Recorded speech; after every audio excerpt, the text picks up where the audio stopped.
Oh. Yeah, already started. Pushed it. Oh, oh, oh, oh, oh, oh, oh.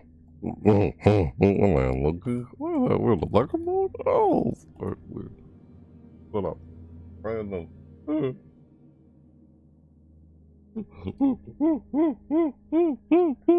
That's so stupid. Hey, what's up, bro? Oh, it's you. Hi there, Lucas. Butt face. Not much. But hey there. Right. Hello, everybody. My name's Al Sonic, and welcome to the check out Dead by Daylight. Dead by Daylight and their Twisted Masquerade event of 2025. Yep, would have covered this in an earlier hour, but what the heck, covering it as I'm covering it. It's the only time I can get it apparently covered. Ugh, whatever I'm trying to say. Whatever. Doesn't really matter anymore. And how you would like your Nintendo Switch 2? I haven't even set that up yet. Hopefully maybe I'll get to it tomorrow on Sunday. But, right. So, I'm gonna try to do an overview on, of course, that you're familiar with what I can do in my content.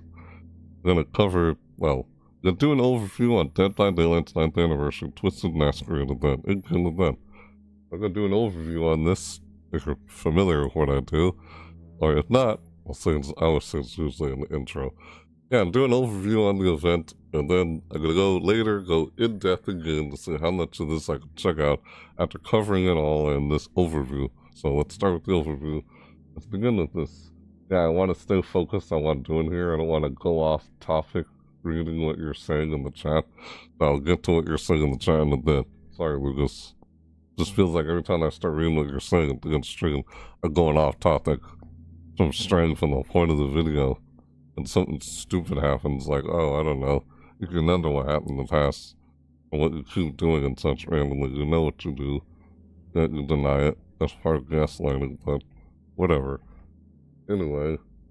Yeah, let's begin. Yeah, well, you're doing it live, you're doing it live. And let's begin with our overview on Dead by Daylight's 9th anniversary of the Twisted Masquerade.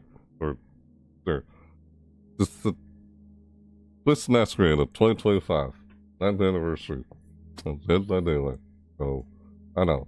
I gotta read what you're saying, but, right. I'll get to what you're saying in a bit. I think it's the beginning of the video. Try to get to the intro and then get through this. So, alright, here we go. Begin with our overview on Dead by Daylight's Twisted Masquerade. I feel like I'm not saying something that I'm... Alright, whatever. Jesus. Dead by Daylight 9th anniversary, Twisted Masquerade, in-game event. Start the overview. That's what I just said. Right. Dead by Daylight's Twisted Masquerade event 2025, everything you know. Yeah, I'm just covering everything for this overview. And like I said, going in depth again. Yeah, how much of this I can check out. So let's begin. As if I hadn't already said that already. But yeah, Dead by Daylight's Twisted Masquerade event 2025, everything to know. Says there. 4 minutes. Gee, wish it only took 4 minutes to read. Yeah, that estimation is inaccurate for me. I guess it's... Everyone reads differently on a different pace. It's estimating. God, I find that annoying. The fact it says 4 minutes. If talking take more than 4 minutes. For me personally, when trying to read through it. But, yeah. It says here, Dead by Daylight's Twisted Masquerade has returned for its fourth and final year. Yep, fourth and final year. The last one. Twisted Masquerade. Its fourth and final year. Bringing scintillating and scandalous surprises to the table. From June 26th, 11 a.m. Eastern Time to July 17th, 11 a.m. Eastern Time. Join us in celebrating our 9th anniversary in the fog. First time. Hey, look. Oh, there's a trailer. A trailer. Click on that and see the trailer. Hold on. Let's go to my reaction scene. I'll just set this up here.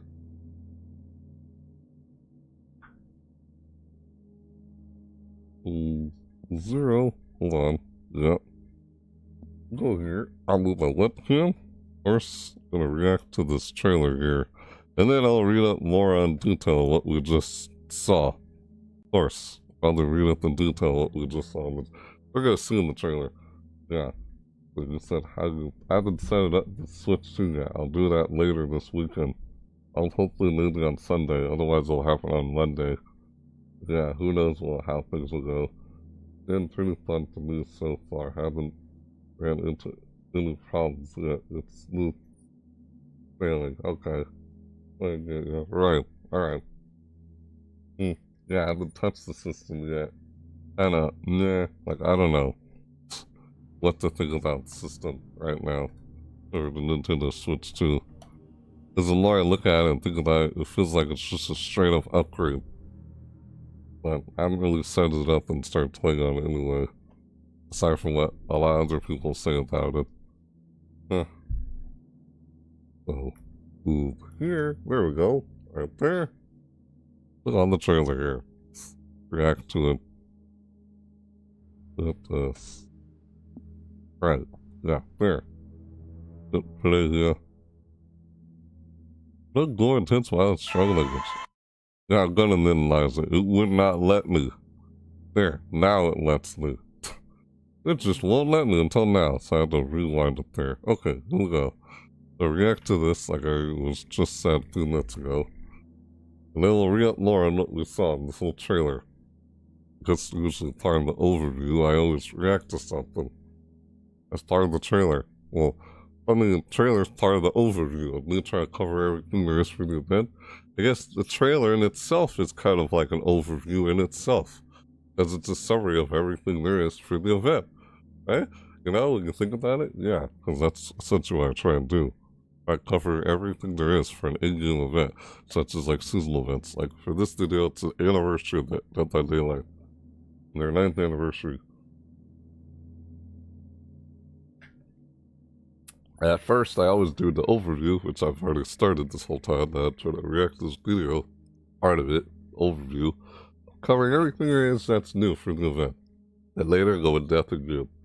Just don't like saying that again. For some reason, I feel like I didn't say that, but I'm sure I probably did. Yeah. Oops, so you can see me in the shot. In the camera.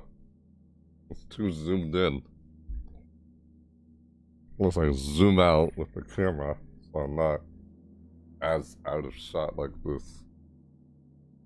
Alright, probably gonna see half my face get cut off screen. Alright, you know what? Just do this. Hang on. Let me fix this problem here.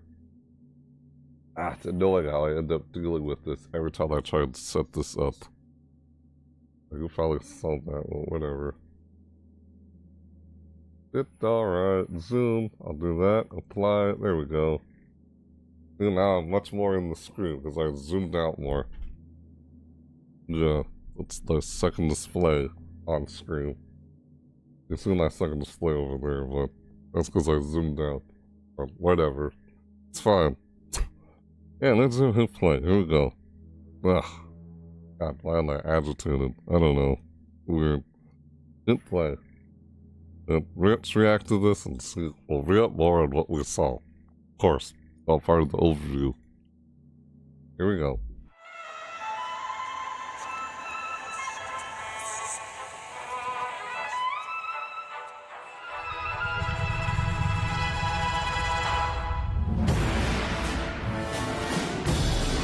The Last Dance? What? For the last time. What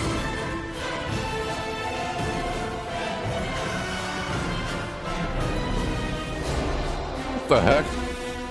Oh, they're dancing.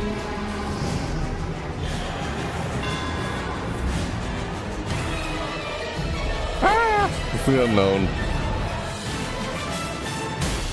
9th anniversary. What's that?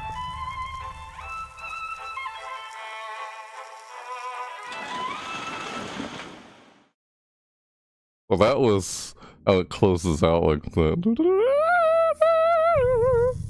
Look at that.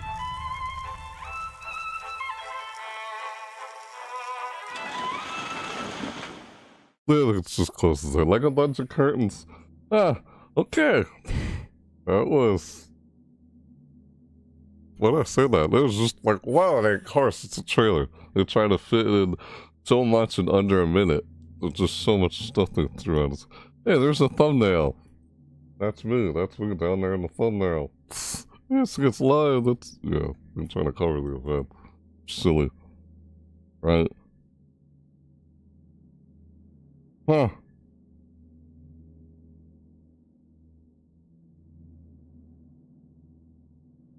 Alright, whatever. Yeah. Oh. It's the Final Masquerade. Twisted Masquerade. What's the anniversary gonna be like next year if the Twisted Masquerade is gone? You know? That's what they're getting at there. We saw a lot of skins in that whole... The whole Masquerade event. Saw a lot of, like, masks and, like, oh, there's a skin for David King. Yeah, we'll read up, we'll see a bit more of what we just saw there. When I go back here. Of course. I know, I feel like I'd like to look at the trailer again a second time. It's like, what the heck? And the other than everything I saw there. And I saw Vecna and the Bard in there. Hey, they got a mask. I saw David King and the Wraith. They got a new cosmetic. Well, if we scroll down, we'll see a bit more of what we just saw. So we'll read up on what we just saw, of course. That's what I'm about to do. So, dinner and show. Of course, that's what you end up seeing after seeing the trailer. You usually end up reading more, you'll find out what you saw in the trailer there. I saw Vecna with a Masquerade mask. I saw of course I saw the Dredge in there. I saw everyone who had a mask. A Masquerade mask. Pretty much. That's what we saw there. So much happened at once. Well, I couldn't keep up. I know, exactly. I couldn't keep up with it either. You know what? What the heck? Fine. I guess I'll try and do it again. I don't... You know, sometimes I do this, but I just want to get onto this. So I can check it all out in game. I don't want to spend so much time trying to read all this. Yeah, I just want to get to the game already, but trying to get through this overview. The overview covers everything there is for the event. It's what I'm trying to do at this part of the video. This part of the video is me doing an overview, like I said so many times already, which is supposed to cover everything there is for the event that I'm trying to check out for this game's event, or anniversary event. Then, later on, like I said, when I go in depth again, try to see how much of what I covered in the overview I can check out again. Right, of course, those of you who are not new, you already knew that. But those who are new, yeah. Otherwise, you just get used to what I'm saying here. You just not videos. Well, of course. You know what? I'll play it again. We're gonna see it again. Yeah. Let's react to that again. I already reacted to it. Just wanted to check.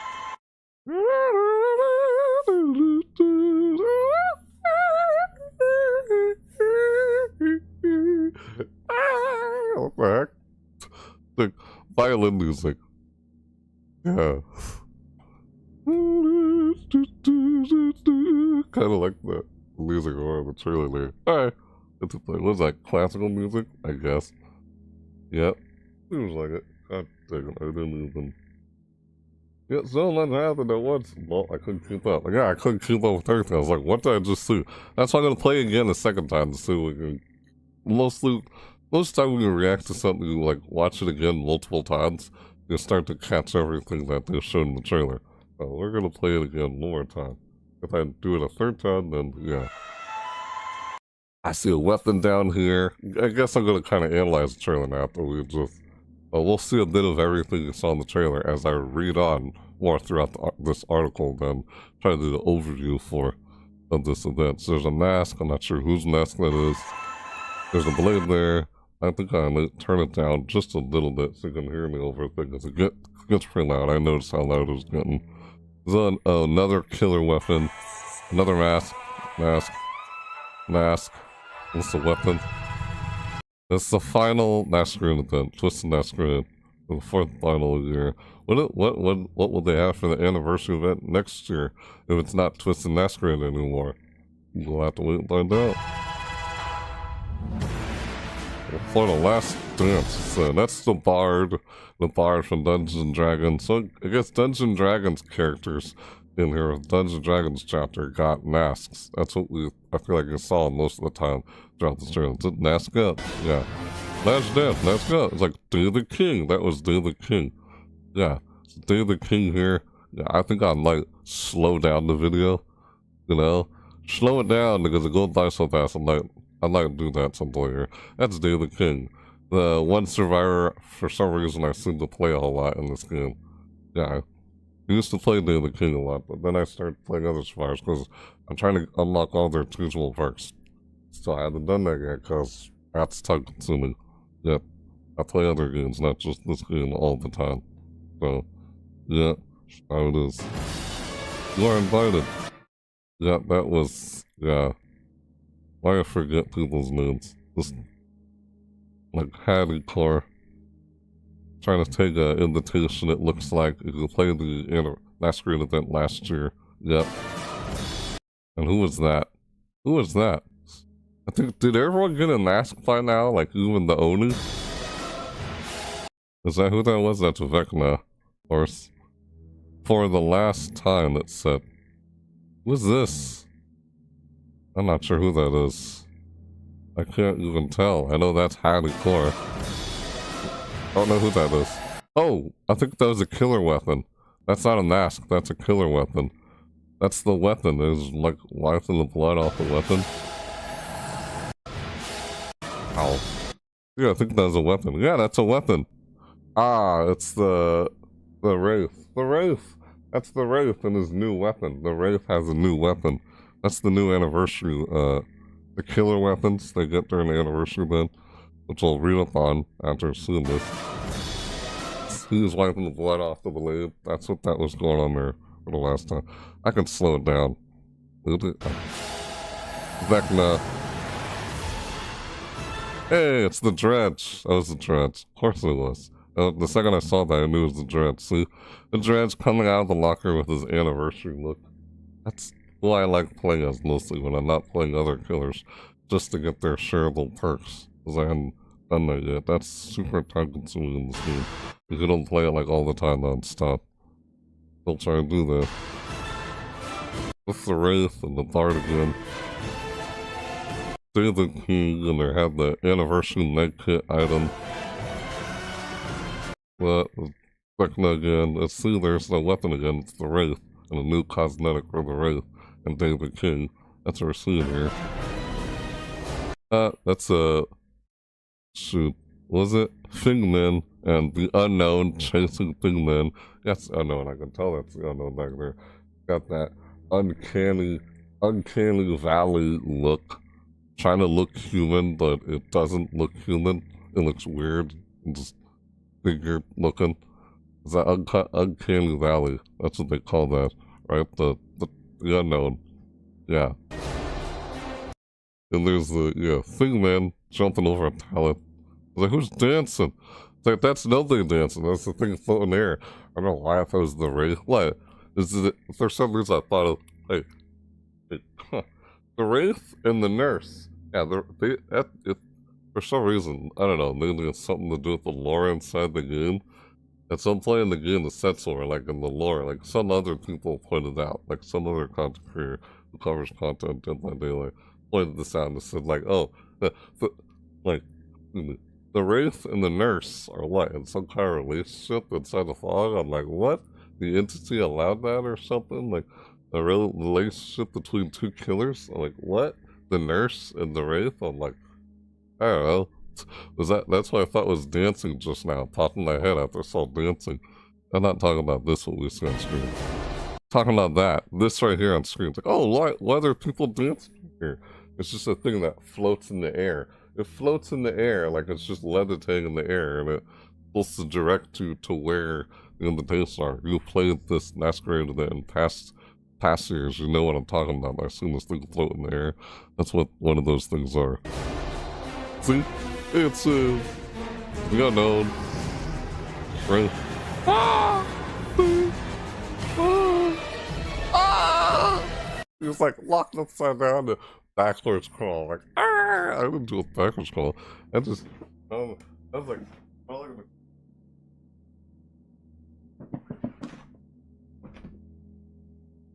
I crawl on the ground. Like, I don't know if you guys could see me doing it on the ground right there. I crawl on the ground, like over here. Like, yeah, I just crawl on the ground really fast like that.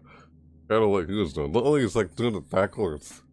I'm not gonna turn on the lights and try and show that I could do that, but kind of hurts a little when I try to get on the ground and crawl like that. How I imitate the unknown, like I did in my TikTok video. I've done it a few times already in a few clips you guys took on Twitch. Those Twitch clips. I was even crawling on the floor. Let's go back. Alright, so there it is again. Ah, what the fuck? Why you have your head upside down like that? That's not normal walking on the floor. That is a backwards crawl.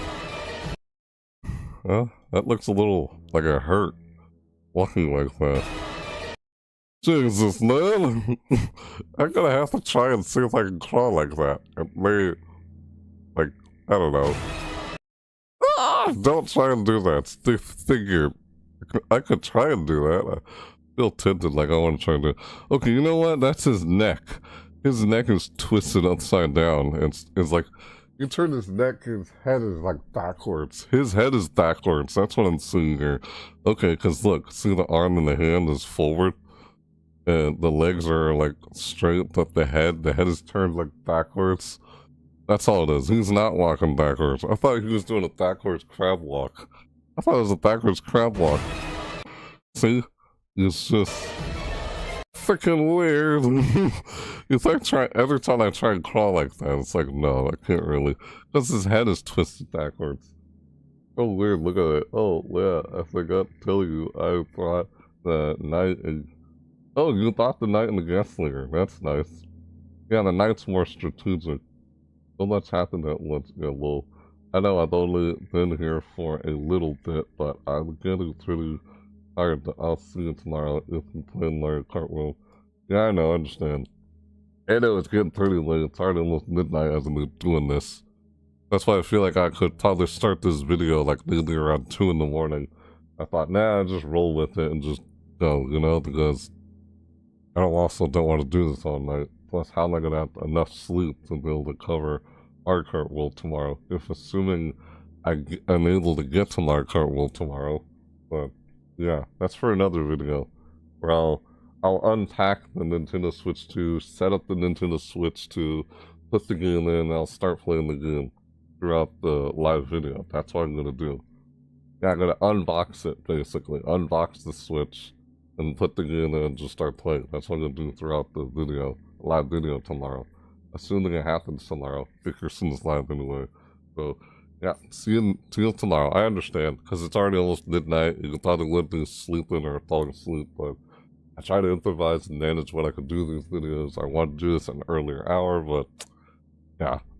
If I started this video, like, say, 2 or 3 hours ago, then I'd probably already be in death in-game, playing in-game right now, before it's already almost midnight, you know? Probably would've if I started this like around 8 o'clock, but that's not what happened. So I just improvise, try to get it when I can. What I've been doing. Like, let's get on with this so I can read up on more what we just saw here. The Decna and the Dungeons & Dragons get a Masquerade skin, basically. Look at that. It showed all their skins. Like, everyone in there who has a skin. That's what we saw at the very end there. The classical music. And now, let's do oh, look, yes, there I am. That's me right there again. Someone talking about Season 3. Season 3 and, Marvel Rivals. Yeah. I got... Here, you know what? Let's just play it again from the beginning without stopping it now. Here we go. And I gotta move on and just be up on what we saw here. Because I want to get to just looking at this stuff already. Jesus. like classical music or some violin music. For the last dance, mask up. You are invited. For the last time. Oh. A dredge.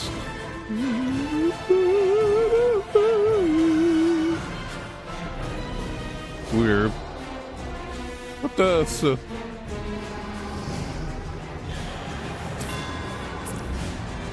will they do for an anniversary event next year?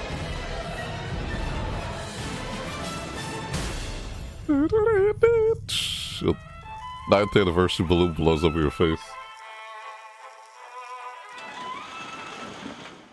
Hear that violin music at the end.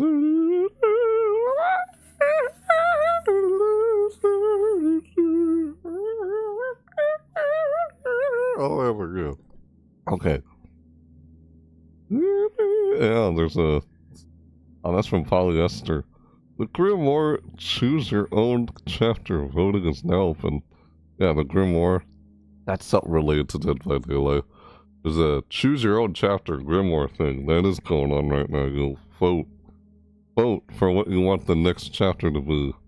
An original chapter where we, the players, are gonna choose our own chapter. What will that be? And let's have to see how it forms after voting what the chapter ends up being.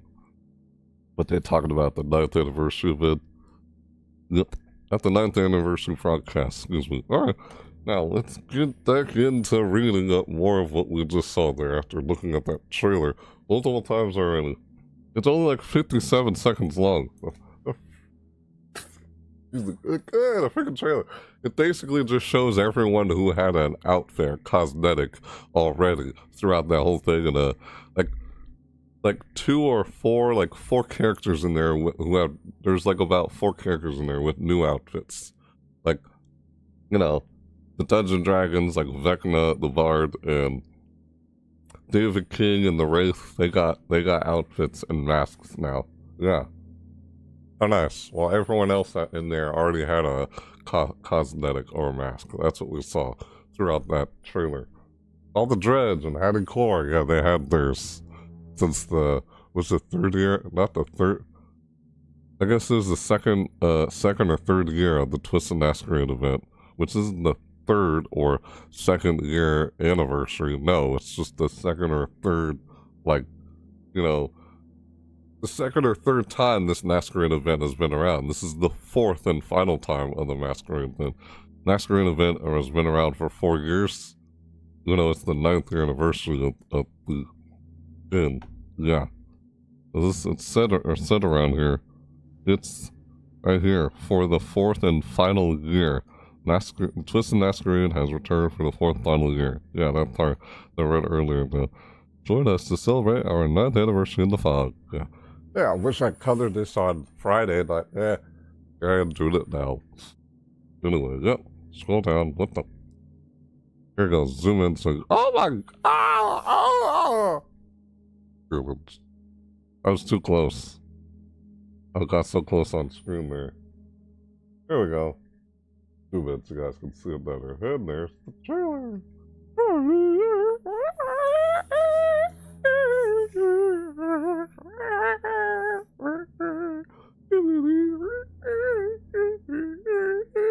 Like, what the? Ah! The violin music. Ah! Because they're dancing. Masquerade. Weird. The Twisted Masquerade. Yeah, it's twisted because everyone being attacked and being killed. Like, what?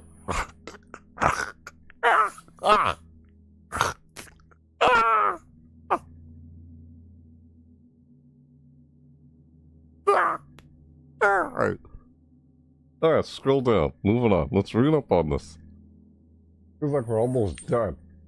It feels like, well, the whole thing is not long. It says it's 4 hours. It says that's just a 4 minutes read. Assuming you can read it all in under 4 minutes, but really no.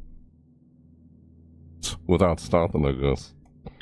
Alright, dinner and show. As with any good bash, one must get invested in the theme. Gaze at the lavish decor, golden and blue, draped over everything from hooks to generators. Even the basement and killer shack are looking spiffy. Spiffy. Spiffy. Yeah. Oh, spiffy. Or stiffier than usual at least.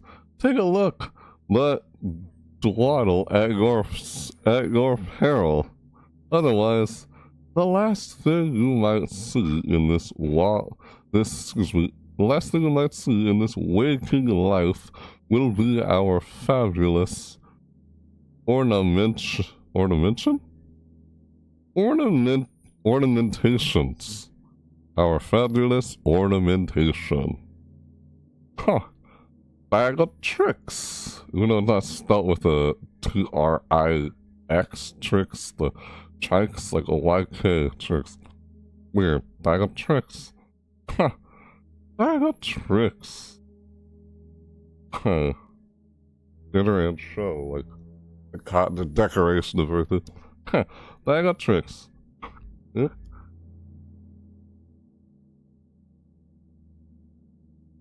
Ah, excuse me. Come on. Stupid tick. Okay.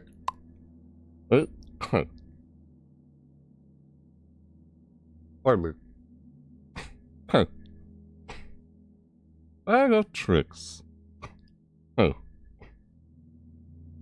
The hostess you love or hate, or love to hate.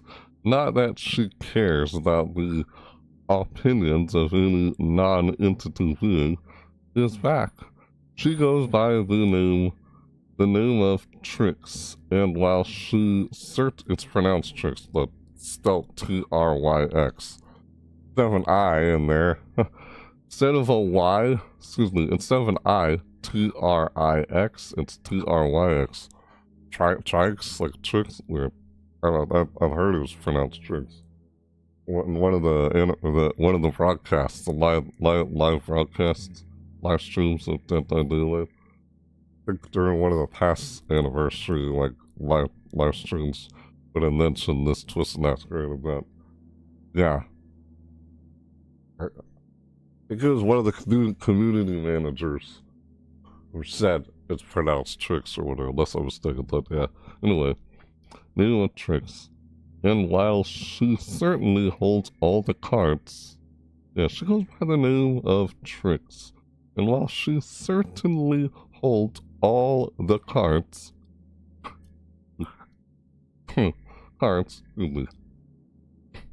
all the cards, nobody ever said it was a full deck. Yeah, and while she certainly holds all the cards, nobody ever said it was a full deck. Hey.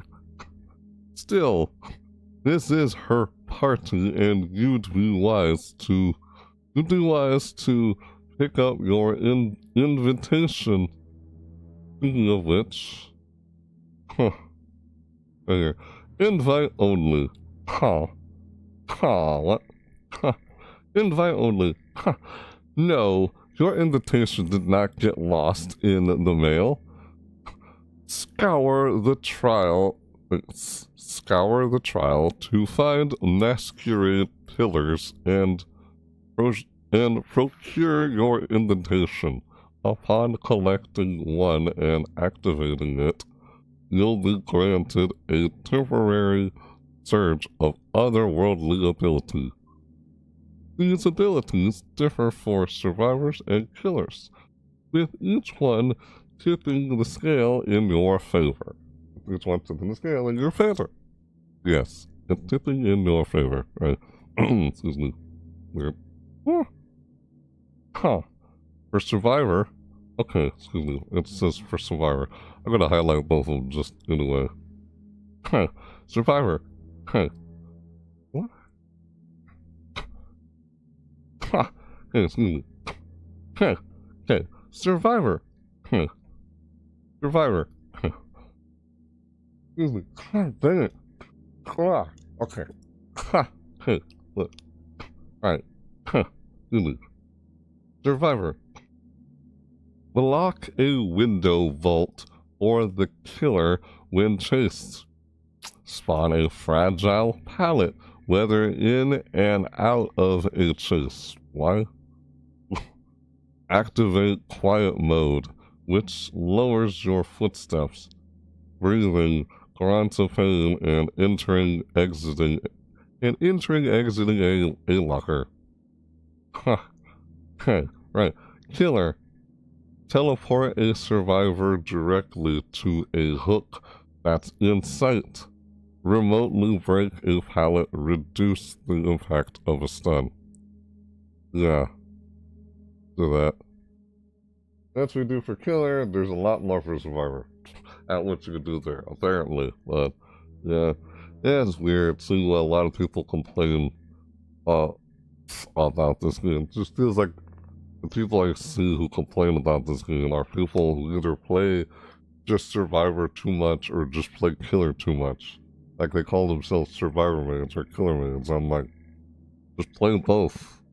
And I feel like you play too much of one thing, and it's like, that's what a lot of see with a lot of people and the complaints are coming from.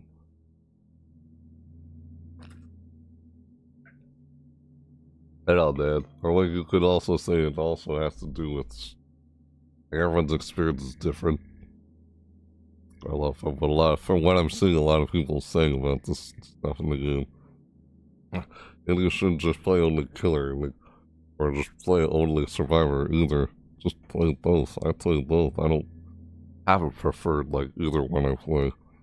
And I feel like, from my experience, they're both stressful. They're both frustrating in their own ways. Playing as Survivor, playing as Killer. But in the end, I guess you could say it's the same with so many other games. Skill-based. So, I mean, it's the one thing that people don't want to hear, but most people say. Skill issue. So, unbearable, stupid, but that's I guess how it is with how they keep designing and programming these games. It just doesn't make sense with this game anyway. The idea of skill-based. This game makes no sense with it.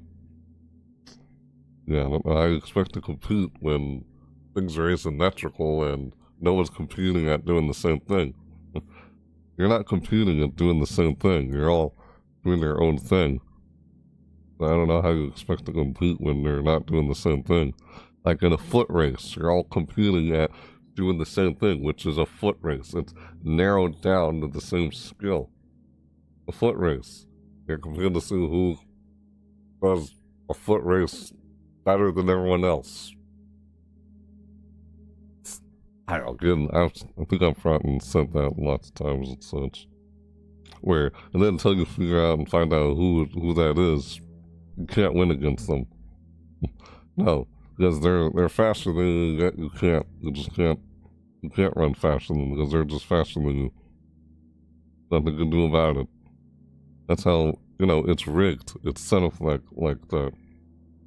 Every time, the majority of the time, you're not going to outrun that person. It's the same way in these video games, how they design it, rigged to where if the person's better than you, majority of the time, they're most likely going to keep winning, and a minority of the time, the chances of you winning is a very minor, small chance of you winning and beating that same player. And no, their only excuse to this is so-called skill-based matchmaking. It's like, that's why I always saw that as an excuse. It doesn't actually fix and solve the problem. It's trying to find another way around the problem than actually fixing the problem. And again, there's no real solution to anything. There are only trade-offs. You ever heard that saying? There are no solutions, only trade-offs. Yeah, no matter what solution you come up with, there's always a drawback. There's always a drawback. There's always a downside to everything in life. There's an upside, downside to everything, no matter what solution you come up with. So, nothing's perfect. There's no perfect solution. Perfect solution to every problem. Nope. Always a downside. You create one solution, you end up with a brand new problem. A brand new downside. Or every problem you try to solve, you end up with a new downside, a new drawback, a new limitation, or whatever, There's trade-offs. Well, right, anyway, I'll just keep moving on here. I can't remember how I started saying all that, because I was reading Survivor and Killer, just hearing all these complaints I see out there within the community of this game. Like, yeah, it just sounds like it's coming from people who play mostly just that side of the game. Like, oh, you mainly play mostly only Survivor, or you mainly only play mostly Killer, then, yeah, complaints on that side of the game and such. But I guess if you play both, then, yeah, I guess it's hard to explain whatever I was trying to get at or say there. And I can't even remember anyway. But in the end, I guess it's just our own observation, our own point of view and experience with whatever we say with anything anyway. So, feels like no matter how objective you try to be about something, it's still coming from your own point of view, your own perception of something. And I guess those who would argue with me on that, I guess you're not understand what I mean when I say perception.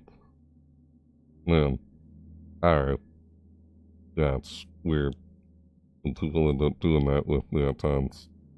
Like you're either in denial or just not getting what I'm saying. Like you expect me to believe what you're saying is confirmation. Not like what I'm saying is confirmation. Everything I'm saying is just, of course, from my own perspective, my understanding. Everything you say is from your own. Yet I guess we're all expected to just go by what a certain person said. And not we're not, if we did that, then we're not thinking for ourselves. We're all thinking like sheep. Because we don't have experience of our own. Yeah, I guess from time to time, randomly, I do kind of end up, I guess, saying a little bit of what I just said from time to time. Yeah. Anyway, carry on. Bag of Tricks. Another look into the Bag of Tricks. At the end of every trial, a set of 5 Bag of Tricks. Yeah, which read the killer, the survivor, killer, like what you get when you get the invitation. For killer, it's just 2 things. Like a teleport survivor directly to a hook that's in sight, or remotely break a pallet to reduce impact of stun. There's less on killer, there's more things you do on survivor. It looks that way because the paragraph is so, like, block a window, wait for killer, block a window vault for the killer when closed, that's 1. Spawn a fragile pallet whether in and out of a chest, that's 2. Activate quiet mode, that's 3, which lowers your footsteps. Breathing grunts of pain and entering, exiting a locker. Yeah, that's like 3 things. But the killer just has 2 things. I know, weird, for some reason when I read that, it just looked like it was more than just 3 or something. And when I read it again, it's like this part right here. Activate quiet mode, which lowers your footsteps. Breathing grunts of pain and entering, exit a locker. Yeah, that's what it is.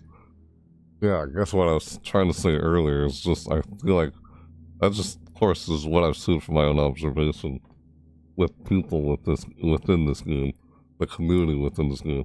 Like, a lot of the complaints seem to be coming from people who play, like, majority of time on a certain side. Like, oh, you see complaints from people who play mostly just Survivor, or you see complaints from people who play mostly just Killer. And they call themselves Killer mains or Survivor mains. I'm like, I'm neither. I just play both. Yet, in my experience, both are pretty stressful and can be frustrating. From what I've played from experience. It's like, guess we played too much of one side, switch over to the other side. Like, it's the way it is, I guess, these games. Being skill based and everything.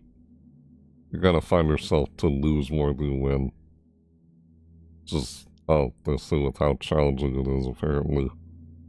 Until you try to reduce how challenging things are through exploiting how things are in the game, like your so-called metagames.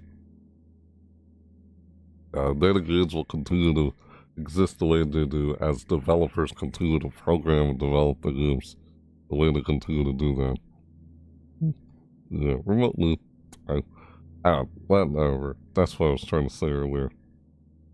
Yeah, never mind. Right. Seems like it's mostly coming from people who played a certain side of the game and not play both sides. I played both sides, so yeah, I can kind of see what some people are saying from like either side. It's like maybe we should take a break and play the other side. Just stop playing the game for a while. Like, I don't know. I don't play this game all the time on account of it being frustrating like that. Yeah, there's multiple reasons for why people do for whatever. Yeah. Alright, was all the... Yeah, what the heck? I'm trying to scroll with the mouse, and the mouse wheel is just doing that. Yeah, scroll like... Survivor Killer. Remember what they do. I don't know, I don't really care. Anyway, whatever. Moving on. Started talking about that. Just because I was reading the Killer and Survivor, like, sections of invite only. Yeah, it's silly. There's always gonna be complainers for something. And the majority of the time, I feel like my complaints are just from my own experience. Like, I can't speak for anybody else under my own experience with a lot of what I say when from playing all these games. Yeah. Bag of Tricks. Another look into the Bag of Tricks.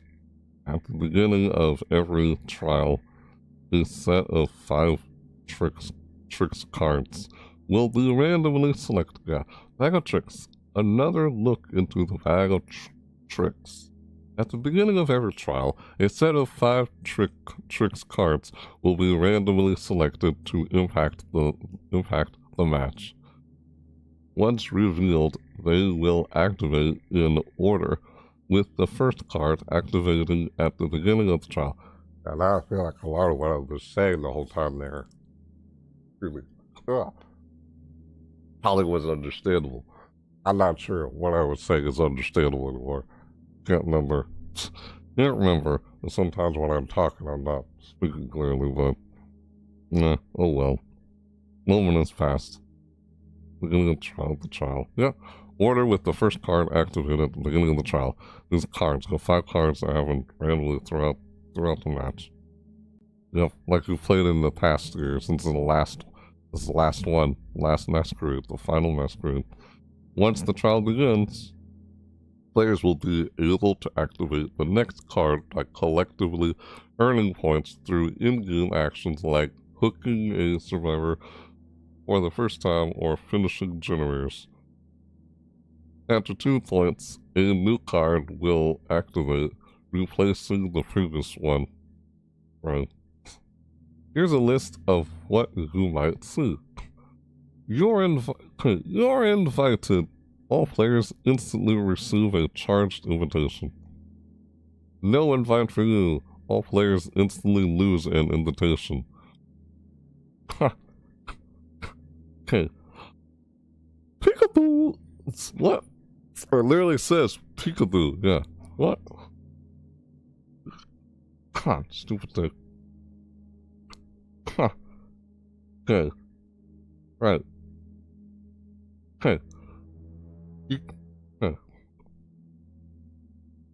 Peekaboo. Yeah, peekaboo. All players have their aura briefly revealed. All players have their aura briefly revealed. Oh God. Move it or lose it. Move it or lose it. All players gain a haste bonus for a duration. Hey. God. Huh. Oh, excuse me. Huh. Heal you, expose you. All injured survivors are healed and immediately exposed. Wait, they're healed and immediately exposed? Wait, where? Wait, where? Survivors leave no scratch marks and the killer is undetectable. Weird. All injured survivors are healed. They're healed and immediately exposed. That's gonna be annoying when you're trying to injure everybody. I feel like I should be going through it again. I mean, yeah, it's 4 against 1. You're outnumbered. And you have 4 survivors to deal with. I feel like you should worry about making sure everyone is injured. Worry about injuring everybody. And then just down them later when they're all injured. Otherwise, spend so much time chasing one survivor, trying to down that one survivor, then you finish a lot of gens for not time spent chasing one survivor. It's like, does that feel like, well, I'm like scared playing this game. It feels like you should you should spread your focus across all survivors and not just focus too much at one survivor. Because you focus too much at one survivor throughout the whole game and chasing them, then the other ones could just be working on the gen, and plus they're not even injured. That's why I feel like you should focus on trying to injure them all first. Because once they're all injured, it's easier to down them, you know, than compared to just trying to down that one single survivor in a friggin' chase. That's what I noticed from experience. And I feel like there's one killer that does this really well. Like the Legion, you know, the Legion, for example. And you can move around the map and easily focus. You're supposed to focus down all survivors simultaneously instead of just one survivor at a time. That's what I noticed. And it seems like you kind of have to do that with all killers and not just like, yeah, it's like you should do that with all killers.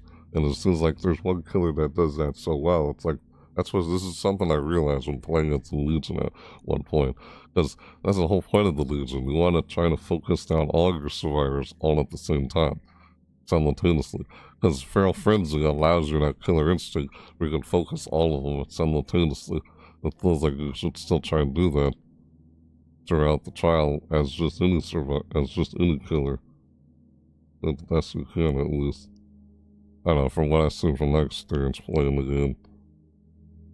Because that's when I realized, yeah, you kind of want to just focus more on injuring them.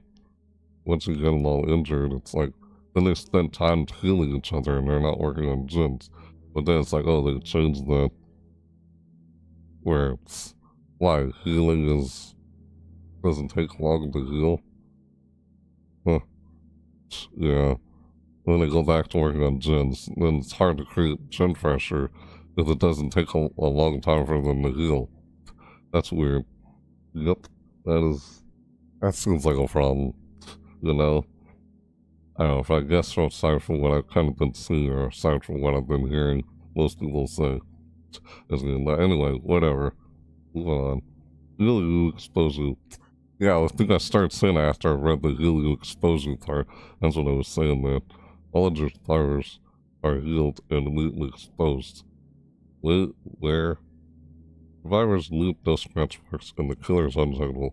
Yeah, I don't prefer a killer or I don't prefer survivor. I don't play any in particular. I just play a bit of both. Because when I'm trying to complete all the quests or challenges in the event tone, yeah, I'm trying to finish all the challenges inside the entire event tone. That's when they used to do event tones. Now it's just quests. Like the event quests now. They're called quests now. They're not challenges anymore. Yeah, also, yep. All injured survivors are healed and immediately exposed. Wait, where? Survivors leave no scratch marks and the killer is undetectable. Party Party totem.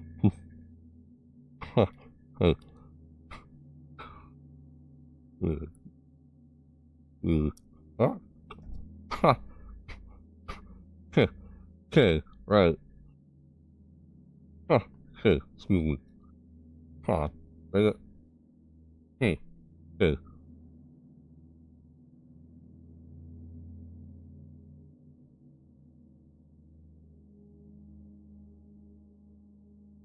Party totem. Yeah,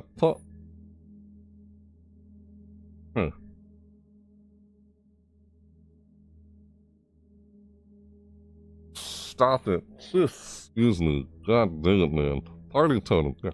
Party totem.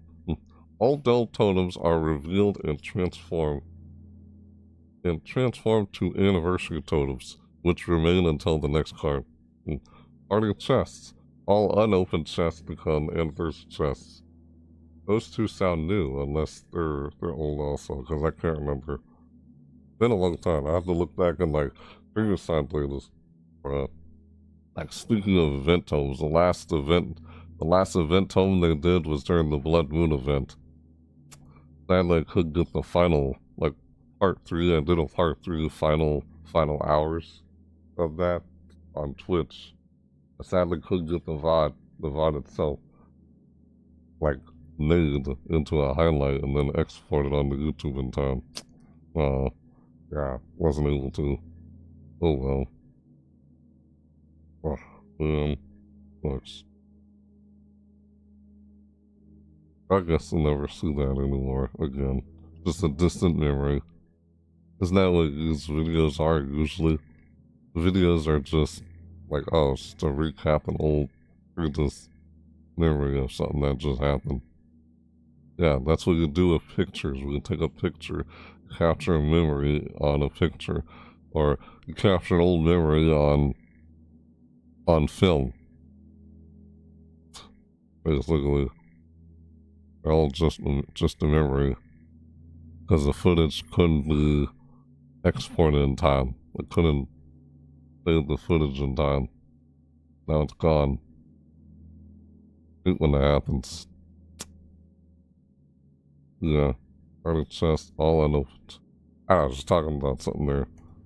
When it said event home or something. Was something about here, event home. Why'd I bring up event home? I didn't read anything in here that said anything about. I don't know. Weird. Whatever I was thinking as I was reading through this. Yeah. So those are all the. You're invited, the different bag of tricks. 1, 2, 3, 4, 5, 6, 7. There's 7. You said 5 bag of tricks. I don't know. I can't remember anything from just reading all of this. I don't know when I'm actually playing the game anyway. Yeah, pretty much. Alright. Huh. Okay. Goodies to unlock. Goodies to unlock. Goodies to unlock. Okay. Goodies to unlock. Okay.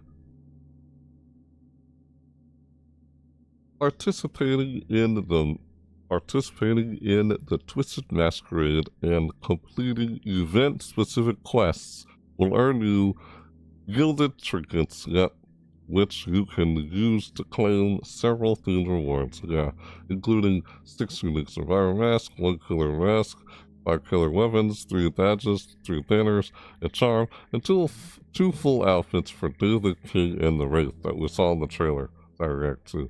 Yeah, I kind of used a bit of this part into my description of this video. I was like, yeah, like I mentioned a bit of this part right here that I just read in the description of this video that I'm doing. Yeah, I mentioned all of this in there. That's what I'm trying to get if I complete the event-specific quests to earn and unlock, Gilded Trinkets. Earn and obtain Gilded Trinkets. Plus I use to, claim and unlock, themed rewards. Several themed rewards. Like, including, those survivor masks. Is it 6 more survivor masks? Only 1 killer mask? Just 1 killer mask? Let me guess. The single killer mask is Vecna, right? Probably Vecna's mask. I guess it's the only killer in here that doesn't have a mask. And I guess Springtrap doesn't count? I guess Springtrap didn't get anything. Yeah, how about that?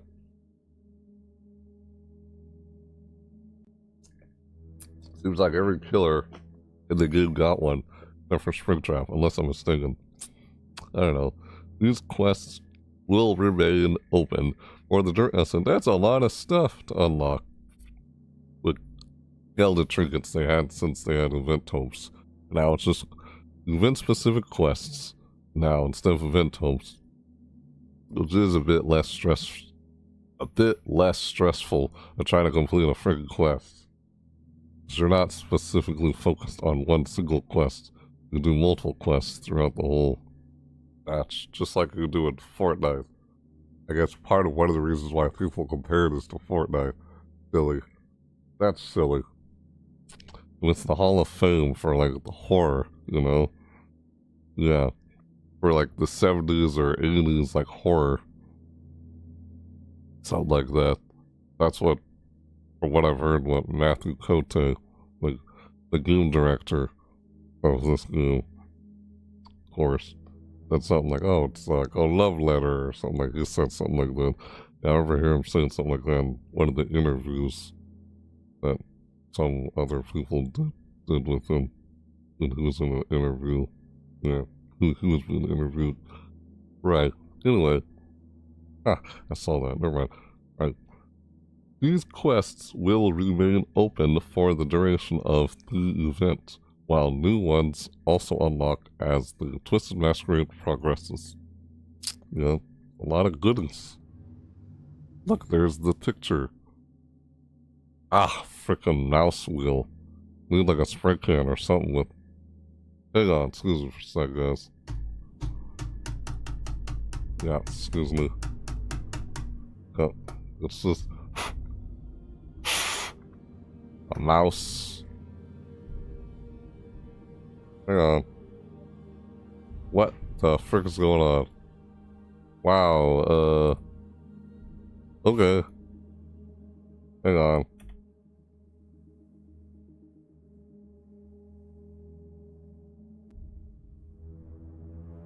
I'm just gonna refresh. Yeah. I just felt like I needed to turn my mouse. Oops. Excuse me. Yeah, let's go back to that. Yeah, there we go. Yeah, I felt like I needed... Okay, yeah, that works. That's better. Felt like I needed to turn my mouse upside down and bang it a little bit. The mouse wheel. Turn the mouse upside down, just bang the mouse wheel on itself. It's like I see some dust or whatever fall out of it and then just flow into it. Like I don't need like an air can or something to fix why is it not. As every time I scroll it, it doesn't go in the direction I scroll it. It's just acting weird. Stupid mouse. Need an air can or something, I don't know. Frustrating. Ugh. These are all the 6 survivor masks. Oh, this is for the Houndmaster. Wait, the Houndmaster gets a mask? Lorella Rose, Tori Kuhn, Jake Park, Victoria Toscano,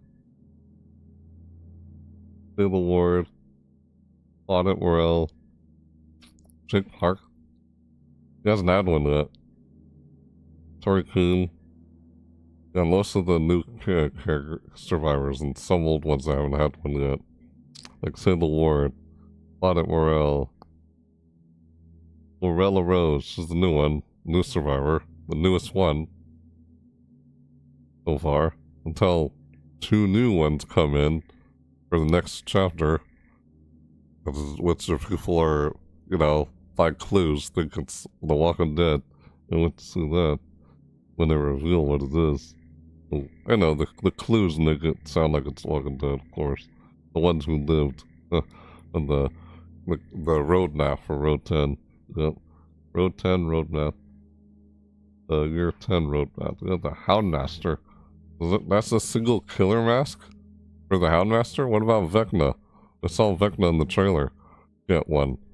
Unless it's just part of his outfit, I guess. Just like the Bard. The Bard gets a anniversary outfit, not just a mask. That's what I saw in the trailer for Vecna and the Bard for Dungeons & Dragons. But that chapter. But I guess Tokyo Ghoul. How about that? Yeah. Springtrap and Tokyo Ghoul. Five Nights at Freddy's and Tokyo Ghoul, they don't get a mask. That's what it looks like here. Yeah. Look like everyone got something from the Twisted Masquerade except for those two chapters. What I remember and seen here. Unless I leaned out someone mistaken. Twisted Masquerade in-game event. We'll see when they go again. We'll see the collection of everything that I've gotten from the past Twisted Masquerade events, including this one. Midnight Daylight 9th Anniversary Twisted Masquerade in-game event. There it is. The Trapper. Hasn't Trapper already had like a weapon? The Huntress. The Nurse. The Doctor. The Spirit. And the Collect the Doctor one. I've played the Doctor. I've played a lot of different killers. I don't have a name. I just play everyone because I'm trying to get the teachable perks, which is a time-consuming thing. As soon as you're not someone who plays the game like all the time, non-stop, we can play it from time to time. So I always play this game around every time there's a seasonal event in it. That's when I come back to the game. Every time there's a seasonal event, majority of the time, pretty much. Rather, hunters, all of these other weapons. And look, there's the 3 badges, or the Wraith, the King, little charm, crow charm. All these charms that have to do with a crow. Tricks. Yeah. I wonder what's gonna happen to this, Tricks, the host of the Masquerade event. What's gonna happen to her after the Masquerade event is over? This is the final one. Who knows? Maybe there's something in store for this character after the event's over. Similar to, you know, the Blight. The Blight was introduced during the Hallowed Blight event. Hallowed Blight event. Or the Eternal Blight. The Eternal Blight event was the last Halloween event before they started doing the Haunted by Daylight event. Into that? Yeah. Huh. Oh. Huh. Yeah, all of this. Yeah, tricks. Ah. No doubt about that. I couldn't get it. I exported and uploaded time. Couldn't save the footage. Well, I'm trying to create a highlight of it from the VOD. Oh well, the VOD expired and I couldn't save the highlight of it in time. Hate when that happens. I'm talking about something that has to do with the Blood Moon event. I had some VODs of that I was trying to get exported. Part 3 VOD. It was titled Part 3, the final hours of the Blood Moon event. Like all the footage of that gone. Oh well. As that was the last time they even had an event home. They don't do event homes anymore in here. Now it's a big quest. It's the last time I did that. Yep. Last time. Now it's just a memory. Yeah. Is there? I just wanted to have it exported, or I couldn't do it in time. It was expired if I was able to. Sucks. I don't know, I said that a while ago, but again, I just said it again. Alright, anyway, yeah, again. Daylight 9th anniversary, Twisted Masquerade. And look at, here's the 2 cosmetics. Day the King and the Wraith, which I played the Wraith before. Been a long time since I've even played the Wraith. Yeah, or Day the King. Yeah, been a while since I played either of these characters in the game. So this survivor right now is my most prestige survivor in the game right now. Apparently, so far. As I used to play as just him a whole lot before I got, man, I need to unlock teachable perks. Since this game is so reliant on perks, and it's time consuming and trying to unlock all the teachable perks. You can use them across all survivors. Or if there's a certain survivor you tend to just play more of, once you have all teachable perks unlocked, then it's you can use all those perks on whichever survivor you choose to play as, once you get all teachable perks unlocked. Which, I'm almost done with that.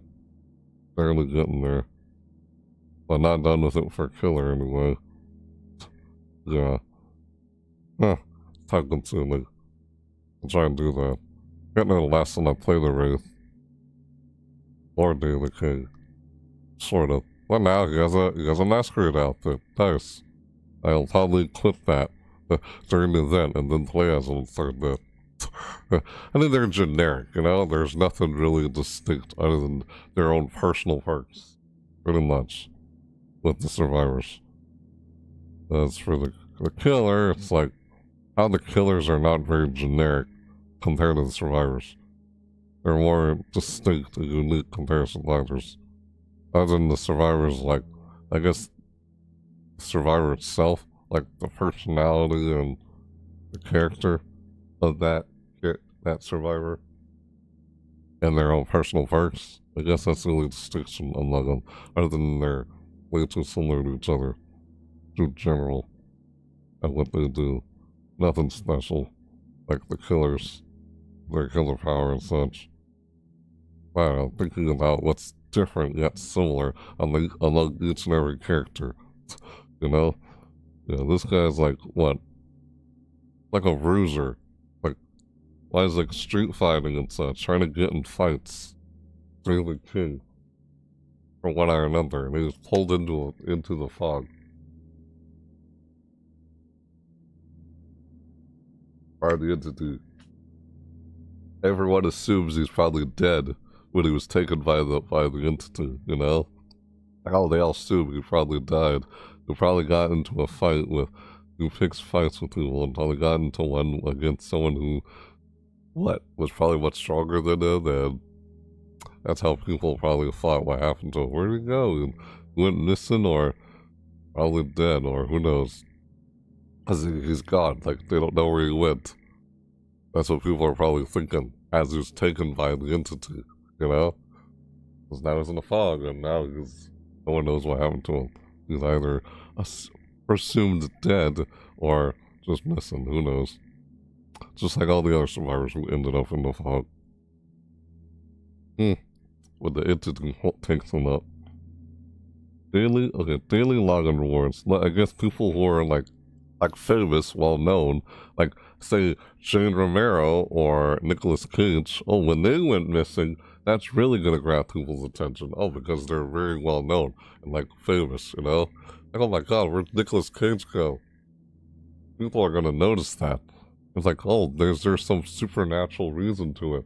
Like Orella Rose, how she disappeared into the fog from the entity.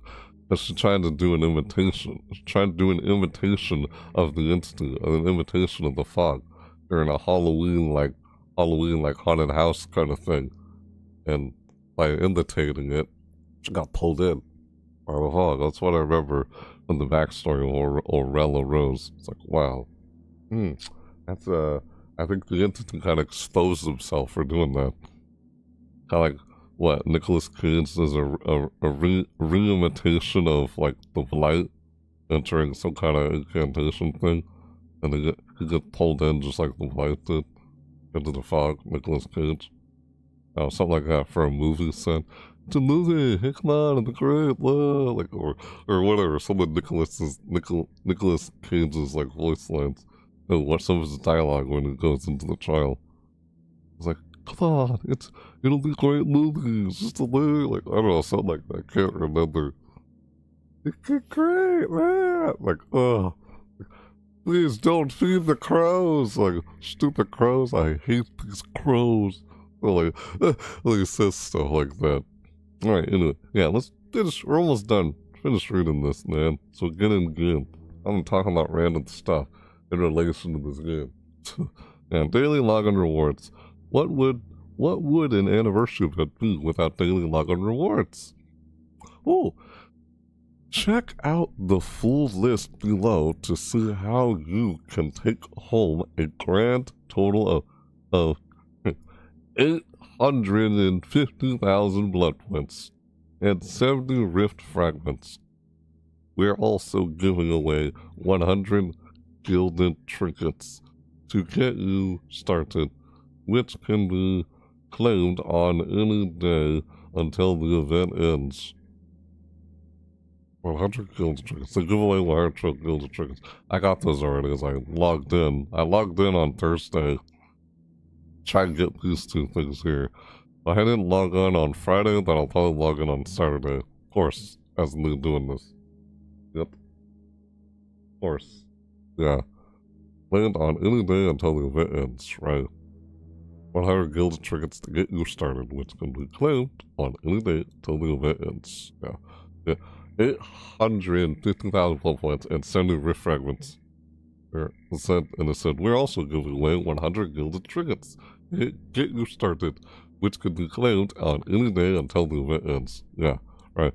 So check out the full list below to see how you can take home a grand total of 850,000 blood points and 70 event fragments.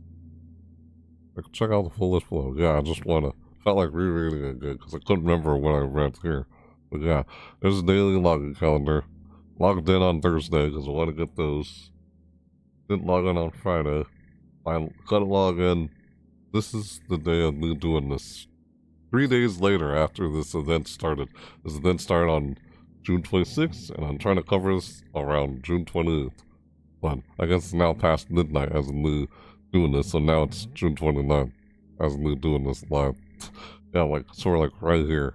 But they don't reset. See, like down here, each gift period starts at 11 a.m. Eastern Time and runs for 24 hours. Yeah, so that's 10 a.m. Central Time. 11 a.m. Eastern Time, if you're Central Time, like on Central Time, not Eastern Time. So it's 11 a.m. for Eastern Time Zone.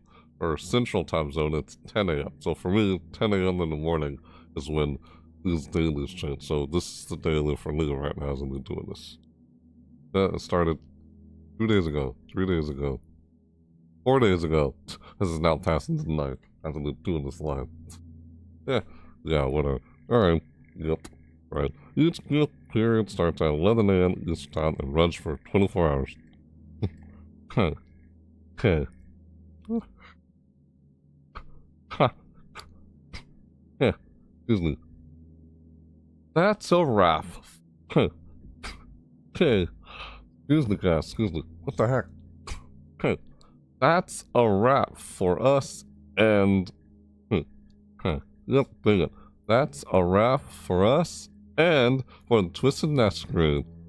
We hope you had a blast with our anniversary bash over the last few years, and that you're just as excited to join us in exploring a brand new theme in 2026.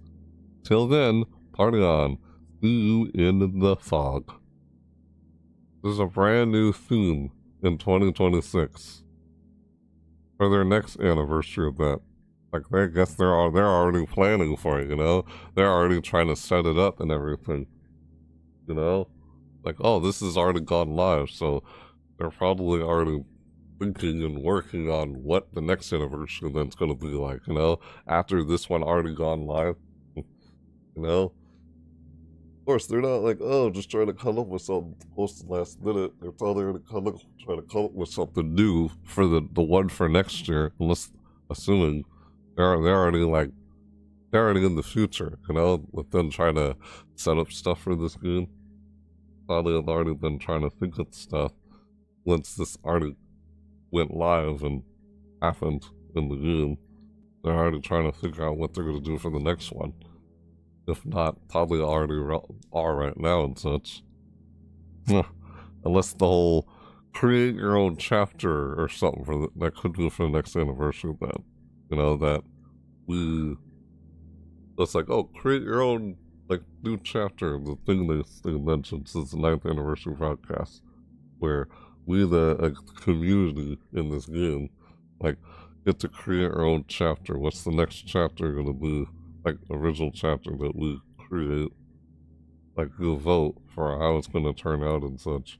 Like, what the killer will be like, or what the survivor will be like. Or if there's a new map or something like that, who knows. You in the fog, it says at the end. Right. It all resets at 11 a.m. Eastern Time for daily, the gift periods for the daily logins. So until 10 a.m. in the morning, for me, this is over and it's this day. 29th. You know, it's not actually midnight. Because it's in Dead by Daylight, it's still technically Saturday. It's still technically Saturday, you know. Even if it's past midnight, it's past midnight. Yes, it's even if it's past midnight, it's still technically Saturday until like 11 a.m. Eastern Time in the morning. That's when it's June 29th. So it's not actually June 29th within the game until 11 a.m. Eastern Time in the morning. So it's still technically June 28th, you know, with the, for the game, because the dailies, you know, the days within the game don't change until like 11 a.m. Eastern Time in the morning each day morning. Yeah, so it's still technically Saturday, even if it's past midnight and Sunday, but it's still technically Saturday in the game. Yeah, as I'm looking at, alright, so we just looked on that daily login. new skins, for survivor killer, cosmetics, outfits, badge thinners. Look at that crow. The crow right there. The crow charm. The little monocle. Masquerade. Huh. Nice. Look at the way it looks there. Yeah. They got killer weapons, Trapper, Huntress, the Nurse, the Doctor, Spirit, kind of like the Doctors. Trapper's one is nice. Yeah. Huh. Masks, and I guess the Hound Master is the only one who gets a new mask. Yeah, I'm not seeing anything anywhere in here about a new cosmetic for Vecna and the Bard. Because we saw them in the trailer, right? I guess those are ones you buy in the shop. Like during the Twisted Masquerade collection cosmetics. These are cosmetics you get through event quests. That's what these two right here that we're seeing with Gilded Trinkets. To get enough Gilded Trinkets, you get this the King outfit and you get this Wraith outfit with Gilded Trinkets. I guess the new cosmetics for the Twisted Masquerade event for like Vecna and the Bard are probably part of the Twisted Masquerade collection, cosmetic collection. Cosmetics that you don't get through just unlocking through quests in the shop. I have to go again to see what those are. Yeah. I don't know then if there's a new trailer, probably goodies to unlock. Bags of tricks, killers, fighter, invite only, bag of tricks, dinner in the show, decoration, the trailer. Yeah, the event goes from again June 26th, 11 a.m. Eastern Time to July 17th, 11 a.m. Eastern Time. Join us in celebrating our 9th anniversary in the fall. I can only wonder what the 10th anniversary will be like. Not even there yet, but yeah, Twisted Masquerade. The 9th anniversary is going on. So, alright, now that I covered that overview, yeah, I just recapped everything there by scrolling back up. Let's go in depth. Yeah, the stats thing. There's this whole stats thing that's set up. This thing over here. I don't know if I looked at what it said for mine. I'll do that in a bit when I start the game though. Yeah. So I'm gonna go in depth in the game now after I cover this overview on Dead by Daylight's 9th anniversary Twisted Masquerade in-game event. The Dead by Daylight's Twisted Masquerade event of 2025. The Final Masquerade. Yeah. It's a shame. It's the final one. Yeah, you notice in that like picture? Yeah, look at this picture again real quick. This is a weapon, right? That's the Wraith. The Wraith's weapon on the table. I just now realized whose weapon that is on the table. It's the Wraith, and you smash the mirror, and that's him standing right there in the distance inside the mirror. You see the Wraith. You see the Wraith standing within the opening of this tent inside the mirror. His reflection, that's the Wraith standing over there within the mirror, and then that's his weapon sitting there. I guess he made this smash on the mirror with his own weapon, probably. And I was just walking away down there. I'm like, what? What's up with that? It's new.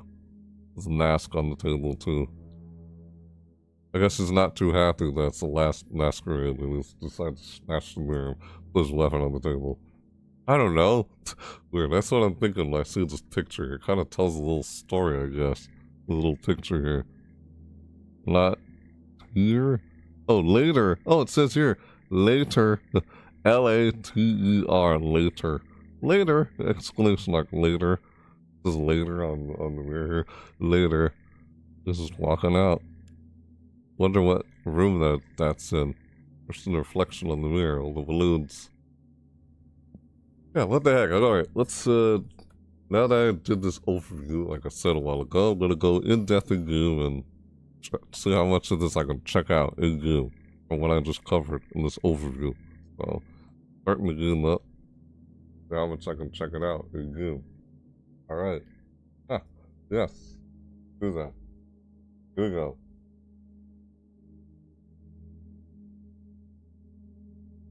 Okay. Ah. Yeah. Starting the game up right now. What I'm doing.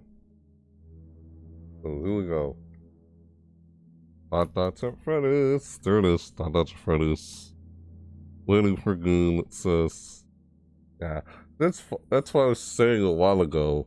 I noticed all the complaints about stuff in this game are from people who play like a particular side in the game. You know, like all people complaining about the Survivor experience. I guess are coming from people who mainly play just Survivor, and all the complaints about the killer experience are from people who mainly play as just killer. You know, that's what it sounds like I'm hearing. The more I look at it and think about it, from what I've picked up from observation, and all the complaints from people out there. Just what the frick, man. Within the community of this game, to 500. Fly. Okay. What the heck? Shit, okay. That's weird. Yeah, I'm trying to zoom in on my webcam. Try to zoom in the webcam. Yeah. Let's start the game up here. Hang on, what the heck am I doing? We got already. Yeah, we're good. Why don't they recheck it again real quick? Huh.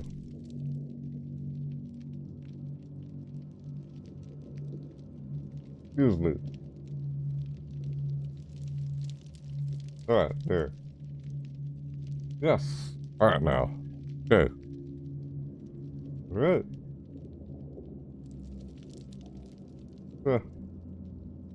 Gosh. Alright, we go. Hit play. I gotta watch this. I gotta watch it one last time. Just. Ah! What the? Hiya! Come warm yourself by the fire. Ah! Tricks. How they did that at the startup. The bird in the cage. Weird thingies on the screen there. How they do that? We can start the game up. How during the blood moon events, like you get splattered blood everywhere, like oh god, it's and the symbol logo on screen is like covered in blood. The tally marks are covered in blood. What the frick? I see this again. Hey, look! You notice there's a toy gun on the top of the shelf there. Had the doors open and she walked in. There's like a toy gun, pop gun or whatever, on the file cabinet, whatever we call it. Look at the monitors. Here we go.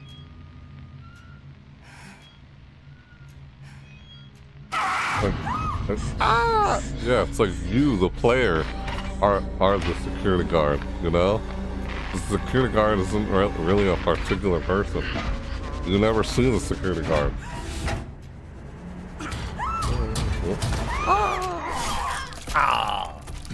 Yep. I might play a bit more of Springtrap. Yeah, probably will during this video. Probably. But I already did that when I was live on Twitch. I played during the P2P of Finance Phrase, and I played during the release of the chapter, Finance Phrase chapter. Yeah, I played a bit of that when I was live on Twitch, which I'm uploading later today. Huh. The Grimoire. What is this? Oh, yeah, this is it. This is what I was talking about a while ago. I saw a thumbnail on a video of it, like from polyester. Right. June 27, 2025 is when they showed it. The Grimoire. The Grimoire opens every 2 weeks. Cast your votes and help shape a new killer and survivor into something truly your own. Make sure to submit your votes for the first round for both the killer and survivor before Monday, June 30th. Monday, June 30th. Okay, I have time to do this still. Monday, June 30th at 12 p.m. Eastern Time. That's 11 a.m. Central Time for me. 12 p.m. Eastern Time. And keep an eye or two out for the next vote coming soon. Hey, we're dying to take you along on this journey in the fog. And the survey, right here, view survey. I click on this, or no, you guys can, if you want, you can, you know, scan this QR code, I guess your phone. Click on the survey. Let's do I do it. Should I do it right now? No, I feel like I want to do this later. Like, I don't want to do it now, but look at that. Let's see a campfire there, and what's this thing here? On screen. Wow, look at that. Oh, it's a little story. Like, survivor and killer. See, killer or survivor. Killer. All information for killer. Oh, I think you select each one. This is one for survivor. This thing. Fog flurries around you. It chills your bones and whips across your blinking eyes. Your steps are heavy. The darkness is infinite, stretching out in every direction. Every fiber of your being tells you to keep walking. To stop here is to die. Memories claw their way back to your subconscious. Something has taken you, pulled you from your home into this black landscape of endless storms. Tell me, where is home? Where do you come from? Where did you come from? Where do you come from? I don't know. Whatever. Okay. An ordinary world. My world is just like yours. Familiar, mundane, and predictable. A collapsed world. Oh. Okay. A collapsed world. No, this is how we vote on what the survivor or killer would do. A collapsed world. Okay, right. The apocalypse. A collapsed world. The apocalypse isn't coming. It is happening. My world is unraveling, swallowed whole by chaos and ruin. Yeah, let's see if I can stretch this out. You guys can see a bit better on screen. There we go. Oh, that's better.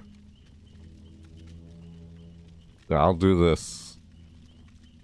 You guys can see what I'm trying to look at here on screen. Yeah, there you go. See? I stretched it out so you guys can see. This is the Grimoire thing. Like, create your own chapter. Like, the whole community creates a chapter. See, I just read all this right here. Fog flurries around you, it chills your bones and whips across your blinking eyes. Your steps are heavy. The darkness is infinite, stretching out in every direction. Every fiber of your being tells you to keep walking. To stop here is to die. Okay. Memories claw their way back to your subconscious. Something has taken you, pulled you from your home into this black landscape of endless storms. Yeah, and I read this part's an ordinary world. Like, it says, tell me, where is home? Where do you come from? It's like an ordinary world, a collapsed world. I read this part already. It's like an ordinary world. My world is just like yours, familiar, mundane, and predictable. A collapsed world. Okay. The apocalypse isn't coming. It is happening. My world is unraveling, swallowed whole by chaos and ruin. Or okay, right. A touched world. In my world, supernatural events are rare, but undeniably real. Undeniably real. Most people go their entire lives without witnessing them. That's a touched world compared to an ordinary world. In my world, supernatural events are rare, but undeniably real. Huh. Most people go their entire lives without witnessing them. This sounds more like real, you know, real life, this right here. But in ordinary world, this is like, I don't know, it's not really, you know? This sounds more like, huh. And, oh, there's more down here too. Huh. An arcane world. Huh. In my reality, what you call the arcane is our science. Huh. Gods are fuel. Wait, gods are fuel, and humanity believes it holds the ruins. Huh. Huh. That's what this, an arcane world, a touched world. I feel like I'm gonna go with, out of all of these for Survivor, gotta decide what world is it from, and that decides what the Survivor will probably be once we decide what world that Survivor's from. That's what we're all voting on here. That's what this is. Part of the survey. You get this when you log into the game. So, is it an arcane world, a touch world, a collapse world, or an ordinary world?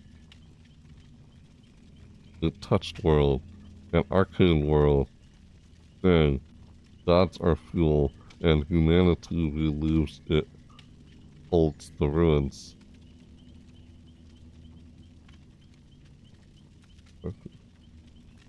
Ha! Yeah, in a touched world. In my world, supernatural events are rare, but undeniably real. Most people go their entire lives without witnessing them. The collapse world. The apocalypse isn't coming.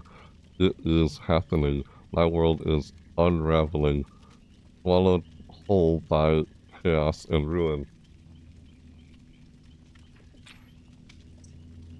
I feel like I'm gonna go with a collapse world. The apocalypse. Yeah, I think that's how that's the world I think I want the Survivor to be from. This is my vote. You guys can vote yourselves on what you want the Survivor for this chapter, yeah, to be. This is like choose your own chapter. That's what this is. Yeah, we're all gonna take part in the community, you know. As I read up on what it said, this goes away until June 30th already. June 30th until 12 o'clock p.m. Eastern Time is when it goes bye-bye. Ordinary world. I'm gonna go with a collapse world. Yeah. Yes. Okay. So, I voted for a collapsed world. Okay. Okay. Yes.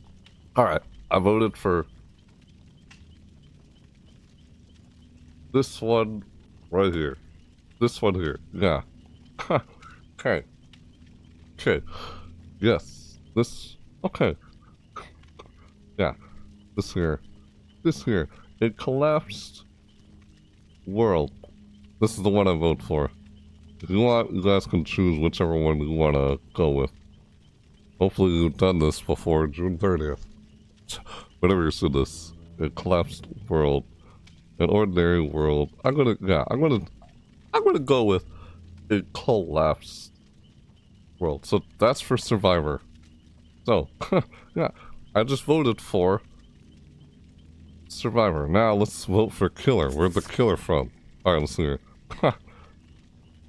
Alright.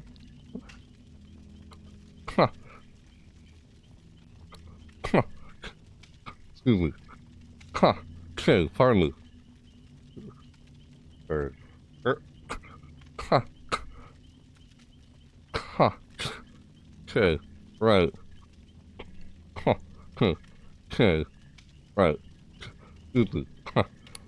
Okay, okay, right. Okay.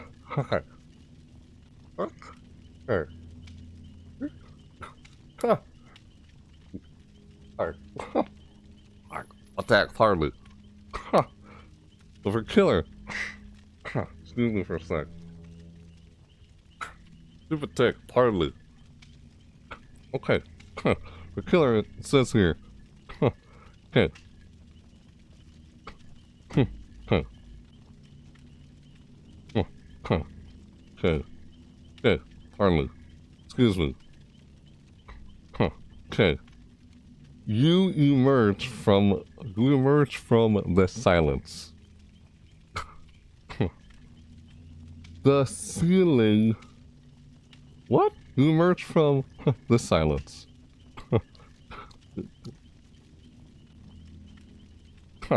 You emerge from the silence. Dang, excuse me, guys. The ceiling, the walls, the floor. The floor. What? God dang it, this ticks are driving me crazy. Excuse me, guys. You emerge from the silence. The ceiling, the walls, the floor, the statues that surround you. They are all made of stone. A crypt, a vault, your head swims. Okay. Your head swims, it says. Okay. You roll over to get to your feet when you come face to face with a puddle pooling in a worn out groove set into the floor. What? That reminds me of Springtrap's death a little bit. Weird, I don't know why. Odd. Anyway. Okay. That's what it reminded me of. I was like, what? How did reading that remind me of how Springtrap died? Or how Springtrap, you know, William Afton became Springtrap. And what? How does that even have to do with, I don't know, puddle pulling in a worn out groove set into the floor? Just that part right there alone. How he dies in the spring-lock soup. And like what, reawoken after who knows how long he was asleep. Like, unconscious. I wouldn't say sleep, but yeah. Ha! Yeah. What the... Ha! Ha! Okay, excuse me. Oh. Alright. Ah. God, I hate this. Excuse me, guys. Ha! Okay. Huh. You stare into the rippling water. The form that stares back at you is difficult to make out, but its shape, your shape, soon becomes evident. Well, that's weird. What I just read here. Yeah, excuse me, annoying ticks. Interrupt me as I'm trying to read through this. So, tell me, what shape do you see staring back at you?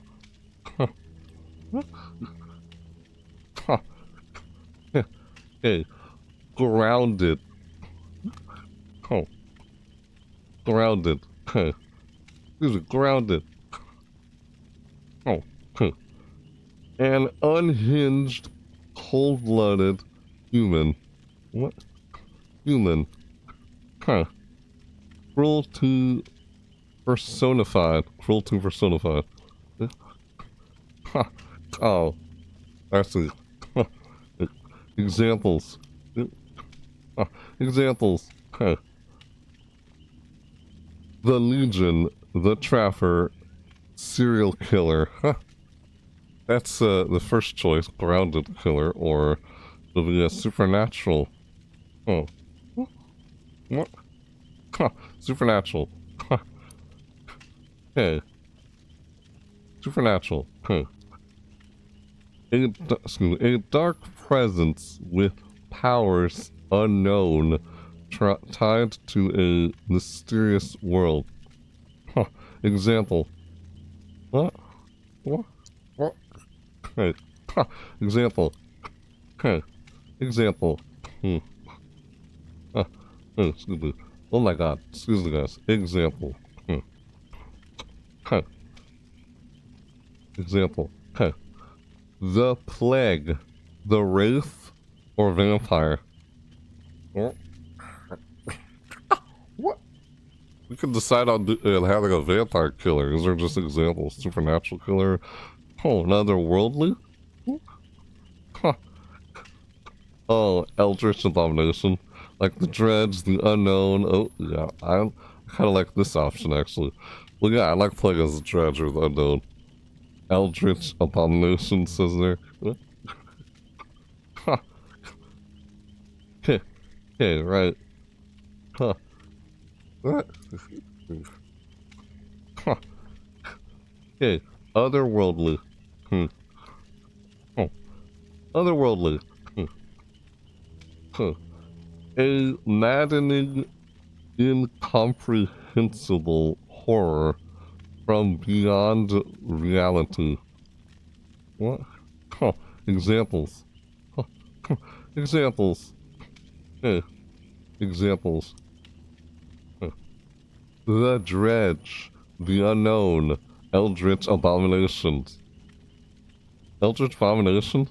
I think I'd probably go with otherworldly, to be honest. Oh wait. Oh, this down here says. Hey. Okay, right, this option here. If I can read it, excuse me. Hey. God, I hate these ticks. Okay. Finally. Okay. Chimeric? Wait. A twisted creation of nature. Somewhat natural. What? Somewhat natural. What? Definitely monstrous. Examples. Oh, examples. Oh, examples. God, I hate it. Excuse me, guys. Examples. Hey, alright. Examples. Hey. Sorry, excuse me. Examples. Hey. The artists. The singularity. Werewolf. Oh. So we could have like a werewolf killer, generic, or an otherworldly like Eldritch Abomination, or supernatural vampire, or grounded serial killer, like the Legion Chapter. That's grounded, supernatural. Example. God dang it, I hate this. The Plague, the Wraith, vampire, excuse me. Otherworldly. Example. The Dredge, the Unknown. I think I want to see another otherworldly character, like the Dredge and Unknown. You know? Or chimeric, maybe, like werewolf. Hey.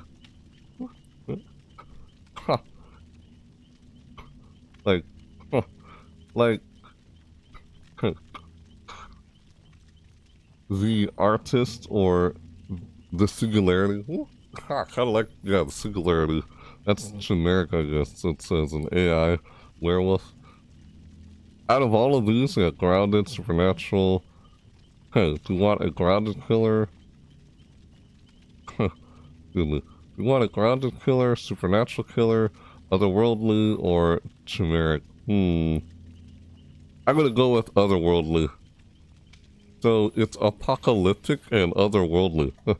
Like, no, this survivor comes from apocalypse and otherworldly.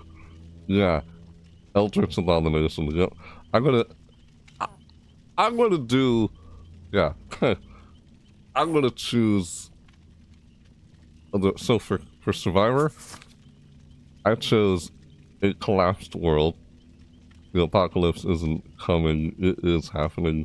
My world is unraveling, swallowed whole by chaos and ruin. That's the one for survivor. And for killer, I chose otherworldly. Otherworldly killer. Okay. Okay. A maddening, incomprehensible horror from beyond reality. examples: the Dredge, the Unknown, Eldritch Abomination. You get like an Eldritch Abomination like killer, otherworldly, like another one like Dredge or Unknown. I'd like to see another killer like the Dredge or the Unknown, to be honest. So yeah, I'm okay. So all right, my vote. Okay, look, hold on, excuse me. My vote is on otherworldly. Oh yeah, I'm voting for otherworldly. Yes.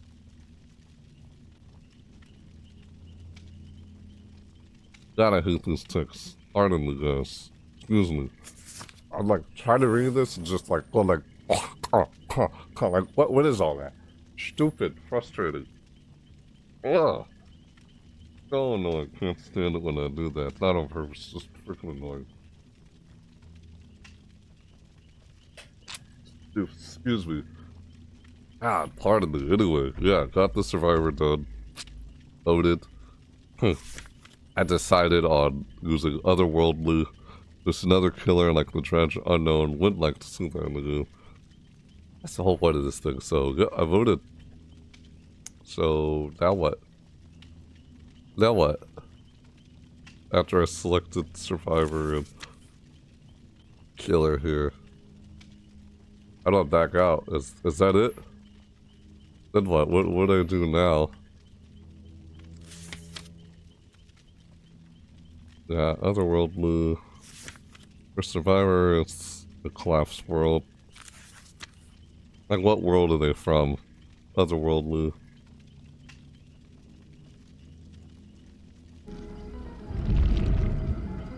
Oh, come on.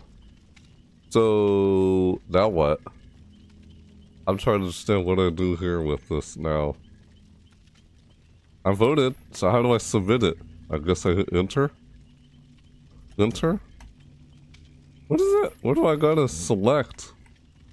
No. Yeah. Otherworldly, yes. Or I could do generic, like a werewolf.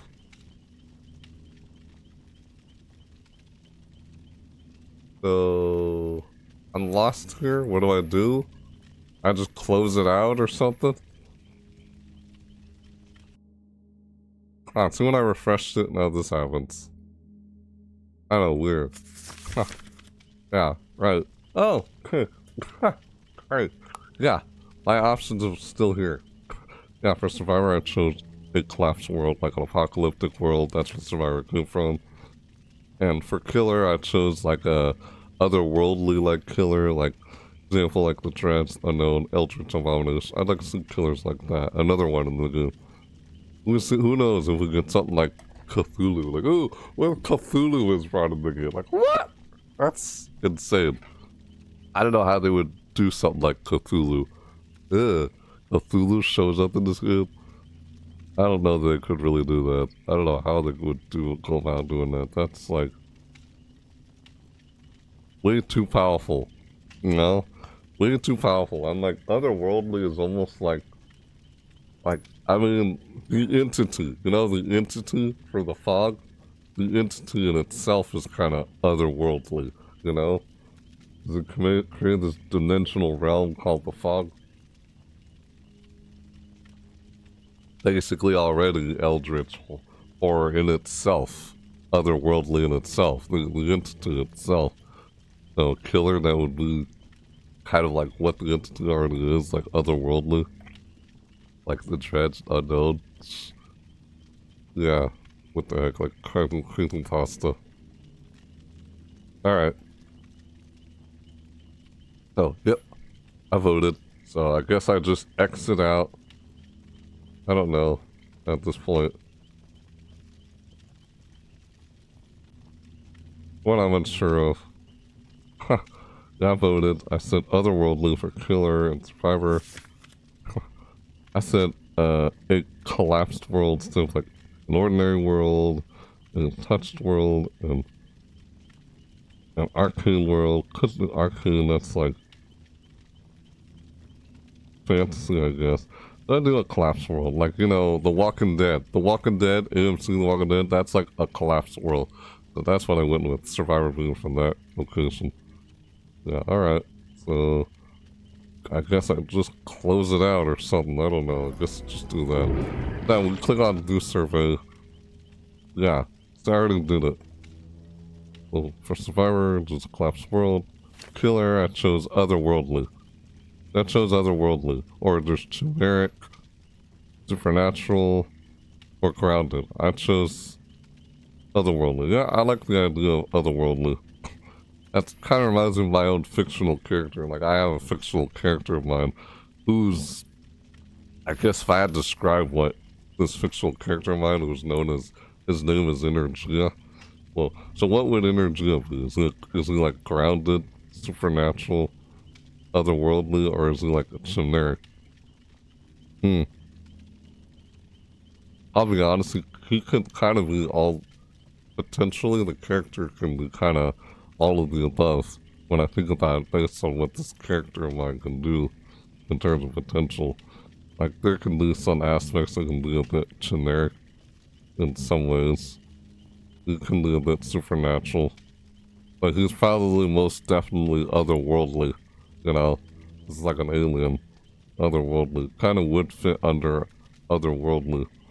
This character of mine. Because when I look at all of these and think, what would Energia be? Would it be generic, otherworldly, supernatural?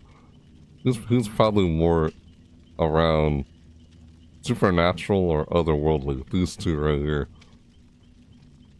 A little bit of generic. Because there's some aspects of the character that kind of seem like a werewolf with the character. But no, it's more supernatural and otherworldly. These two. That's what Energia would be like. A fictional character of mine. I've already voted. Huh. Yeah, see, it already acknowledges I've already done it. Collapsed world. And for this... Otherworldly. Yeah. I'm just gonna back out. Yeah, that was the... the Grimoire. The Grimoire. That's what I was looking at. The Grimoire. The message will be automatically deleted in one day. Yeah, I've already done this. I've already looked at it. So if you hadn't done this yet, the Grimoire, make sure you jump on this before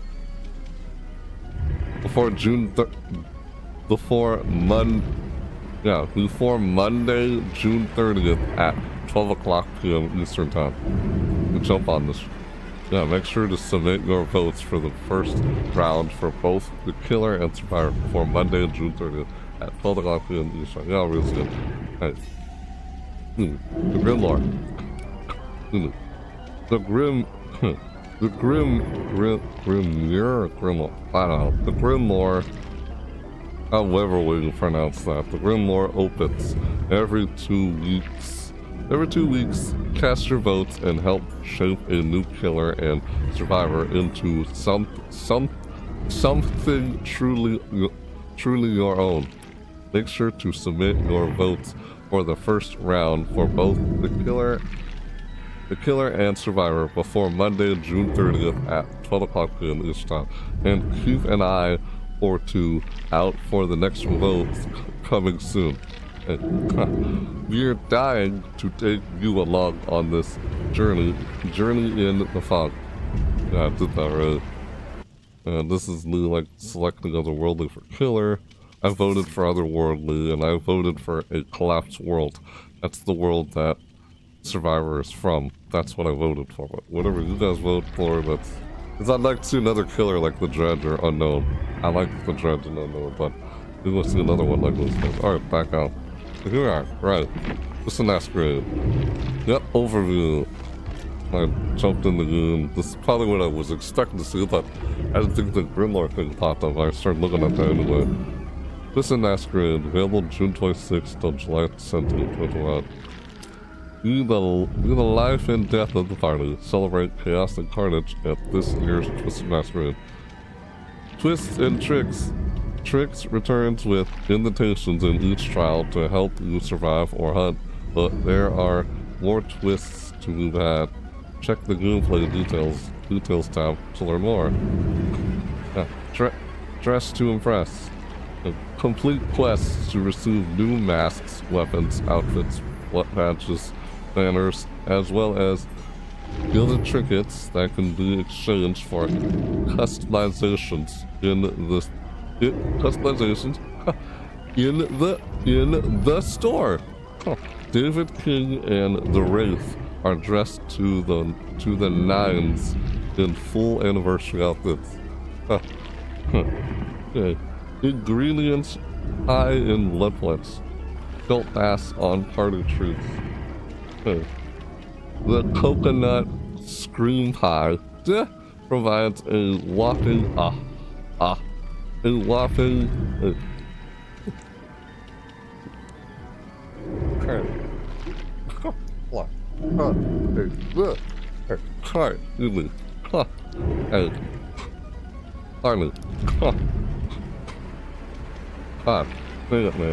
the coconut screaming pie provides a whopping 109% extra blood points in a trial.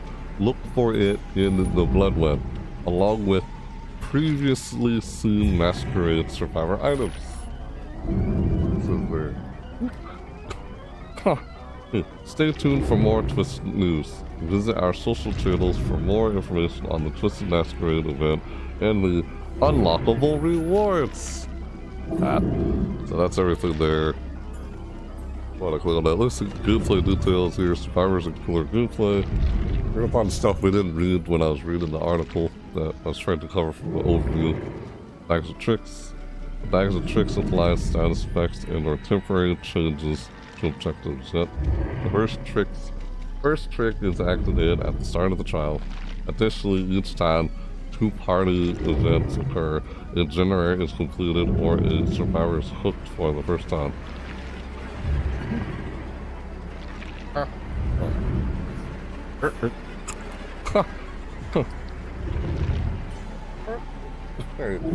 Oh, excuse me. Oh, sorry, dude. Excuse me, god dang it. Alright. Alright. Good, unbearable. I'll just read without doing annoying ticks. Additionally, each time 2 party events occur, a generator is completed or a survivor is hooked for the first time. An additional trick is activated. God dang it. The bag of tricks is disabled at the end game collapse. Oh, disabled at the end game collapse. It's not functioning. Okay. Okay, excuse me.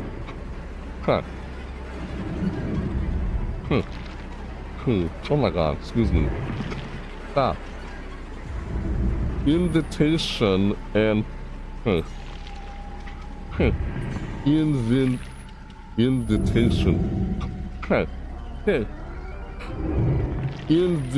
invitation. Invitation and charges.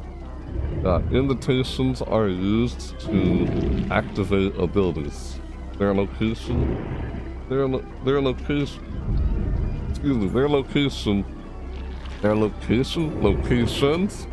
Maybe there should have been an S there. I don't know if that's a typo. Their location are revealed. I think their locations are revealed when within 8 meters of them. Okay. Collecting an invitation awards 1 ability charge. Okay, yeah. Okay. Ability charges passively recharge after receiving at least 1 invitation. What? Okay, yeah, right. Right. Okay, at least, okay. One invitation. One invitation. Yeah, Jesus. Passively recharge after receiving at least 1 invitation. Ability charges, okay. Yeah, right. I didn't read up anything like that in the article, of course. Okay. Excuse me. Okay.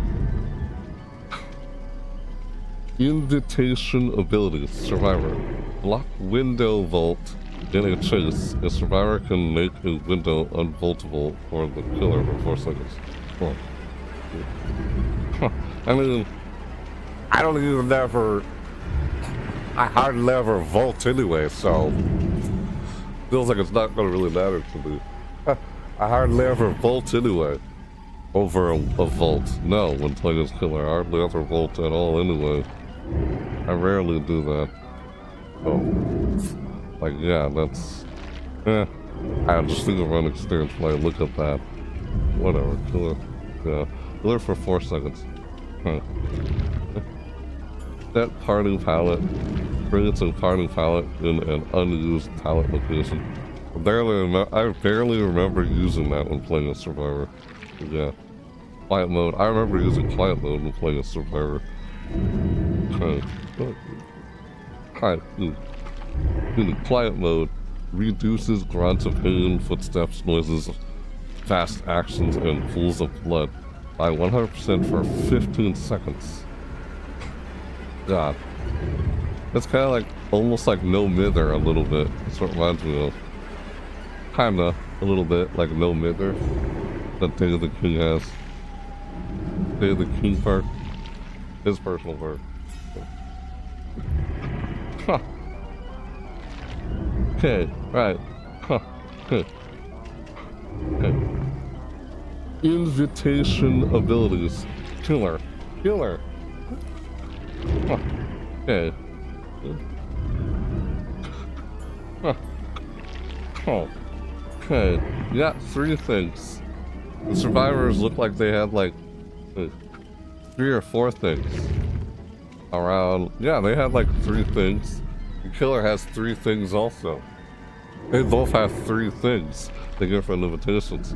Weird, from when I read it, it looked like survivors had more and the killers only had like 2 things. But no, they get 3 things also. The way it was worded in the article. Weird. Huh. Yeah, that I read earlier and I was trying to cover this in the overview. Invitation ability for killer. What? Huh. Okay, invitation abilities, killer. Huh. Okay.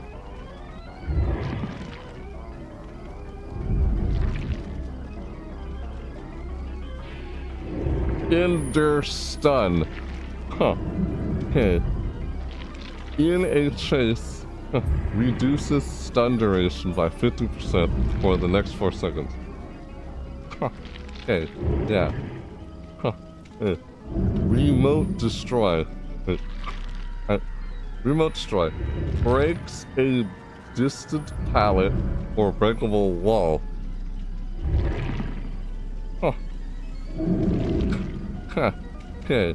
Right, you could do that like when you're in a chase. You just break the pallet like we're in a chase and just... Huh. Huh. Like, what? The party pallet? I mean, party pallets, they break instantly once you use it. At least that's what I remember when I used them in the past. That's what I remember at least. Enter stun, remote destroy. I guess you could destroy a pallet while you're chasing someone before they try to vault over it again. Or destroy it just after they break it. Kind of similar to an existing perk used by the Dredge that I like using when playing as a Dredge at times. Ender stun, remote destroy. Huh. Break some distant pallet or break a wall. Yeah, and there's... Huh. Huh. Excuse me. Hey. Excuse me. Oh my god. Pardon me. Huh. Hey. Hey. Huh. God dang it. Excuse me, guys. Alright. Alright. Remote hook. Look at a nearby... Remote hook. Yeah. Remote hook. Look at a nearby hook to charge up, sending a carried survivor to that hook. Like, just instantly, like that. You don't have to carry them to the hook. You just charge and put it over there. Like, what the heck? It's so weird. Like, what in the world, man? I know they're trying to do that, and it's like, what? And I have to walk over to it. Like, god dang it. I wasn't even given the chance to wiggle free when someone does that when playing a Survivor. It's like, weird. Yeah. I don't have to walk all the way over there, but yet I don't get the chance to wiggle free either. We can play as either Survivor or Killer. Weird. Yeah, so you're invited, no invite for you. You could do move it or lose it. Heal or you expose you, yeah. Wait, where? Are you totem and showing the chest? I remember all this. Yeah, here's the collection. Ha! David's mask. What? You got no eyes? Where's his eyes? My god, it's like hiding a pair of glasses or something here. That's a nice outfit. One button suit for the crew. Completing event quest to get it. Tuxedo pants for the crew. I would read all these, but I want to get through this so I can start a match, start playing. Then we'll look at the quests too. Hey. Hey. Oh my god, excuse me. Stupid tick. Hey.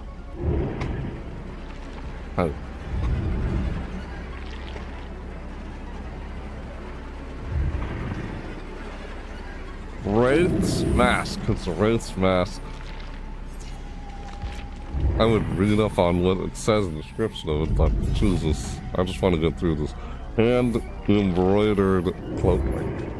God, I'm tired of taking so long just trying to freaking read. And like, it's annoying ticks just keep interrupting me. And I'm trying to read something. Golden, wait, that dang it, stop. Golden Stein Blade. Yeah, I've seen that several times through the trailer and on that image with the smash mirror. Victoria's mask, Jake's mask, Tori's mask. Oh, that was Tori's mask. That's what that was. Hey, yes, I remember seeing a mask on the ground at the beginning of the trailer that I reacted to earlier in this video. Yeah, that was Tori Keen's mask on the ground. If you remember what I'm talking about in the trailer that I reacted to at the very beginning, Tori's mask. The mask she found herself wearing at the Masquerade Ball. Huh. Okay, right. Huh. Okay, right. Aurella's mask. What's Aurella? Huh. Sable's mask. The mask who found herself wearing at the Masquerade Ball. A mask she found herself wearing at the Masquerade Ball. Yeah. Okay, right. Claudette's mask. Mask found herself wearing at the Masquerade. Huh. Okay, right. Houndmaster's mask. The mask she found herself wearing at the Masquerade Ball. Huh. Huh. Twisted Machete, a refined weapon suitable for the Masquerade Ball. Oh. Huh. Okay, right. Twisted Saw. Huh. Huh. Twisted Saw. Huh. A refined weapon suitable for the Masquerade Ball. Refined weapon suitable for the Masquerade Ball. Twisted Axe, a refined weapon suitable for the Masquerade Ball. We also see Twisted Baton, a refined weapon suitable for the Masquerade Ball. The Doctor. Twisted Katana, a refined weapon suitable for the Masquerade Ball. That's for Lister. Okay. Ziltrix portrait. Huh. Huh. NFA. Ain't I pretty? Zil? What? I wonder what happens to this person after the Masquerade event's over. Who knows? If anything happens to him or not. Other than them just gone, just like that. Who knows? Masquerade Wraith portrait. Who knows they'll do something for her. This is the last event, you know? Last Masquerade event, the final one. I mean... They did something for the Blight, right? The Blight for at the end of the Eternal Blight Halloween event called the Eternal Blight, and then they had Blight come in as a killer, what is hinted at throughout the Hallowed Blight Halloween event, and then the last one was called Eternal Blight. Just like Twisted Masquerade and the final Twisted Masquerade. Like, was there anything involved in tricks? Who knows? We'll have to find out in the future, I guess. Huh. The menacing phantom that haunts the party. Masquerade Wraith portrait after Wraith. Masquerade King portrait. Hey. Hey. Huh. Hey. A man of what? Huh. Masquerade King portrait. A man of taste. A man of taste lost in a never-ending party. Yeah, okay, never-ending, like a never-ending cycle. Yeah. Melting candles. A troubled place for those seeking refuge. Huh. Huh. Party chapel. Okay, right. What's going on in Father Campbell's chapel? Huh. Track signature. Huh. Okay.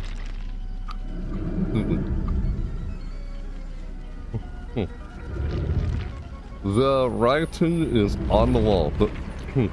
The writing is on the wall. This, and there's that. Ah, pro designer. Huh. Excuse me. NFA, best pro ever.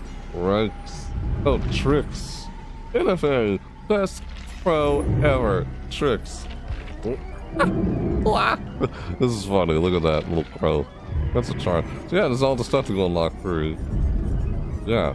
A few masks and store past cosmetics from past Masquerade events, which I've gotten all of these. Look at that. Yeah, the Oni already has one, of course. Like everyone got one, minus Tokyo Ghoul and Springtrap from Five Nights at Freddy's. So Five Nights at Freddy's and Tokyo Ghoul didn't get a mask or cosmetic during this event. How about that? It's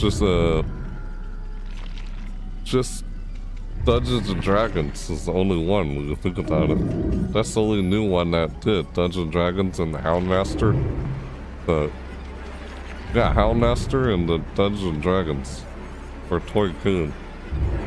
Vecna and the Bard, that's who got cosmetics, but I guess Tokyo Ghoul and Five Nights at Freddy's didn't get cosmetic in here. And I like this one. Masquerade colors. That's the dredge. I got another, I've already gotten that one. Yeah, I got all of these from the past events. The Hillbilly, Nia Carlson.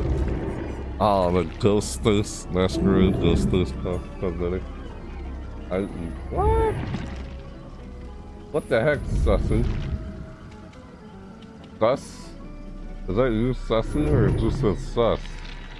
What ass? No, what? That's nasty. No, I don't. But why would you? Like, just reading that. That's nasty. Like, I don't know. I mean, I guess it depends on how you look at that, but... Oh, you mean like an ass cake? Ah! Like, there's a cake that looks like an ass. Are you gonna eat that? What the frick? Oh, who is this in the chat? It's me. I changed my profile to... Dude, what? You cereal. Oh, it's you? Sussy? That's you, Sussy? You came in here randomly saying to eat ass? What the heck, man? That was so random. Nice to see you. Silly. Silly, Sussy. Yes, you do. Yes, I'm playing Dead by Daylight. Like, you want to jump in and play? You can if you like. Oh, Nicholas Cage, I like this cosmetic. And the unknown one, look at it. The unknown is looking quite fashionably, isn't it? The unknown. You killed whoever was wearing this, and I was trying to take their form. he steals your identity. The freaking unknown steals your look. Freaking thing. Hey, it's cool. Look at that. Bill. This is Bill. William Bill Overbeck. Bill from Left 4 Dead gets a cosmetic in there. That's cool. Anniversary. People are asking if he would get a crown. Can he get a crown? Can Bill get a crown? No, but he gets a masquerade outfit. Bill gets a masquerade outfit. Cool. And then people wanted Bill to get a crown, but he doesn't get a crown. Masquerade musician. Look at that. That's from Dungeons and Dragons. And this is Vecna outfit. I'm probably gonna see if I can get this. Oh, this doesn't expire. I guess it stays here. Looks like it. Oh no, it goes bye-bye. Does it? Oh yeah, they both do. So you gotta grab these while you still have a chance. 18 days. Masquerade Lich, Masquerade Musician. That's the Bard. Let's see if I can collect this. I played Vecna sometimes. Well, I'm just someone who likes to collect stuff, you know, collect cosmetics. Yeah, these are all the past cosmetics, like the Dredge one. I had that, of course.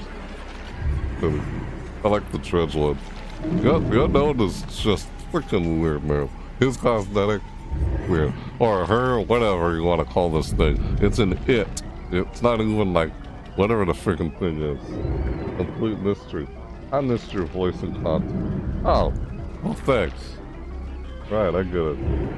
Yes, do. I soothing energy, and they stream eventually. Oh, okay. And hopefully they do will play together. Yeah. I missed your voice content. Well, I mean, thanks. Sure. But you hadn't seen my videos in a while, I guess. I take it from that response. That's a pretty cool outfit. Let's go to the store and look at it real quick. Alright, I'm gonna go into an actual match and look at the quests already. Jesus, already been 2 hours and 21 minutes. As I'm trying to cover all this stuff, and then finally going into a match. Then trying to cover everything there is for the event. The whole point of the video. The whole point of this video isn't just me playing the game. No, playing the game is aside from the point of me just covering this video. It's all about me covering the event. The anniversary event, everything that's new with it. It's the overview at the beginning of this video, and then go in depth again, like I'm doing right now.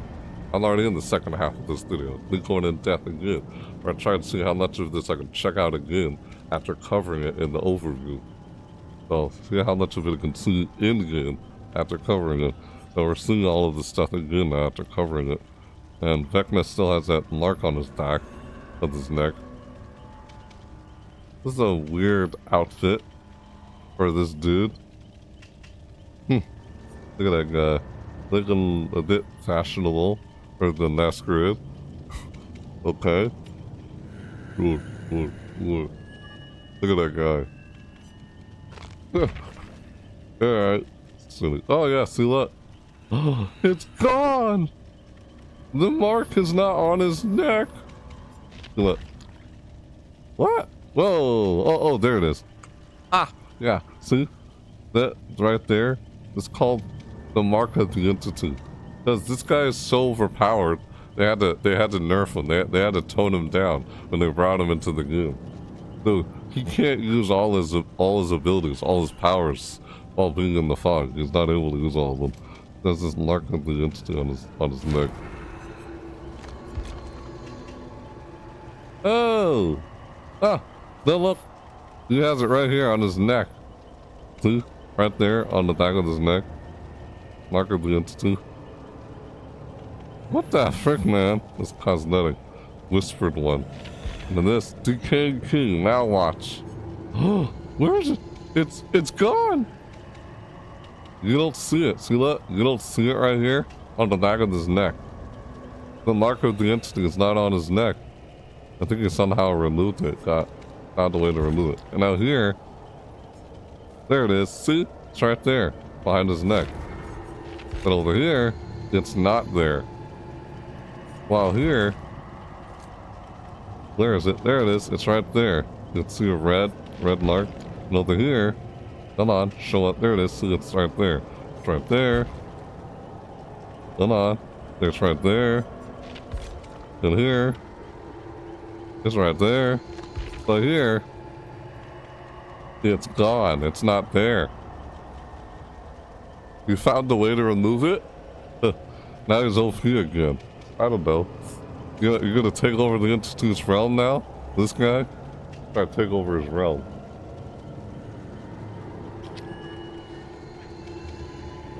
Yeah. Shit. This guy. Him doing that. Lich. After it's 32 meters. Oh, it's 32 meters, like the dredge.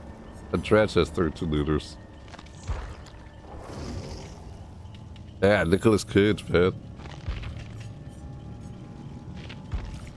Party animal. Outfit.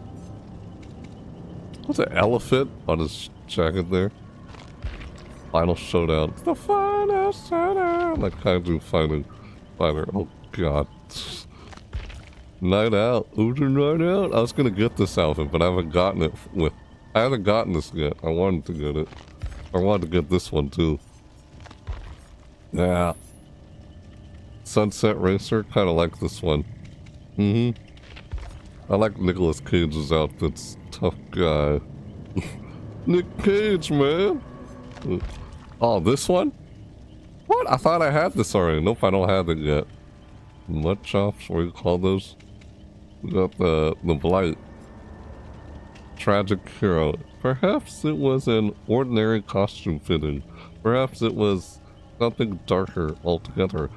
He moved through the shadowy studio in a daze.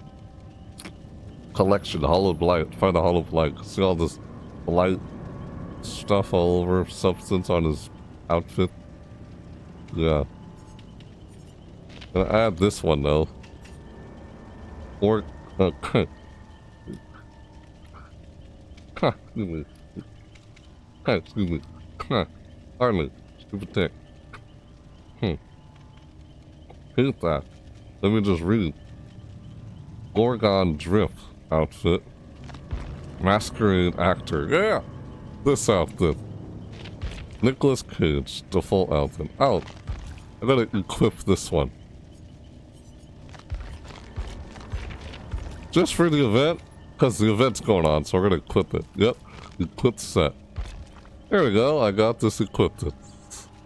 I had something else on. I didn't entirely have this equipped. No, I had something else equipped. I don't think I had this. I had something else, as you noticed before, which came from just getting the DLC. It's kind of like this outfit, but a little different. Nick Cage pad.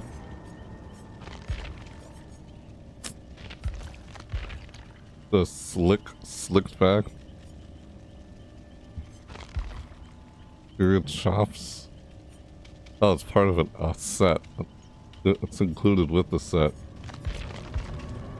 Nicolas Cage.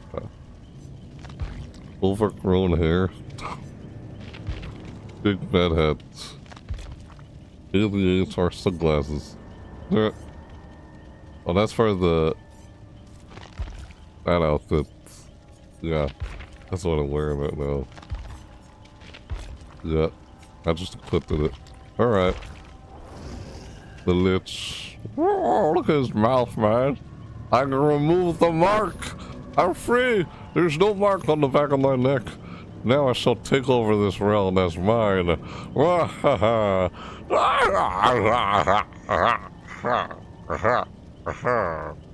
Weird. Look good. We got like a little thingy here. What is this little candle? Little dagger. Want to gut people with a candle dagger thingy? Weird. Event entry. Alright, let's go back. That's pretty cool out there. Looked at it. Alright, now that I looked at all this stuff, see if I can unlock all this stuff while completing quests. You know? Collect the trinkets. I have 100 already. Gone in 18 days. I haven't been looking at this. This event started like 3 days ago. 3 or 4 days ago. June 26th now. July 17th is when it's over. Yeah. So that's the whole event. And later, it's nice and near. Ew. Oh, hello there. This little guy right here in the corner. How's it going? Good? Great? Ready to start playing? Yeah, alright. Oh, okay, he's leaving. See? Yeah. The little guy just walked on screen there. View quests. Alright, let's see the quests now. Before I jump into a match. Wraith. Oh my god, the thing up here in the corner there. See that? Good god. Right here, week 8. Week 6. Huh. There's 1, 2, 3, 4. Oh, there's 4 weeks left after week 8. Look at that. Week 1 complete, week 3 completed, week 4 completed. Only completed week 1, 3, and 4. Yeah, we have week 8 here now. Well, 5 times in chase. Yeah. Right, we chased for 200 seconds. People get so hung up on trying to like down people in a single chase and then hook somebody. I feel like from experience, there are 4 survivors. You know, you're outnumbered 4 against 1. I feel like it's better to just focus on injuring them all. And once they're all injured, they can't do protection hits. You know, you can't protect. You can't try and block a hit like do a protection hit when you're already injured. So if they're all injured, they become easier to down. Plus, even if they try to heal, you know, you spent time healing, you're not working on gens. But it's weird that they actually changed it, made it to where it doesn't take long to heal anymore. Like, what the heck? That's... How are you supposed to create gen pressure if people aren't taking a long time to heal? Like, what the heck? That's... Yeah. And that's what I've noticed. Break 3 jurors, succeed at 3 repairs. Man, I don't know, man. Weird. Sacrifice or kill 1 survivor, repair total 1 juror. Break 3 jurors, succeed at 3 repair skill checks. Okay, daily. Huh. Milestone. Rift pass. Okay. Ha! Here we are, Twisted Masquerade. Here's the Twisted Masquerade quest. Oh wow! Part 4. Ah, there's a part 4! Woo! Oh, a part 4! There's a part 4 to this whole event. The event goes on for 4 weeks? 4 whole weeks? Is that it? There's 4 parts. Yeah. Part 1, part 2, part 3, part 4. Those are all the Twisted Masquerade completion quests, which are quests in themselves. To complete 5 Twisted Masquerade quests, you get hand embroidered cloak, 1 button suit, and Gilded Trinkets. How many? I don't know how many of these you would get. What does it say? What do you get for completing this? You get more of these when you complete quests too. Activate invitation spawn. Activate invitation to break a pallet. Break a wall. So we do that. Activate any invitation building 20 times. Collect an invitation from Masquerade pillars 8 times. Complete 3 Twisted Masquerade trials. That's easy. Just 3 trials. Regardless whether you escape or not, you know. Or whether you sacrifice anyone. Still do a trial completed. I mean, what's considered a win in this game? You would think, oh, we have to escape, but what if you don't? What if you're someone who doesn't escape a whole lot? You hardly ever escape. What if escaping is so rare? On account of how difficult it is, you know? I mean, it's ridiculous at what's considered a win in this game. Feels like there is no real win or loss in this game. The more I play it, it just seems frustrating. Or my experience when you try to sacrifice someone, or I kind of feel like the win condition in this game shouldn't be through just sacrificing alone, or through escaping alone, you know what I mean? Since those hard levers in the Avatar are extremely difficult if you're playing as killer, or you're playing as survivor. Hard lever escape. I mean, what's considered a win condition? It doesn't really straight up say whether you won or lost in this game. most people think a win condition is like, what? You get all 4 survivors? You know? Oh. When you're playing as killer, how often are you able to get all 4 survivors? I think you just try and take out as many as you can. Not necessarily take out all 4. But you do manage to take out all 4, then great. Feels like you don't have to take out all 4. You just at least try to. Whether you can or not. I feel like it should be something else, you know? The more I play this game, it's like, that's gonna be frustrating and stressful and hard enough to try and like sacrifice anyone at all in this game. What I experienced. I guess depending on who you're playing up against. If you're playing killer, but survivor, it's frustrating enough to try to scoop. Like, you can't see the scoop at all. They get sacrificed a whole lot. Yeah, it's just weird. Especially when people feel like they have to do stuff like tunneling. What they're led to believe from playing this game as just killer a whole lot, and hardly ever playing survivor. I don't know. I'm speaking from my own experience with this game. Since I don't play killer or survivor in particular, I kind of just play a bit of both based on these quests, you know? Like killer specific quests, survivor specific quests.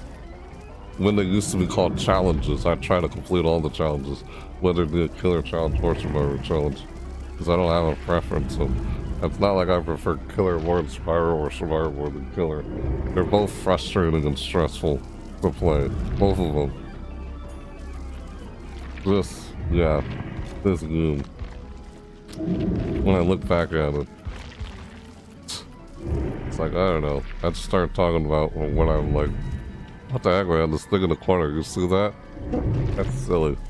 Alright, let's see if I can jump into a match and see if I can do any of this stuff. Who knows how long it may take, you know? Can't expect to get all done in a single match. Of course not. It's 3 trials, that's probably the easiest one. Not as challenging. Yep. Go to event. Alright. Yeah, you see the dredge right here on screen. What? Find dance at Freddy's. Still in the lobby? Why did they decorate the lobby? I'll get this. Yeah, I got that already. Claimed. This for today. Deleted 7 hours. Claimed. I got my 50,000 blood plus for today. Yep, login reward. Claimed. I don't know, man. There's just always something frustrating or stressful with all these games that I play nowadays. I've played so many different games and they all have one thing in common. They're all extremely stressful and frustrating. With they either take themselves way too seriously by design, because it's competitive and all that stuff. It's just, man, I find it hard to enjoy a game nowadays because so many games are like that. Man, lose. Yep, that's how it is. Here, let's play that Twisted Masquerade. Let's see if I can do any of those quests. Then. Ah, if I can do that. Ah. Really saucy. You lurking. Saucy's lurking in the chat. Unless, did you fall asleep already? Just listening to the sound of my voice? Like you said. It's like, I missed your voice again. Well, thanks. That's what you said earlier in the chat. And it came by. Saucy. It's like, you come in here, you're like, I eat ass. I'm like, what's up, sick man? Always random. Alright, here we are. Let's click on it. So, play event, Twisted Masquerade. Here we go. I don't freaking play on that already. After cover everything in this event, now let's go into a few matches after I tried to cover everything there is for this event. The best I could. So, am I gonna do killer first or survivor first? I mean, killer just feels anxiety inducing. Playing a survivor doesn't feel as anxiety inducing. Yeah, trying to get the survivors before they finish all the gens. Or trying to sacrifice any of them at all. Trying to prevent them from escaping. God, it's just... I don't know, weird. Killer. I'm like, people are so hung up on whether they finish a gen or not. I'm like, who cares if they finish a gen or not? I don't think it's about... I play this game so much, it's like, I don't think it's about, like, just stopping them from finishing gens. It's more about trying to prevent them from escaping, you know? And they only escape when they finish the final gen. So it doesn't matter how many gens they finish. Plus, even when they finish a gen, you can use that as an opportunity to find them, you know? You can find where they are once they finish. Oh, hey, a gen has been finished. You see where the gen is finished? There are survivors over there, right? Now you know where they've been, if you had trouble finding them. You know? You can find them when they finish a gen, that's one way of finding them. So where that gen was just finished, you can probably find them over there. They're probably near another gen in that area. That's where they thought they're dead. You know? Use that as a way to find survivors. I'd be more concerned if they escaped, not whether they finish a gen. The more I think of that from experience, it's like I'd use them finishing a gen as a way to find them, because it kind of exposes your location. Like, you can't really hide in this game. If you finish a gen, it exposes your location, and I know where you've been. But you can only take advantage of that 5 times. But unless you finish all 5 gens, then you can't find where they are anymore by the use of the gens being finished as a way to find them. Has anyone ever thought of that? Or they're like, oh no, don't want them to finish gen. It's like, I don't think it really matters how many gens they finish. Once you get to like at least 2 or 1 gen that needs to be finished left, it becomes harder to finish the gens. When there are less gens to finish left, there's less gens left to try and finish, it becomes harder to finish them all. When there are a bunch of gens, it's easier to finish. Like, when there are a lot of gens out there, like 5 total out there, yeah, you need to finish 5. But when there are a lot of gens out there, it's easier to try and get them done. But the more less gens there are, the harder it is to get it done. The more gens there are, the easier it is to get some done. That's what I realized. But when there are less gens to finish, and there's like only 1 need to finish left, it becomes harder to try and finish them. That's my point. Plus, it's easier to probably know where they are now, because there's only 3 gens left, and you need to only finish 1. In my point? So it kind of becomes a little, it's kind of shifted. So when there's like only one gen in to finish left, it's harder to finish it. When there's more gens, it's easier to finish them. That's what I realized. You know? When you're playing as killer or survivor. But it could be easier for the killer to find them when there's 1 gen they need to finish left. But it's harder for the survivor because they have to, there's at least 1 gen left when there's like only 1 to finish left. I just kind of find it that way from my experience playing. That's what I've noticed. And I gotta start with survivor first, for now. And I'll move to the killer. We're at home, you said there. Oh, that's just what I realized from the experience playing this game. When I play with both, killer and survivor, I don't have a preference. I play both. And I see a lot of the complaints from the community that go in this game from people who either play just killer or people who only play survivor. It's weird. That's where I mostly see all the complaints coming from. Not from people who play both. Mostly people who just play only survivor or people who play only killer. That's where I see the majority of complaints come from. I'm just thinking from observation, my own observation. When they complain about it being killer-sided or survivor-sided, it's silly. I feel like you can do both. Sometimes it can seem killer-side or survivor-side depending on who you're up against in the game, you know? I feel like depending on the player you're up against. That's what I realized. It's that one thing that nobody likes to hear, but most people say. Skill issue. Annoying, but ugh, just unbearable to hear. Simple. No one likes to hear that, but the way they design these freaking games anyway, unbearable. If that's the case, it doesn't encourage me to want to keep playing the game all the time.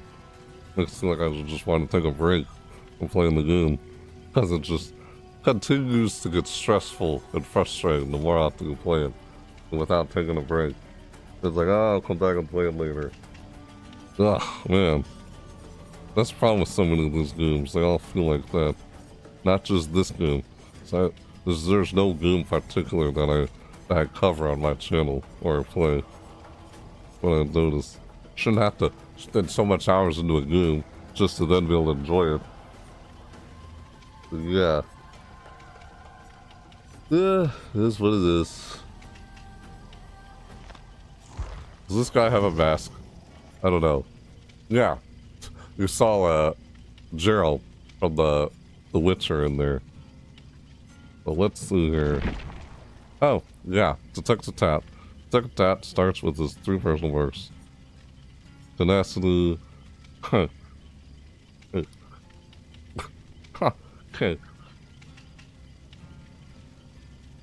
Tenacity. Okay. Detective's hunch or stakeout.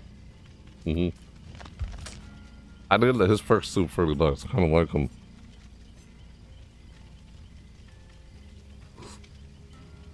Ugh. Tat. Tenacity is pretty nice.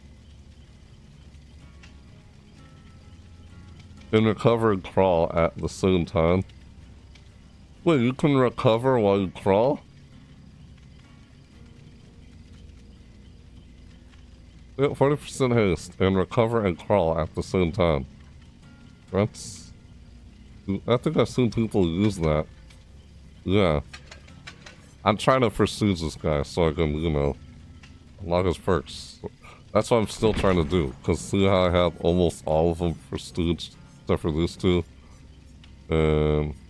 Except for these 2. That stupid mouse wheel. This mouse wheel in line is annoying. It won't let me scroll up when I'm trying to. I like some of this survivor's perks. What's it called? Deception? No, power struggle. Yeah, I like power struggle. I want to see if I can use that. Appraisal? Yeah. Felix Richter. Visionary. Desperate measures and built to last. Help him reveal generators, rescue survivors, and get the most from his tools. I think I kind of like his perks. I'm gonna try him first. Kind of like some of her perks. Oh, these 2 down here. Gabriel Sona, Ellen Lake, Lorcraft, and Orella Rose. See? That's how many survivors I have left. Just 1, 2, 3 that are not prestige. 1, 2, 3, 4, 5, 6, 7. God, just hard to scroll from this mouse wheel. I need to do something about that mouse. Like clean it out or something. Go to... Hey. Hey. Hey. Hi. Hey.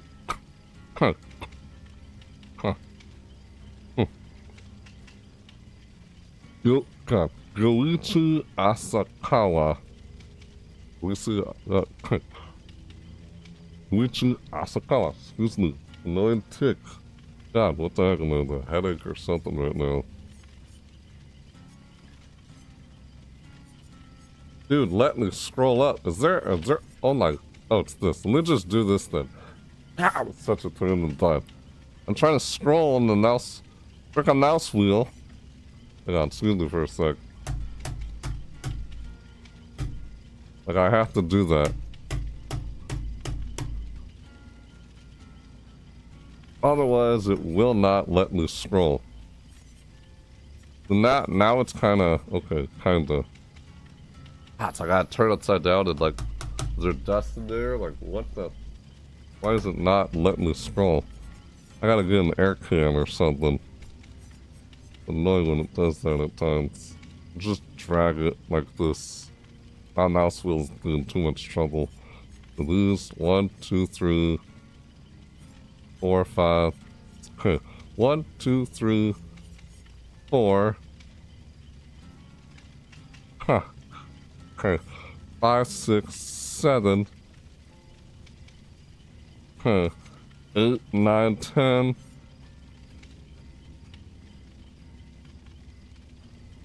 Huh. 11, 12. 12 survivors left. Good God. I can't. How long has it taken me to try and get all the teachable perks in this game? It's annoying enough trying to collect all of them. Especially with the killer, I'm not done with all of them either. Man. I haven't looked at the stats yet. Yeah, the whole stats thing where you're able to see what your stats, what you played more of and such. So, yeah, I'm just playing this guy for now. You know, I want to get his perks. Huh. This guy does not have any Masquerade cosmetic. Nope. Of course, it doesn't have any Masquerade cosmetic. Real champ. Whoa, look at Saw. Career cop. Undercover cop. True cop. True swine. Boot cop. Career cop. Career cop. Huh. Okay, to the top. The brilliant homicide detective obsessed with the Jigsaw case. Yeah, this is a licensed character. And Jigsaw, like Saw. Police. That's got some nice perks. So yeah. He doesn't have any course. Wait, does he?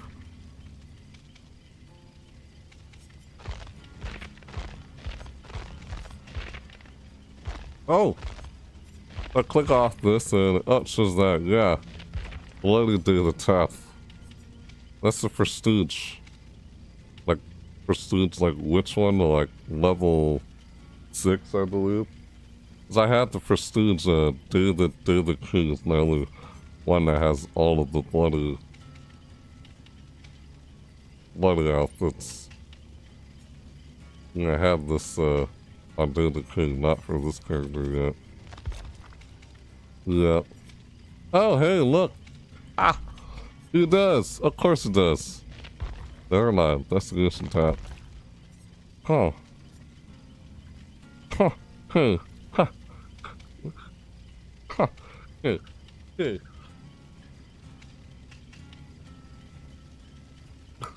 Huh. Hey. Goodness. Huh. Hey. Hey.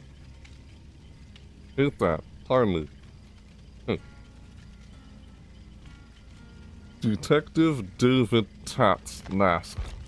Hey, look at it. He's got a Masquerade mask.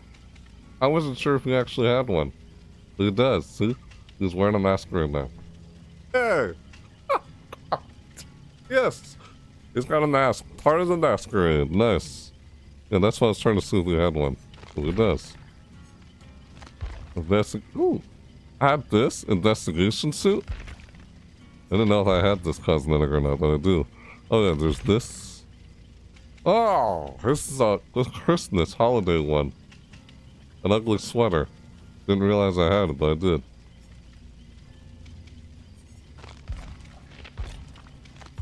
Oh, they're all part of a set. This, not part of the set. Part of the set. I kinda like this. Huh. Huh. Huh. Excuse me. Pardon me. Sorry you end up. Sorry for having to hear that. Ugh, stupid tick. Huh. Hey. Hey. Investigation suit. Yeah. I'll equip this investigation suit.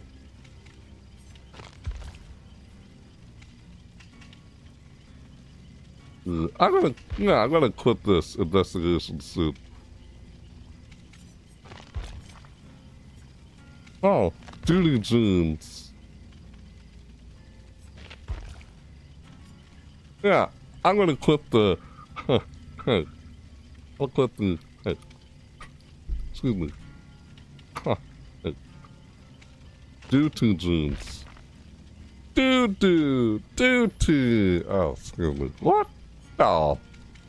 He's got his duty. Oh. What? Oh, just. Duty jeans. There, I got that equipped with the investigation shirt. He's got Masquerade mask on. Alright.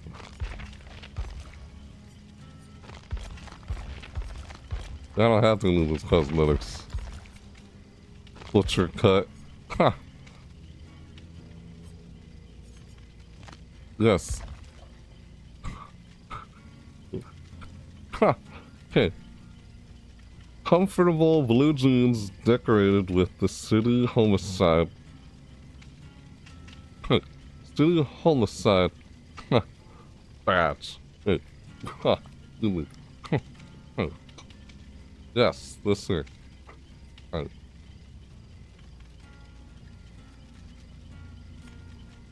Yeah, right there. Alright, got all. I just want to change this cosmetics here. What? Let's play already. Fog-wise.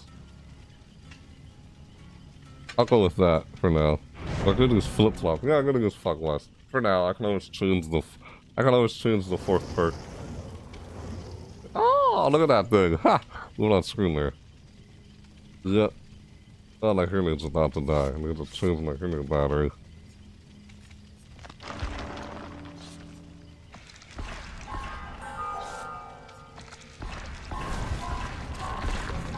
Ah, strength and shadows.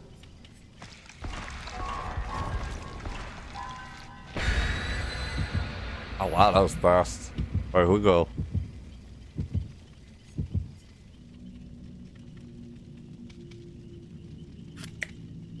Sometimes I forget about. Oh, I didn't even use it. Because I didn't get it inside the freaking bloodlet. I'll have to get it next match. How will I badly lose this match? Kind of frustrating my experience gets. Or whatever's considered a loss in this game. It's just frustrating.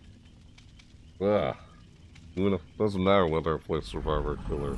The experience is still frustrating. And stressful. Yeah, that's why I don't play this all the time.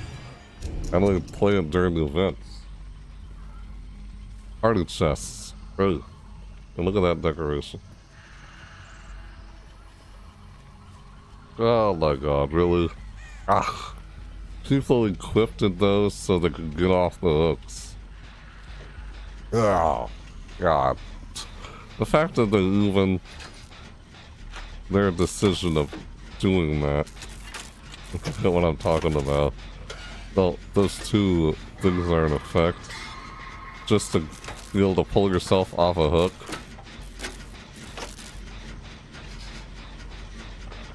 I don't see them anywhere. I wouldn't worry about, like, stopping them from finishing all 5 gens. Even if they finish at least 1 or 2, who cares? It's when they have like 1 gen left to finish, it becomes easier to probably try and get them.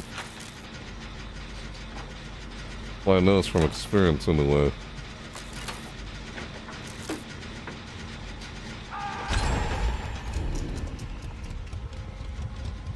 You exposed. Oh, great. I'm exposed. Ooh, toolbox. Cool.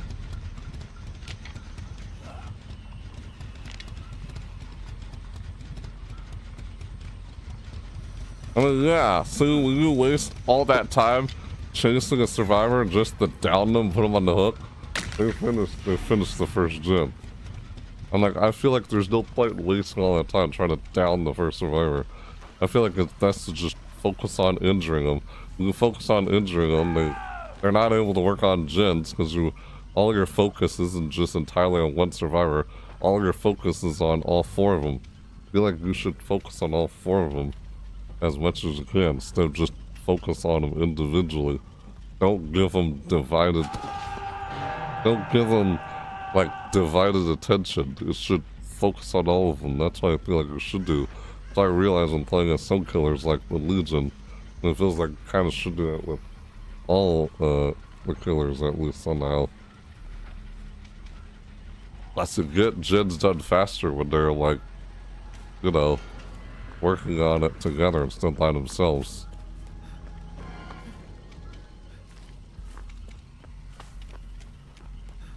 Shouldn't matter how many. Feels like it shouldn't matter how many gens they finish.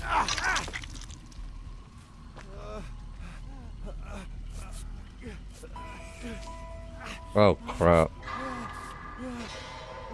It's not how many gens they finish. Michael Myers nearby. It's like, yeah, it's trying to prevent them from escaping. Even if they have like 4 or 3 or 2 gens done. So what? They haven't escaped yet, you know? They haven't escaped yet. They only escape when they get the last gen finished. That's what I'd be more concerned about. They get the last gen finished. Not, there's only like 3 gens left. They have to finish at least one of them. Right? So it becomes easier if you just try and take them out when there's less gens to finish. When there's so many gens, it's hard to prevent them from finishing them all. You know? It becomes less and less gens, it's easier to try and find them or get them. That's why I noticed from experience. When people complain about whether they finish a gen or not, I feel like it doesn't matter if they finish a gen. In fact, use the fact they finish a gen as a way to find them. This person is like, yeah, yes, 2 survivors are injured right now, and 2 of them are working on a gen. He's probably just looking for someone right now, can't find anybody. Now he's chasing someone who's injured. I'd rather find the 2 who are not injured and not waste time chasing the one who's already injured, you know? I'd probably worry about downing them once they're all injured, because then it's easier to down the survivors when they're all injured. There's no protection hits and stuff like that too. That's why I know from experience. That's what I'm just talking about from what I know from experience. I think it's better to go about it and do it like that, rather than get hung up on chasing one survivor just to down them. It becomes easier to hook them when they're all injured. That's what I'm saying, is that's what I know from experience. And people are so hung up on trying to get the first survivor, like, hooked. Like it's easier to hook them. But I'm not sure what this guy was doing this whole match. He's focused on trying to down them. I think it's better to focus on injuring them. That's what I feel like you should do. You should worry about injuring them. Injure them first, then worry about downing them later. Because once they're all injured, it's easier to down them. When they get that speed boost after you finally injure a healthy survivor, like, oh great, injured, okay, move on, find the next one who's not injured. Unless they spent so much time trying to heal instead of working on a gen. But since they increase the time it takes to heal someone, it's like, geez, that guy makes it a little bit more difficult when they did that. Jeez.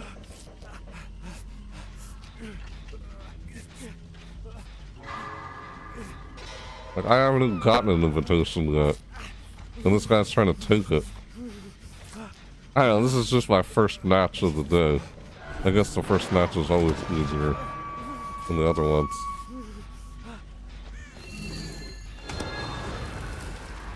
Quiet. I finally got one. Oh, I could lose that.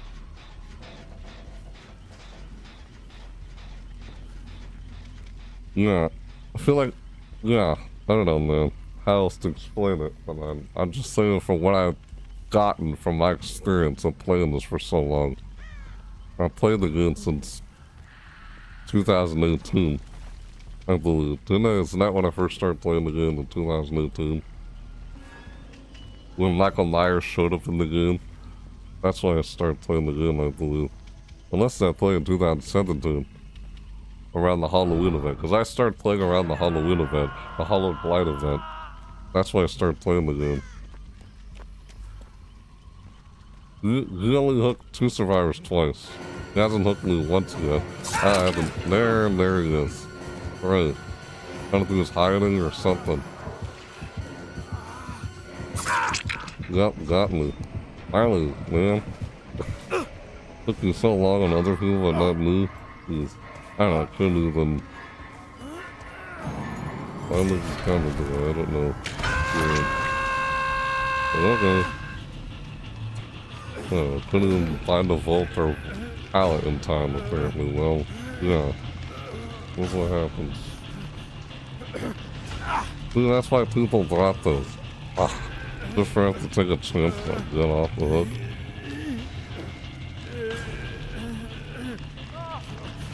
Like, I could, but why should I even take a chance? I don't want to take a chance. It's like wasting a health. I don't know, it's too risky. You know, they increase the chances of unhooking myself. I don't want to take that chance. There's only 1 gen left. What was it? Thing man.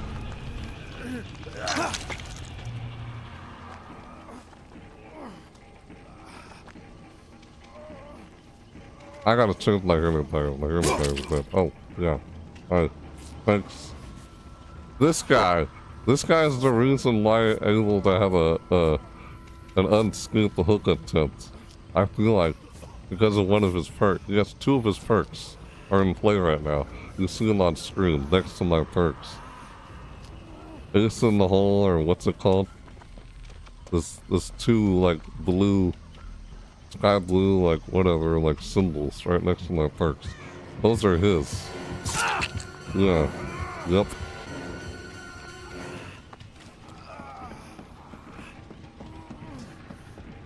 See, at that point, yeah, if I were him, I would have just let the survivor go after you injure him. That's why I feel like, well, yeah, the Legion is perfect for what I'm talking about on how I would try and do something in this game. And what I'm talking about by injuring them. Legion's the best killer to do that, because it's easier to injure all 4 survivors with the Legion. As a feral frenzy, allows you to find them with killer instinct. Yeah. Was there some perks that help you find survivors after injuring one another? You already got 1 sacrificed already. Hey, you at least got 1 sacrifice. I think the whole idea is to try to get as many sacrifices as you can. You know?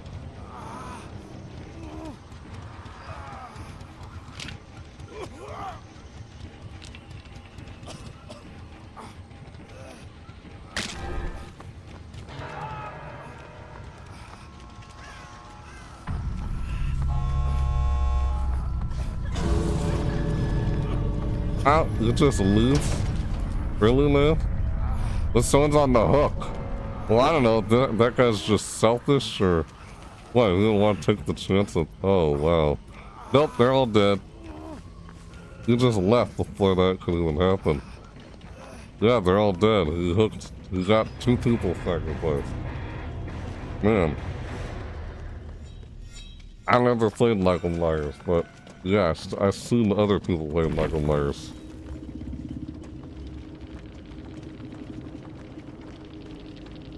Like, there's even an add-on where you can see where the survivors are. Like, literally see where they are. There's an add-on that reveals where the survivor is. Like, you see survivor's aura with a certain add-on that Michael Myers has. Like, what the heck? Is that a perk or an add-on?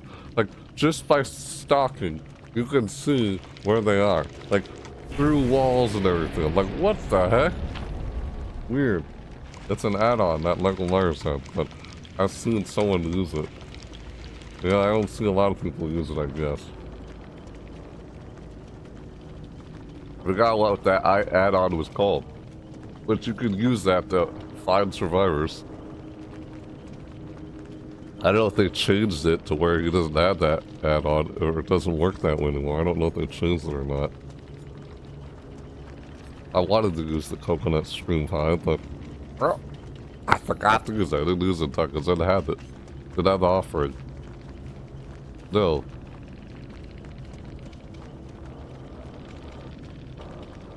Hey, you got two survivor sacrifice. Yeah. Like, really, good for him. You can't expect to get them all sacrificed. That's just... You see what I'm saying? People who complain that they only got the first gen... Like, oh, they're down to 4 gens or 3 gens, like... So what if they are? I feel like it shouldn't matter how many gens they get done. It's whether they open the exit gate in a scoop. That should be more concerning if they finish the last gen. I'd be more worried about them finishing the last gen than just 3 or 4. From my understanding, after playing this game for so long. Man. Huh. I don't know. Yeah. That's silly. I guess what I'm talking about is like, I don't even play just killer. Nope. I don't play just survivor either. But it does feel anxiety and stressful inducing playing as killer. Yeah, kind of be stressful playing as survivor too. When playing both. That match was just... I don't know, man. Someone playing Michael Myers. Yeah. Hold on. I gotta change my hearing patterns. They died on me here.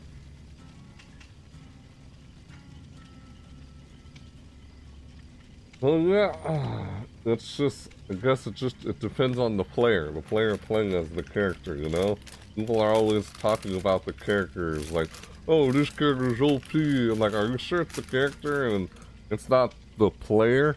The player playing as the character? Eh? People are always complaining about the character itself and not the player behind the character. Like, maybe it's just that one player playing as that character, and have someone else, have some other player play as the same character, but they don't do as well as that one character. You know? Could be just the player, not the character. I believe it's the player, not the character. How well you do playing as that character. You may not do very well playing as that character, and someone else may do better. It's like, hey, I don't design these games with skill base and everything. That's just what I see. I can't stand the way games are designed with, you know, in line with skill base, whatever crap. So, excuse me for a sec.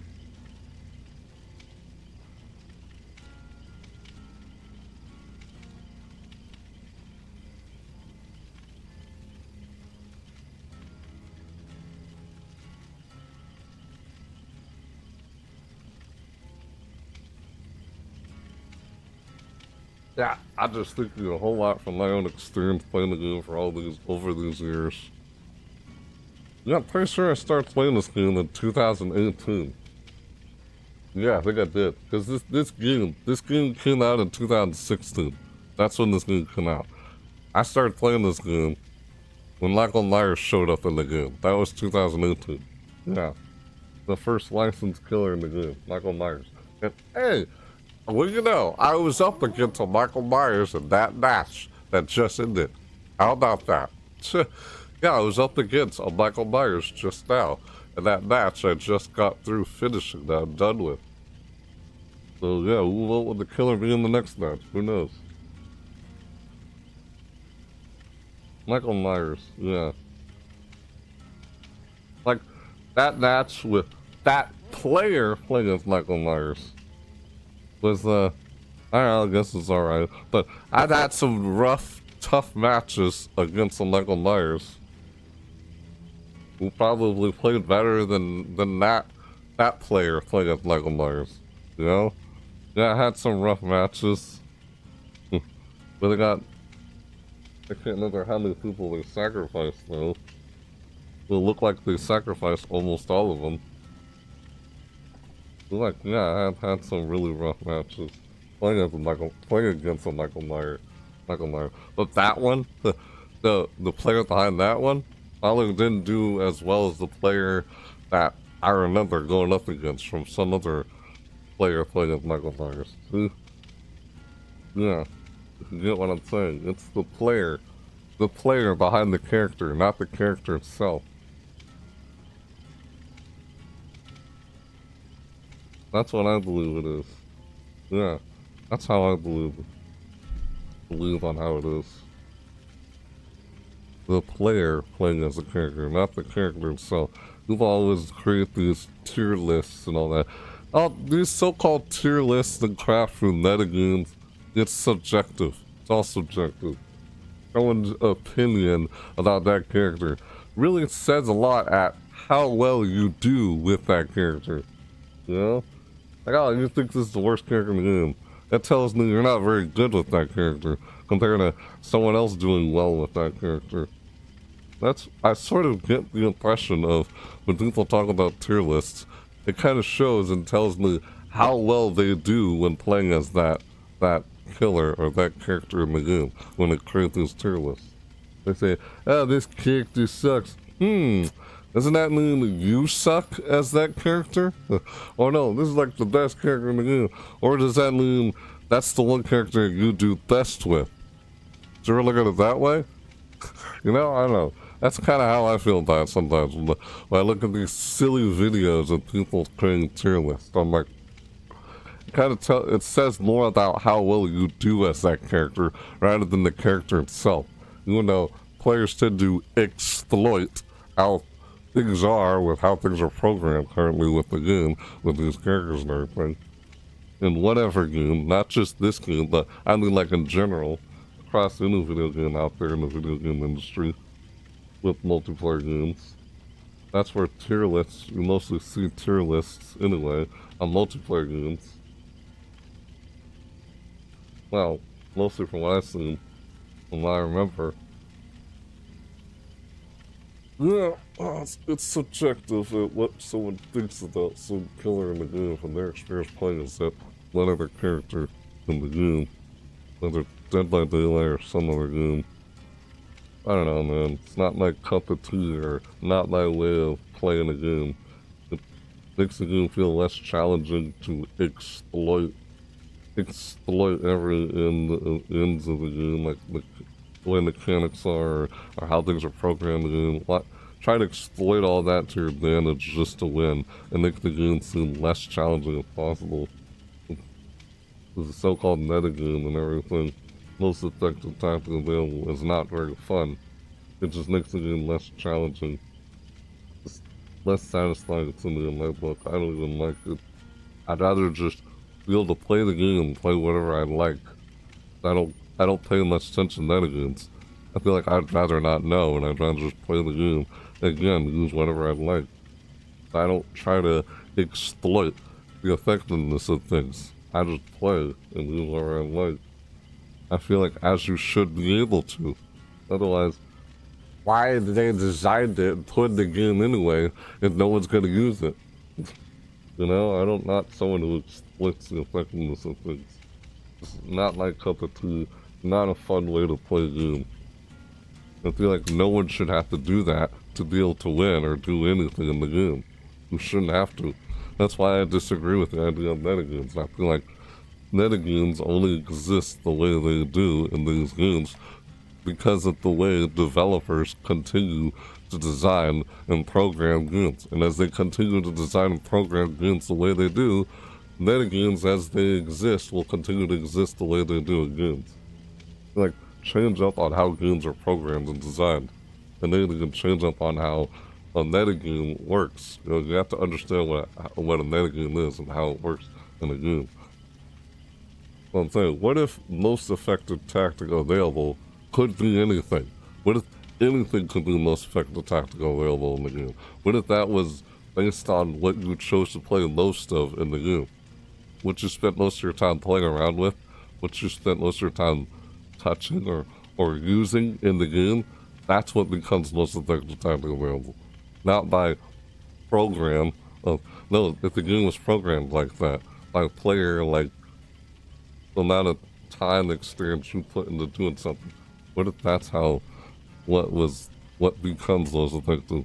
Like stuff you don't touch or play around with becomes ineffective because you don't play around with it. Just like in real life with actual skill and experience in real life, what you spent most of your time doing and experiencing and putting skill requires focus, right? What if the game was designed like that? Not designed like the way they are already designed all the time. That's like, my point is change up on the idea of how metagame works in this freaking games. Because the metagame is just how the people use metagames based on how the game is currently programmed and designed in its current state until they have to patch it up again constantly. I don't believe in constantly having to do that with this nerfs and buffs. I disagree with all that, with how they keep doing that. I'd like to do something about that myself, but I'm afraid I can't program. I can't program. I don't know how to program yet, but I have an understanding how programming works to some extent. That involves math, and math's not my strong suit. So, yeah, until I'm able to do that, I can't program it again myself. Do exactly what I would like to try to experiment and do with a video game. I just don't like how they design games these days. This is so unbearable. Never liked it. This whole skill-based idea crap. So stressful. Ugh, that was just my first match of the day. Of course, I guess my first match of the day if I don't play the game a whole lot. And I just came back to play the game. Last time I was playing this game was during, well, Five Nights at Freddy's chapter. I was playing this over at Twitch. So, yeah, so it's like not too long ago of me actually playing this game again. Because I was playing this game when this chapter, Five Nights at Freddy's chapter came out. I was over at Twitch streaming it. That's why I didn't do a video over it. Of course, because I do videos over these events, in-game events. A chapter is not an in-game event. A new chapter in this game is just, oh, it's just new updated content in the game. I cover the in-game events. That's what I do. Not just in this game, a variety of other games. There's no specific game that I cover on that channel. I mostly cover the in-game event. Like the last videos I covered on Deadline Daily was probably during the Chaos Shuffle. Yeah, Chaos Shuffle. That was the last in-game event I covered. Right. Five Nights at Freddy's. There was no in-game event with the Five Nights at Freddy's chapter. It's just a Five Nights at Freddy's chapter. That's why I didn't cover a video on it. But I was live. I was doing it live though. Yeah, I need to go through the Bloodweb and get these. I haven't gone through the Bloodweb and used those yet. No. Because I haven't found them through the Bloodweb. I keep forgetting to do that. Jesus. Not going through the Bloodweb and doing that. Yeah, it's fine if someone disagrees with me, because you had an entirely different experience from mine. Your experience is different from mine. I don't doubt that. That's what I know when someone disagrees with me. It just says, that tells me, you had an entirely different experience. Your experience is different from mine. So, yeah, that's totally fine. I don't care if someone disagrees. You had a different experience from mine. That's what it means. Usually, when someone disagrees, it just means you had a different experience. Your experience is not like mine. Thus, you don't agree. That's fine. No, I don't expect people to agree or have the same experience as me. Hello. Well, think of that, yeah. My experience, it's like, yeah. That's what that tells me.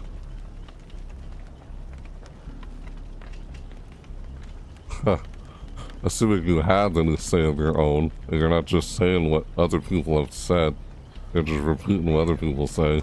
What they call sheeple? Sheep? You don't think for yourself? I guess those who think for themselves actually have experience of their own. Well, I have experience of my own. I don't really pay much attention to what a lot of other people say, and look up my own experience and what I've been through with the game.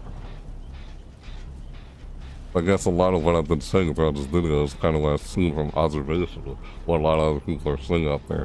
It sounds like all the complaints, like I said before, are coming from people who only play Killer or who only play Survivor. Like so-called Killer maids or Survivor maids. I don't do that. I don't play a game like that. Boy, the way this match is going right now, this is like, holy crap. It's one of those matches where you struggle and can't finish any gens. As a what player we're up against and whatever killer we're playing as. Nah, I've had matches like this when playing as. Wow, are you kidding me? Damn. So I was just trying to slug everyone. And I guess that's it for this match. What is this killer? I don't know. Oh, it's the pig! Good God, the pig man's the... just...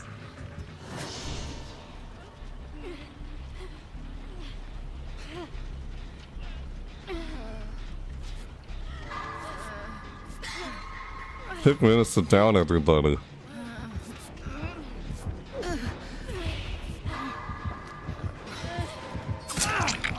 Well, that sucked.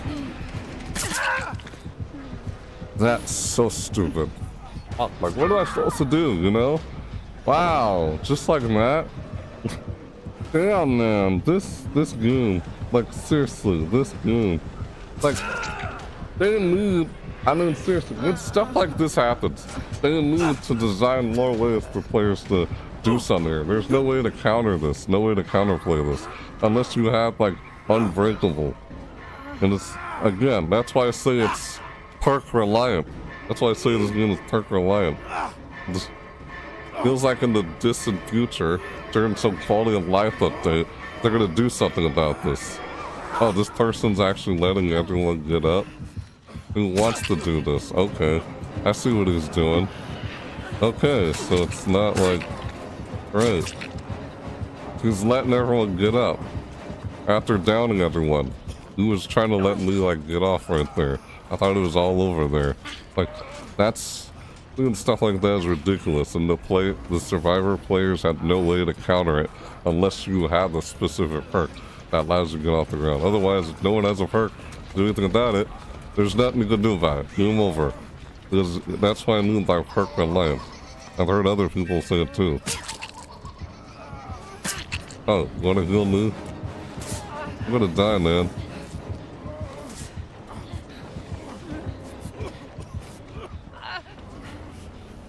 Well, like, yeah, I've heard other people say it too. The game's perk reliant. Unless you have a certain perk to help you get off the ground, you can't get off the ground. That's perk reliant. So they're trying to make that base kit at some point in the future where you're able to get off the ground and it's no longer reliant on a perk that allows you to get off the ground. Getting off the ground is no longer just perk based on perk. Getting off the ground could be base kit in the future at some point. So I'm not sure how they're going to do that though, because there's no way to counter that, no way to counterplay being laying on the ground. You have to rely on someone to help you get off the ground.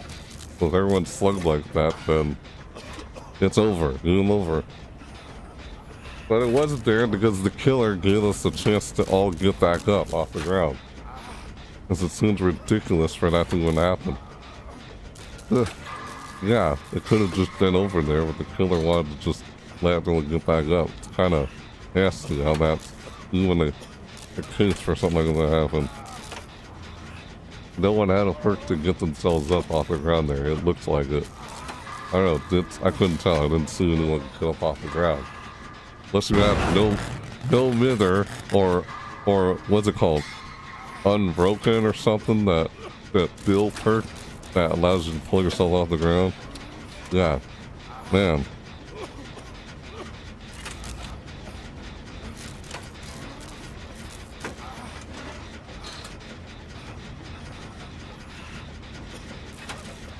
I was like, what is going on in this game? Are they just screwing around? I think everyone's just... I think this is one of those matches where they screw around. I thought it was over there. I couldn't tell. It just downed everybody. Yes, yeah, I could say I'm making assumptions based... Well, yeah, based on what I saw there, it looked like... I was like, how did that even happen? With what happened? And I tried to help everyone up. And then when I was down, looks like it's over. But no, it's still going. It looked like it. Until we found out what happened afterwards. Yeah, there's absolutely no way to get off the ground if you don't have a perk that helps you get off the ground. Well, I feel like stuff like that should be base kit. And look, it says abandon at the top of the corner of the screen. Escape. I could literally abandon the game right now because it says escape on the top corner of the screen. Why would I want to abandon? That's stupid. I don't give up and abandon things like that on stuff. That's disgusting. I don't ever do that. I'd rather just follow through on it and complete it, regardless whether I win or not. Because you're gonna lose more than you win. It's common. You can't expect to win all the time. If you win all the time, then nothing is challenging. Everything is way too easy. That's what it means, winning all the time. Winning streaks mean you're not receiving much of a challenge. It's way too easy. Things are not challenging enough for you, apparently. That's what I know from my experience. I guess if someone disagrees, wonder what your experience is. Well, I'm dead. What is everyone doing in this game? This is a silly game.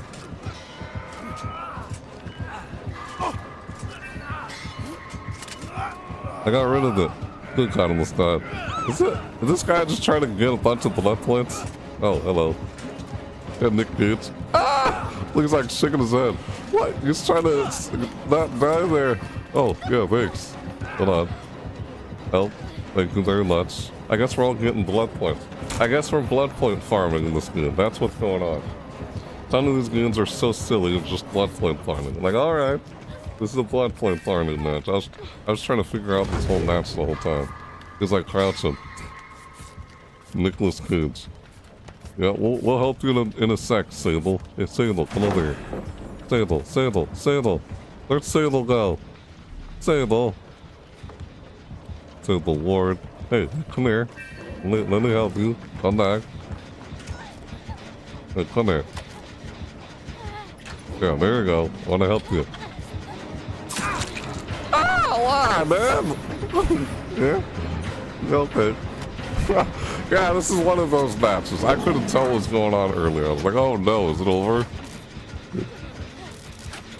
Oh, okay. Oh, yeah. Yeah, let's go.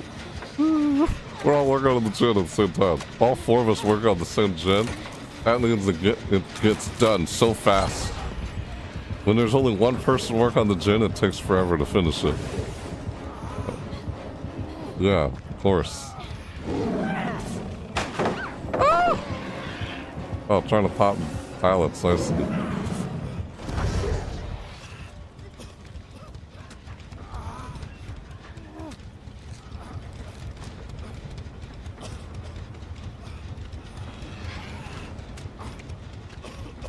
I gotta pull it down, but it's a party pallet. It's a temporary pallet.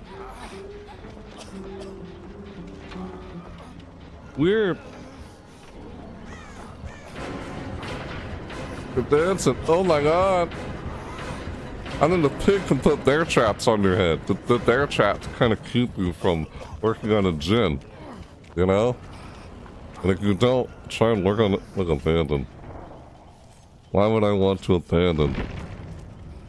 Abandon. See, this is stupid to me. This whole idea of abandoning is stupid to me. It's like, oh, you're encouraging players to, you're allowing players to give up, abandon the match. Yeah, none of the reasons for, they only added that in there because there was no way to counterplay being laying on the ground. You had to wait, you had to rely on someone getting you up off the ground. And because it's a team play. It's a team-based game where one person's all by himself. It's two. Ah. No? No? Okay. What's he doing? He's like shaking his head at me.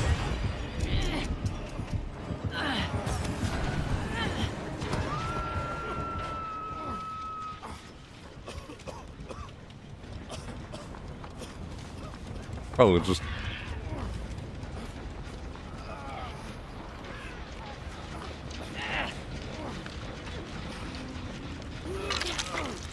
I got you. Oh, good. Yeah, it's weird. It says you scoop abandoned up there because everyone was slugged. Everyone was down on the ground. So it was over. No one had a perk. No? Oh, what the frick, man? You want to put me on the hook? Alright, what the frick, man? This is silly. It's like you're shaking his head at me. I'm confused. What are you trying to tell me?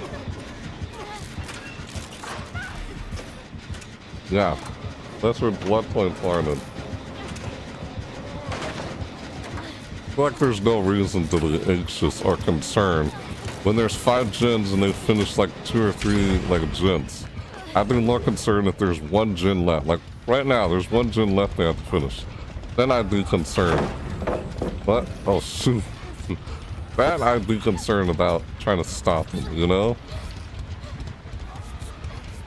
that should be concerning. Not whether they finish a gen. They finish 2 gens. And there's only 3 left. You know? Oh, now the executes are powered. Then I'd be concerned about trying to stop them, you know? I just think it's an experience. I know, I understand the anxiety-inducing of trying to stop someone from finishing gens and trying to stop from escaping. Oh. Hey. Oh! Oh, why?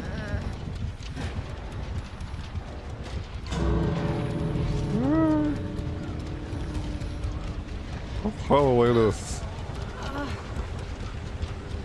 Oh, come on!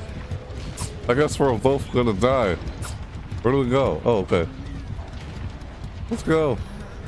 It's a slug race. Oh, he wants to help me up. What are we doing? Oh, I guess I'm just on the hook. No?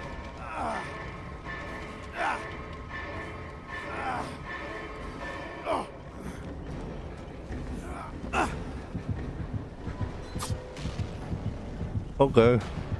Thank you. Thanks, pig. Yeah, some people like to be friendly like that. I understand. I do that sometimes too, to be honest. You can see my past videos. I rescued that person. Hey, I'm free. I could have waited until they got here. Alright, that person's gonna bleed out because they're... I mean, can't they make bleeding out on the ground much faster? It takes forever to bleed out on the ground and die without laying on the ground. But then they get faster, we bleed out much faster on the ground. So, mooring people and sacrificing people on the hook aren't the only ways to kill a survivor, because there's another way to kill a survivor. There's 3. There's 3 ways, actually. Yeah, sacrificial hooks. That's one. Mooring is the second way to kill a survivor. And the third way is they bleed out and die on the ground. If they bleed out and die on the ground, that's another way to kill them. But that way it takes forever. Why don't they speed that up? Is there a way to speed it up so it doesn't take forever? You know? Be nice. It was. So people could use that as a way to take out the survivor. Yet the survivor still has a way to somehow counter it and pull themselves off the ground. I just like to see they update it, you know? If things are going to change with this game, and this game needs to evolve over time and improve over time, I think that's some stuff they should add or improve in the game. It seems like that's what they're getting at with the quality of life changes. I just wonder how it's going to do, though.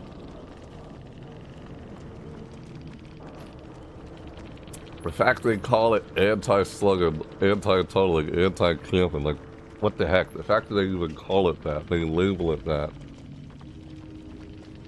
Like, oh, it sounds concerning for people who only play killer. I'm not someone who plays only killer anyway. I think it's silly to only play survivor or only play killer in this game. As I realize you learn better about things in this game when you play both, instead of just only one of them. Definitely. You understand things better from both perspectives, from both sides of the game. Than just playing only killer or only survivor. Like, you realize you leave scratch marks on the ground. You wouldn't know that if you never played killer. Say you've never played killer, ever. You wouldn't know that you're leaving scratch marks on the ground. Stop running and you'll stop leaving scratch marks on the ground. You kind of want to be stealthy so they don't hear you, like, running. Because if you run, they hear you, plus they see scratch marks on the ground. But if you're injured, oh, great, they hear you groaning and moaning because you're injured. And the injured survivor is easier to find than a healthy one. So, it won't matter if you're, I guess... But if you're not in the chase, why run? You know, you leave scratch marks, plus they're able to find you. And you don't want them to find you. Like, you don't want them to find you. Yet there's some people who like being in chases, and they want to be found. I'm like, that to me is kind of stupid. I'd rather not be found. I'd rather not be in a chase. If you're trying to survive, it's... Yeah, because every time I end up in a chase, I get downed. So... Yeah, it's not for me. Like, yeah, I'm not good enough. I suck at chases. Doesn't mean I should get better at it. I feel like I should avoid chases. And I feel like you should. If you want to survive, you should avoid chases. Otherwise, you just put yourself at risk of getting taken out and losing a chase. I'm speaking from my own experience with it anyway. Like, you do you on how you want to play the game. Yeah, really, it's like, man.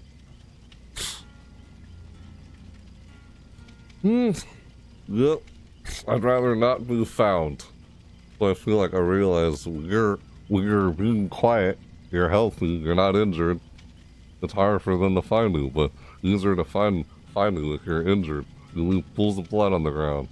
Like, oh, if you walk, your pools of blood are trailing on the ground. But if you run, not only you leave pools of blood, you also leave scratch marks if you run. That's the downside when you're injured. So it's a lot easier to find a survivor when they're injured, big time. That's why I feel like focus on injuring all the survivors. And then when they're all injured, they're easier to down. And the one killer I know that's does really well at that is the Legion. That's when I realized that when playing as the Legion. I thought you could still do that with other killers too. Just since the Legion does that the best. Because the killer instinct tells you where they all are and it can hit all of them simultaneously. Like it's 4 against 1. It feels like you want to focus on all of them, not just one survivor at a time. You do that, then chances are I feel like they're gonna finish all the gens in time before you're able to sacrifice that. Maybe at least 2 of them. You do that, that's what I've seen in the game. You probably might sacrifice at least 1 of them. I feel like, yeah, playing this game, you should focus on all survivors. Not give them undivided attention. Undivided attention? Is that the right word I'm looking for? Yeah, don't give them individual attention. I feel like you shouldn't focus on one survivor at a time. I feel like you should focus on all of them simultaneously. That's what I'm saying, because I learned from experience playing this game that you shouldn't focus on one at a time. Just don't hung up on trying to down that one survivor and then hook them. But by the time they do that, yes, they finish a gen.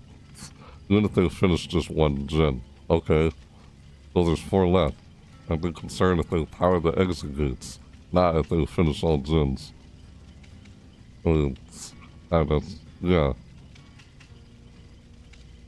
They don't start powering the exit gates until they finish the last gen. That's what I'm concerned about. Not whether they finished 1 or 2. They only finished 1 or 2. They still have the chance. You know, they haven't escaped yet. Yeah. It's silly. The more I think about it now, it's just silly. Don't be too anxious and concerned about them finishing any at all. In fact, when they finish one, I would use that as a way to... I'd use that as a notification way to find them. If I'm having trouble finding them, or I can't seem to find any of them. And once they finish a gen, that's one way to find them. Okay, they finish a gen over here in this area. I'll go over there in that area to where they finish the gen. I should be able to find them. Even if it's just the first one.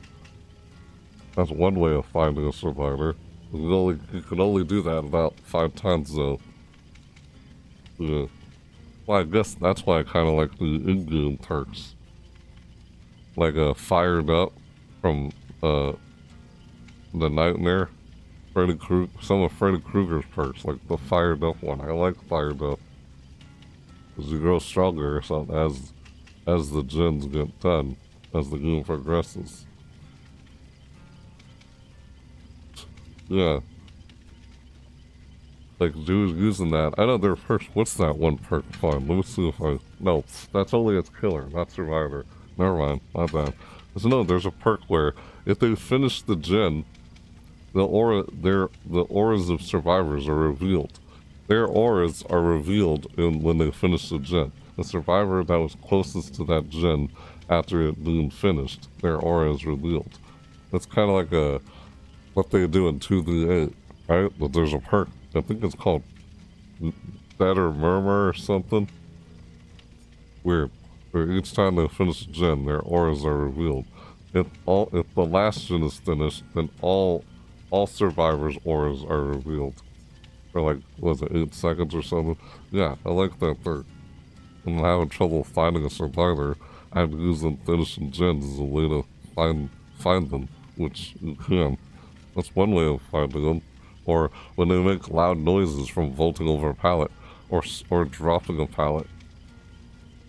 Like not just vaulting over a pallet, vaulting over windows, dropping pallets, vaulting over pallets. You make loud noises. That's revealing your location. Those like notification cues. When finishing a gen, that's a notification cue that lets you know where someone is. Now, from what I see, I think most people overlook that. You know, you can use that to your advantage to find them, right? When they finish a gen. Rather than looking at that as a bad sign, I'd look at it as a good sign to help you find them. You know? Is that what I mean? Yeah. Well, I realized after playing this game for so long, finding them stressful and frustrating over time. Of course, my point is, if I'd given up on playing this game, I wouldn't know what I'm talking about, what I'm saying from experience. You wouldn't continue to gain more experience over time. That's what would happen if you give up. So, yeah, giving up has never been in my nature with anything. Don't recall, have I ever given up on anything in life? I don't recall. When was the last time I ever actually gave up on anything in life? I don't know. I really don't remember. I don't think I ever have.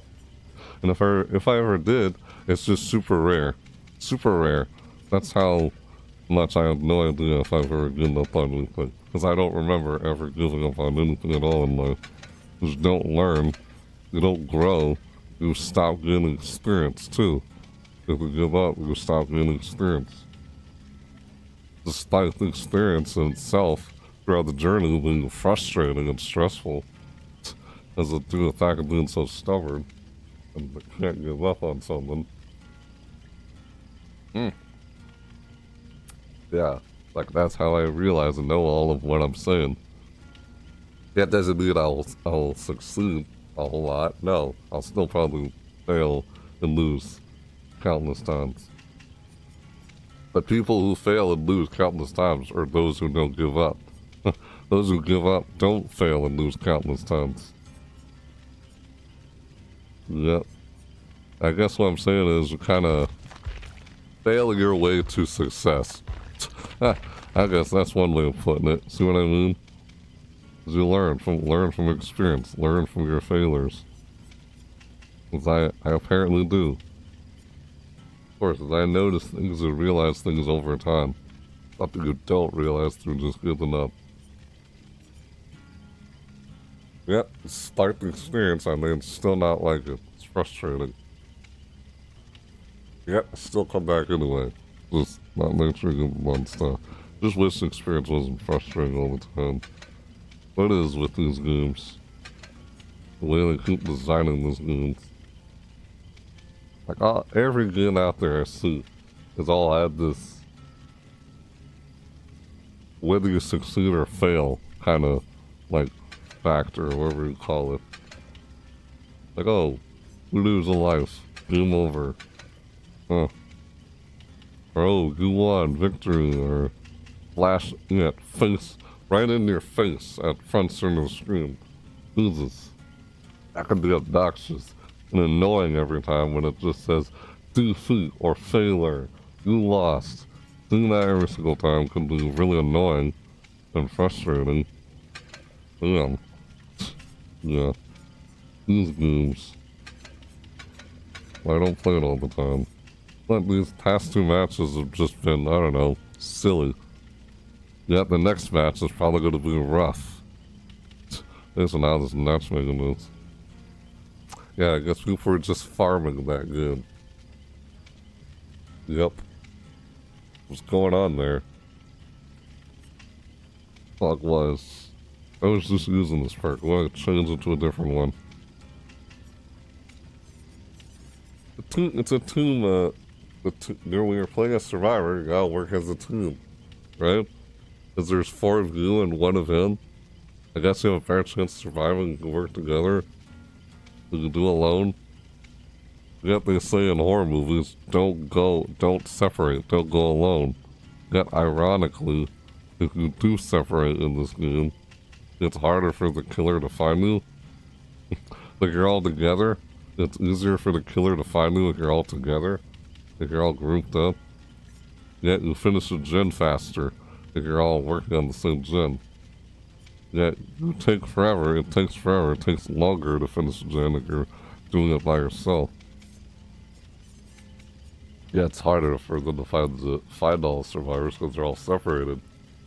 That's when, oh, they end up, like, boom, you see gens, like, being popped. Like, what the frick? Because they're all separated, working on individual gens for, like, what, 80 minutes?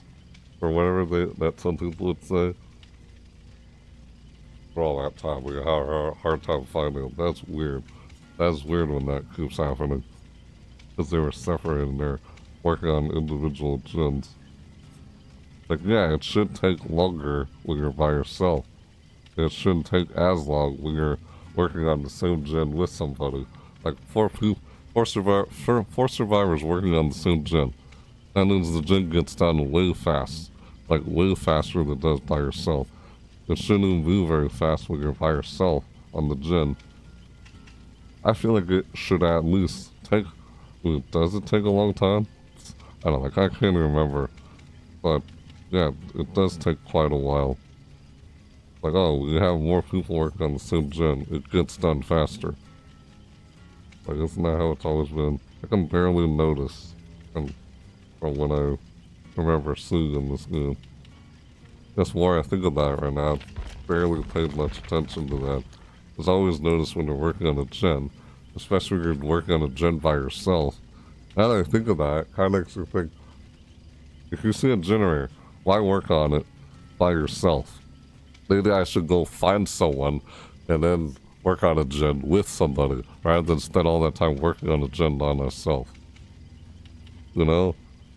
It just takes a long time. But when you have someone with you, it doesn't take as long. So, if there's 4 survivors on 1 gen, they get the gen done faster than they do by themselves. Yeah.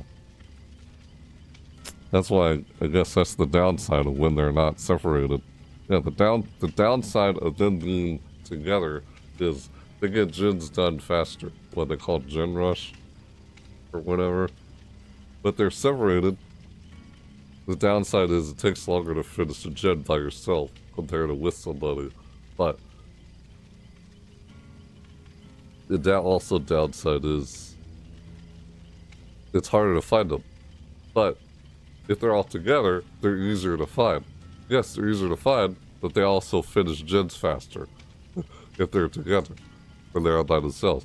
See, it's weird, that upside and downside. Like, alright, the upsides of okay, if survivors are separated, the upside to that is it takes longer for them to finish gen. The downside is they're harder to find. And yet, when they're hard to find, they can't find them all. I guess then they start popping gens like, you see one gen suddenly finished and another one finished seconds later. because it spent a long time trying to finish those gens, and yet it spent a long time that you didn't even find them before they end up finishing them. I guess, like, yeah, it's a downside there of them being separated, because they're harder to find when they're separated, but it takes longer to finish a gen by yourself. That's weird to think about. It doesn't take as long to finish a gen when all survivors work on the same gen. Yet, they're easier to find because they're all together if you can find them before they finish that gen, though. Whether you do or not, I mean, hey, you now know where they are. Oh, a gen is just finished. They're over there. That's where they are. Yeah. Really. I'll think about.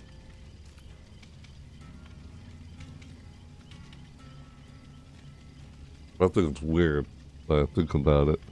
I'm concerned whether they finish the first gen out of all 5 gens. Like, do you really have to try and take them out so they don't finish any gens at all? Like, I don't think it really matters if they finish any gen at all. You just don't want them to finish all of them to where they tire the executes. Not whether they finish at least 1 or 2, but what if they finish 1 or 2? Or 3. If they finish all of them, then that's concerning. It's them tiring to execute. Not whether they finish just any. Yeah, weird. Finally got one of those. Like, what the frick? Man, slippery loot. I don't know. I'm picking up a lot of what I'm real, course, from what I remember when playing this game. I think that's what I'm saying. Nah, yeah.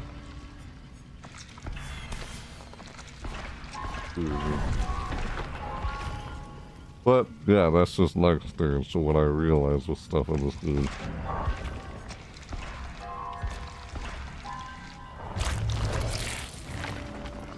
Yeah, everyone has a different experience and stuff.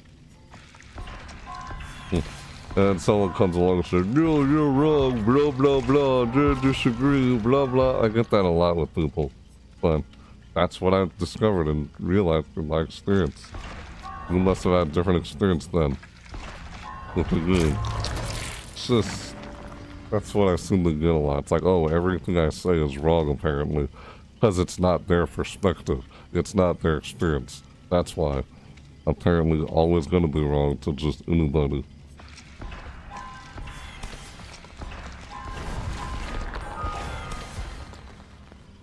That's why I picked up my own experience with people always saying that. That old man. It's like, am I though? No, it depends on your perspective when you say how someone is right or wrong. That's what I then realized. Yeah, it's all perception. Nobody's really right or wrong. Nothing is absolute, you know? Nothing is absolutely right or absolutely wrong. Nothing's all black and white. You know, everything kind of blends together at what's exactly right or wrong. Or it's like a sense of how you strongly feel about something. What I realized in my own experience through all these years, observation, yada yada, weird. Yeah. It's like, yeah, of course you're gonna be wrong to someone else's own perspective. If you have your own experience, and you're not just going off what other people say. You have experience of your own. You have your own personal opinion. I never really say that word a whole lot. That's rare. Yeah. How often do I use the word opinion? I never say that word a whole lot. But I tend to say perception, which involves use of, it's what comes first before your opinion. It's how you form an opinion through your senses of perception. Without that, you can't form an opinion.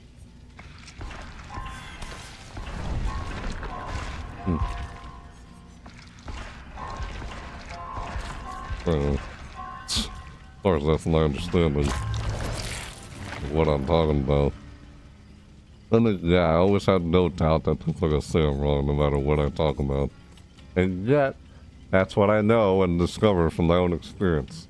So it's like people are telling me my own experience is wrong. From their perspective. Their perspective. Yeah. Why it's all... That's why I feel like perception is everything.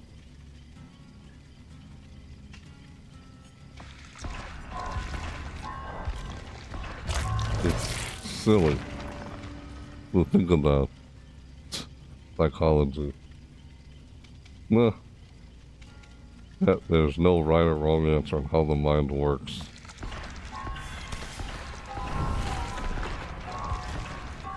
The people who have their own perspectives, they don't say what other people say. And they don't follow popular opinions. Nope. I don't follow popular opinions. I follow my own perspective, what I've seen through my own eyes, nose, ears, mouth, or whatever. I tend to have my own, because I have my own experience. And of course, that's going to be wrong to other people's, because you have your own unique experience, your own unique senses. That makes a lot of sense. To me, to my understanding. I don't know, like how does that not make sense to someone who would try and tell me I'm wrong at that? How? Explain to me, how would that make no sense? Tell me from your experience, if you have experience of your own, or perspective. Like, that's why I realized nothing actually ever really is or isn't. It's just ours, we are. We're all judgmental.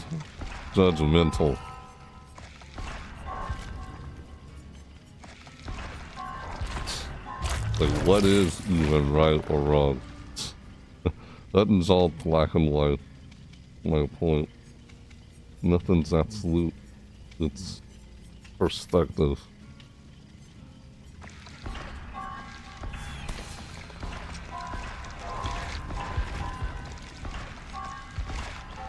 If you're someone who tried learning psychology or something, for whatever reason, like I tried learning psychology on my own or something, like to better understand my own thinking and such, aside from others, because everyone thinks differently. That's the thing. Assuming you actually do use your own mind, you do actually think for yourself. You don't just repeat what other people have said or told you. If you actually have an experience of your own. So, as it seems like in most cases, people just seem to repeat what some other person said. Like, well, popular opinion, or what they call sheeple, or whatever. And without the I said that, it's weird. Gosh, I have a headache and I don't even know why. Ugh.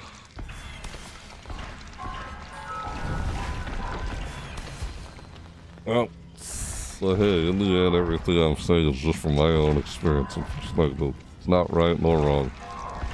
To my understanding, nothing is right or wrong. Things just are as they are. You saying whether it's right or wrong, it's just you labeling it right or labeling it wrong for whatever reason. You label it as good. You label it as bad. We like to label the heck out of things, because that's what we do. Based on our interpretation of something. People do that. That's what I find to be true, and then I have someone come along and tell me I'm wrong. Because you expect me to take your response as confirmation for anything. That's the thing. What someone tells me is not confirmation for anything, period. I say that, of course, we grow up with dealing with gaslighters the majority of the time throughout your life.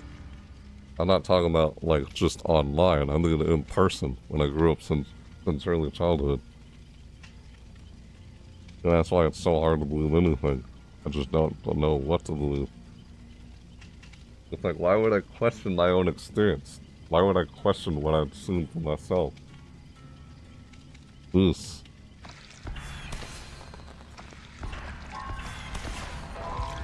Weird. That's your own personal experience. It's how it is to you.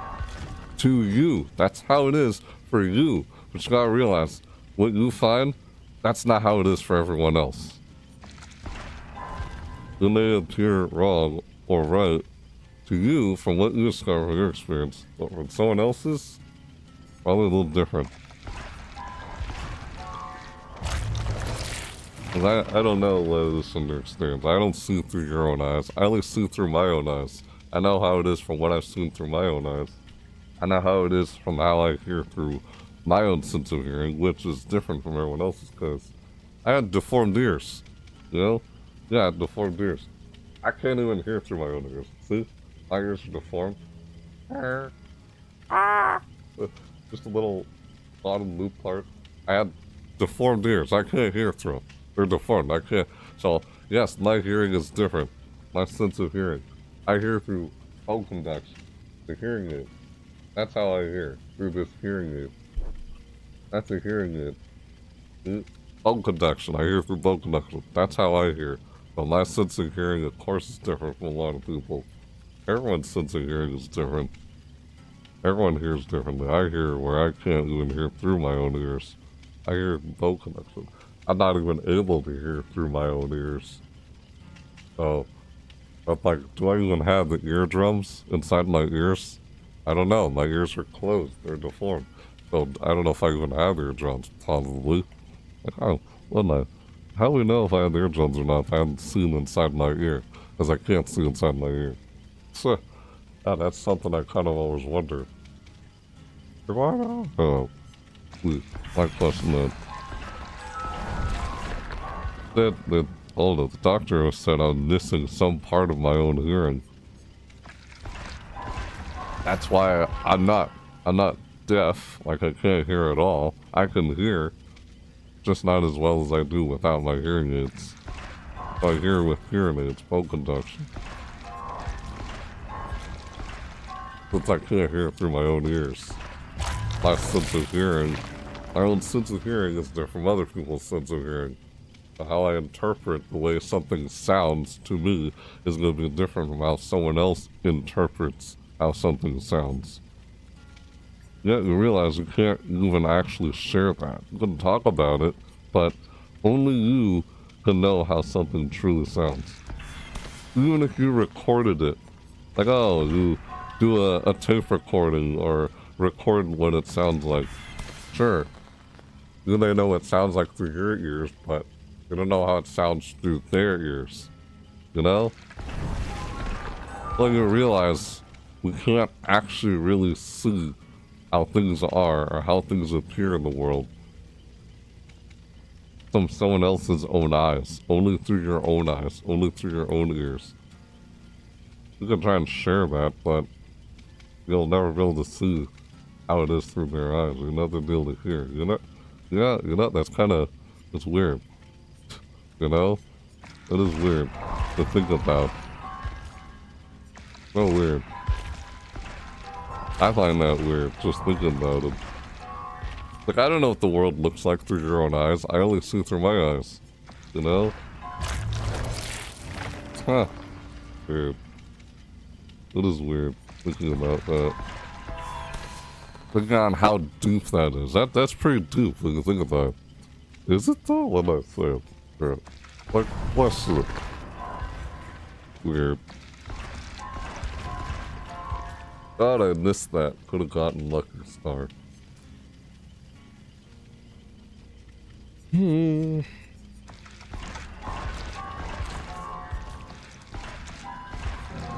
don't want to get that, but I grabbed it anyway. Alright, let's start. I'll take that. I have 8 of them. And I got 6 of those, 9 of those, 9 of those. Do I not have any add-ons? What the frick? Like I had no add-ons. It didn't show any add-ons.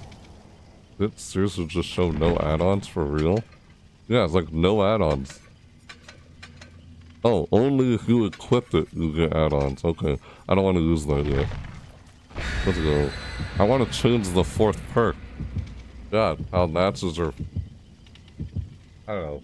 I didn't queue in until now there. Yeah. Now everyone brought one. Now I brought one with everybody. Okay. Ah. For a while since those past matches I had, I only saw like three of them. Now we see 5 on screen. Everyone brought one that match. Not everyone brought one the past 2 matches. That's how it's been. Only 2 matches that I've gone through already. Guess it has only been 2 matches. I didn't realize how many matches I've gone through in this video. Yeah. Alright. Or I'll play killer at some point if I want to get the killer quests done.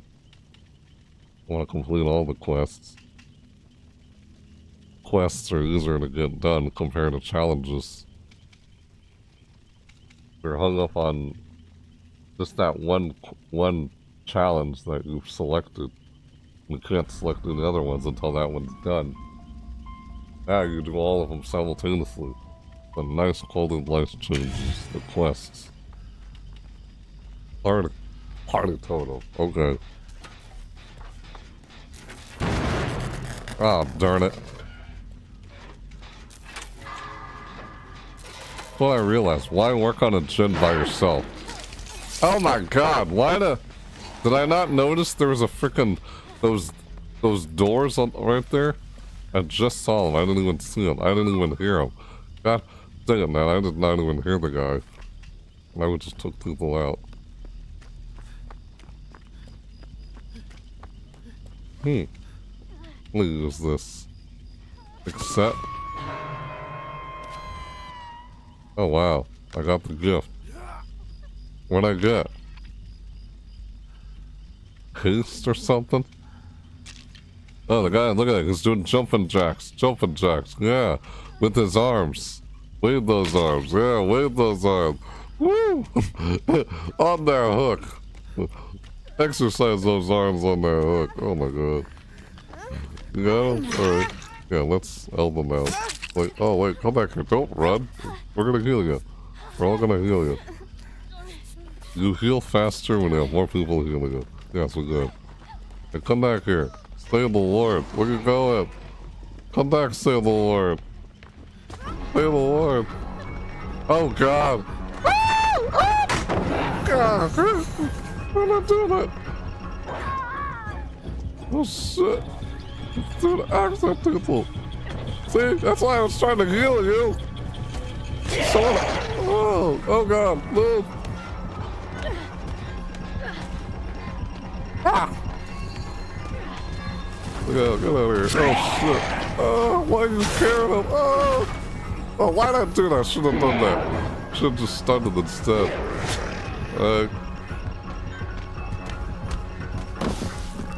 I should get out of here, man. It's risky. Still being down here doing this.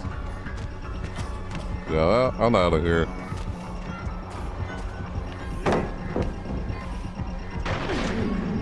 Oh my god. I should have went downstairs, but I chose not to. Dude, this is bad right now. Probably gonna get me now.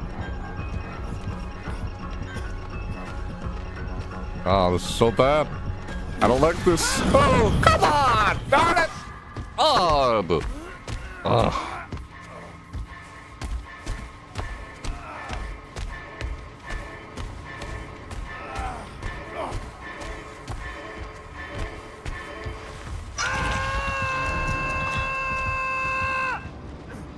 Only one person working on the gym. Oh, 2 people are working on the gym. Hopefully they're working on the same one. Because they're working on the individual one, it takes longer. Or they just start like... Yeah, it's so weird how that is.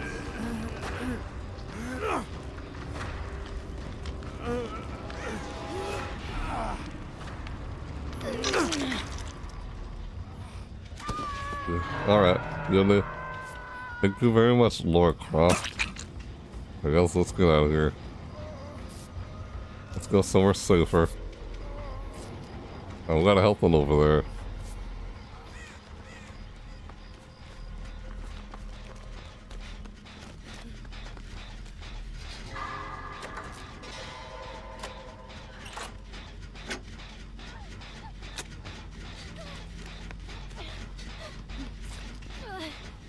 Yeah, let's help him. Yeah, help. Yeah, no. Oh shit. Ah.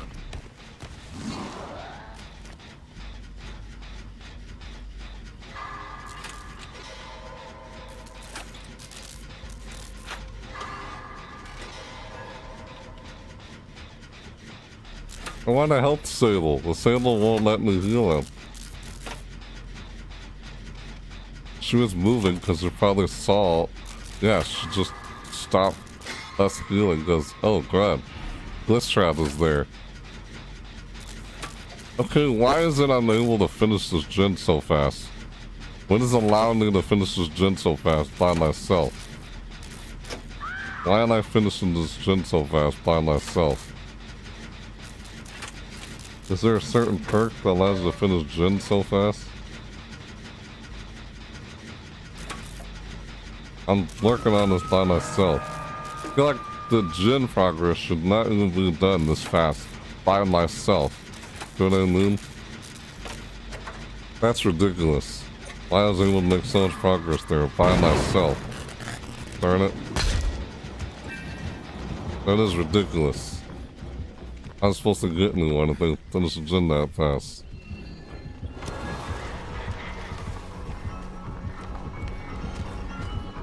Yet then again, how am I supposed to get anyone if they finish gens that fast? Man, this sucks. Ah, shit.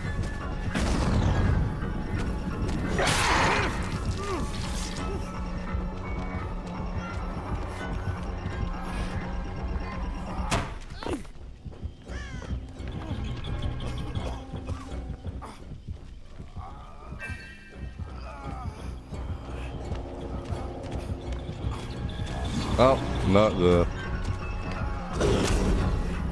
Yeah. Frickin' spring trap. I'm dead.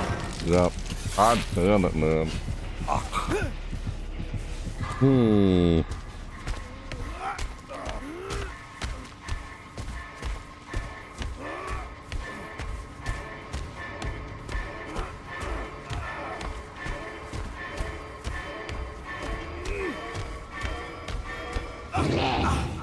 Wow, you couldn't find the friggin' hook in time.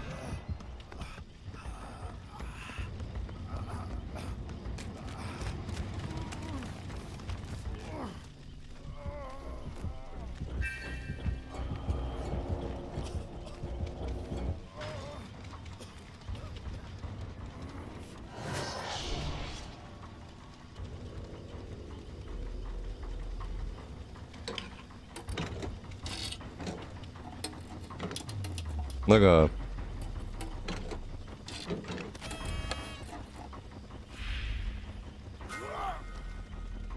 Oh, neck hit. Yeah, it's ridiculous. There has to be some kind of explanation to why I was able to work on that gen so fast by myself. What is up with that? What explanation is there for that? Well, how much gotten done when I was just working on it by myself? What the frick? No one was working on it with me. What perk has anything to do with that? That's some kind of perk that had to do with that. Was it one of the perks I'm using? Probably one of the perks I'm using allowed me to do that. Other than that, I can't see any other reasons to why I was working on gen so fast like that. It's probably one of the perks I'm using that made my progress on the gen much faster by myself. Weird.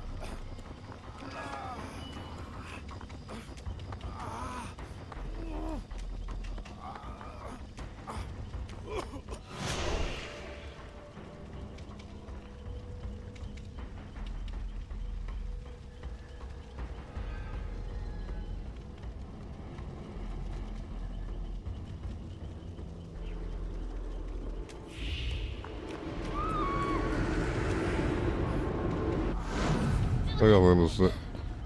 Hey there. Back. Wait, hold on.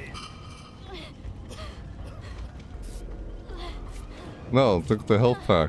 Alright.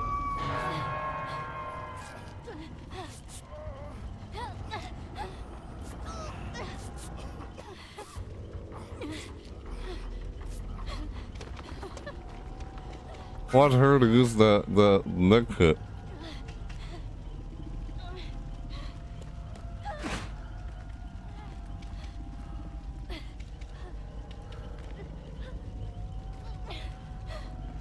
Wish I could heal you. Won't let me.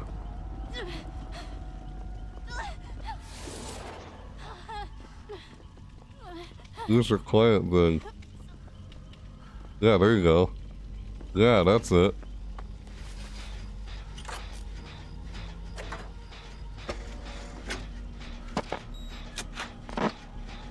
In use.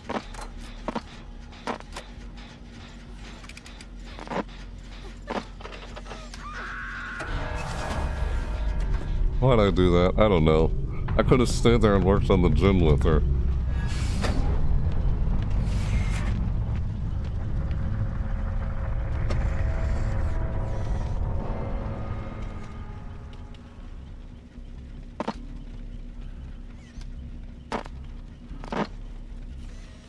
Oh shit.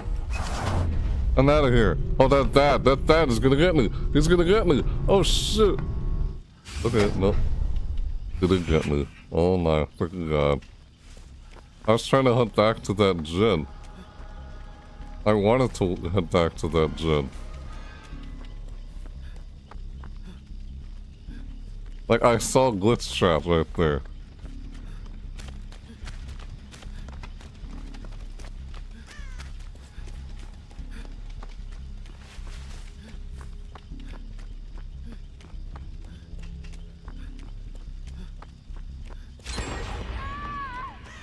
Oh, they're right there.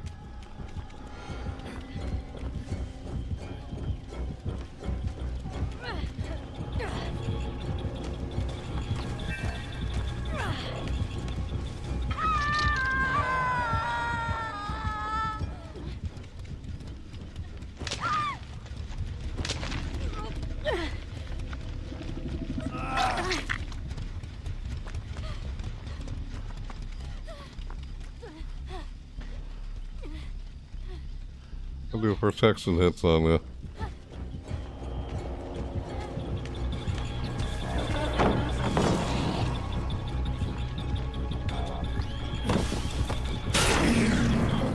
Ah, shoot. Get on me. Oh, this is bad. I'm dead.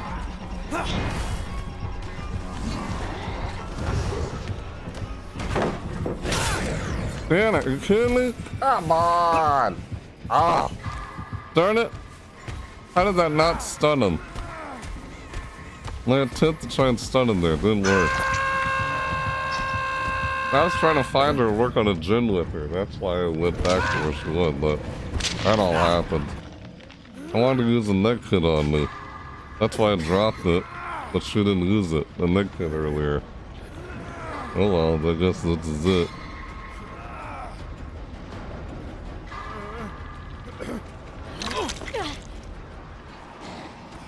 Oh shoot. Let's get out of here.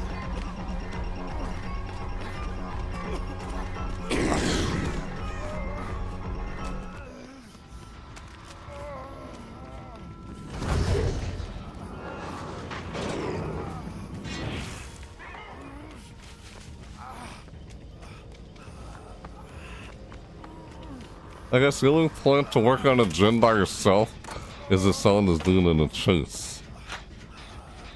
Pretty much. Yeah, I want to help her. This thing, it takes forever to work on a gen by yourself. That I don't like.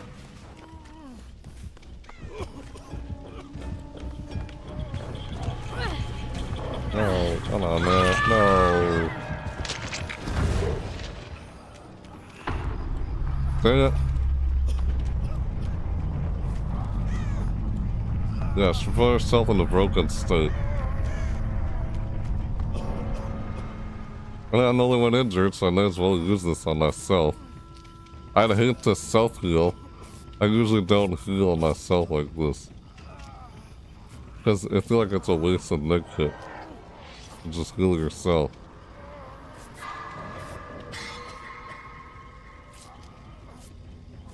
It generally feels like a waste of the neck kit to just heal yourself. Like a whole neck kit used on yourself. I hate doing that. Feels like a waste.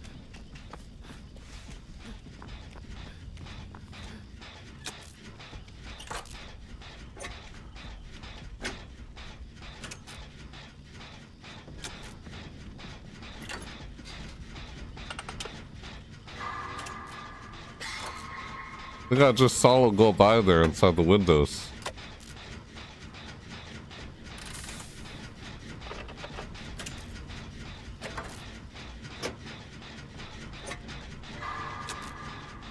Could do the stick and look, yeah.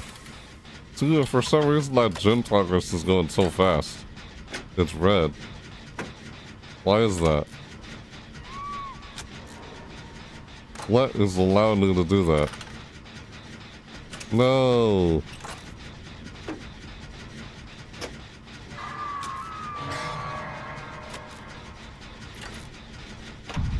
Oh man.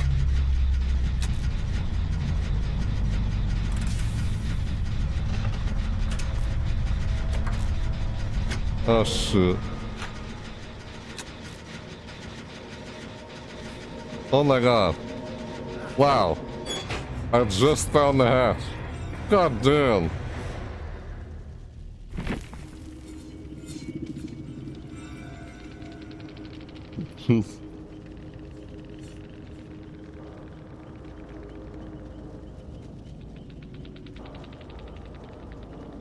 The hatch. It just spawned right there next to me. The hatch. Wow.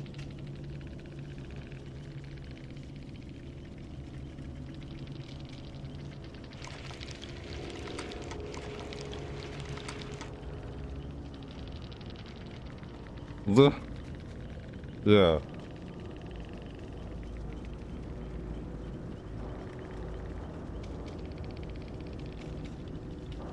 That was weird, man. I didn't expect the match to go like that.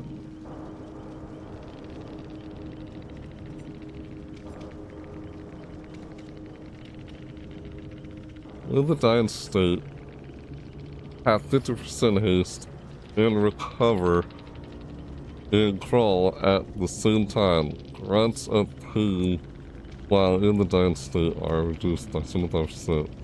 Tenacity. Detective's hunch are revealed to you for 10 seconds.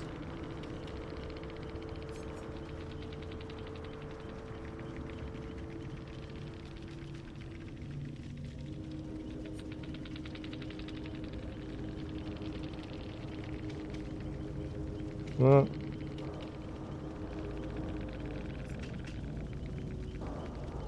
Yeah.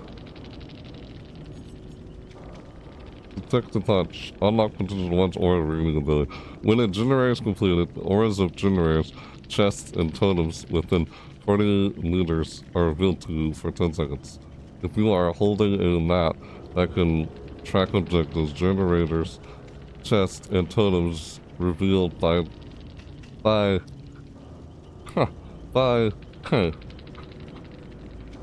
Detective's hunch are added to the map.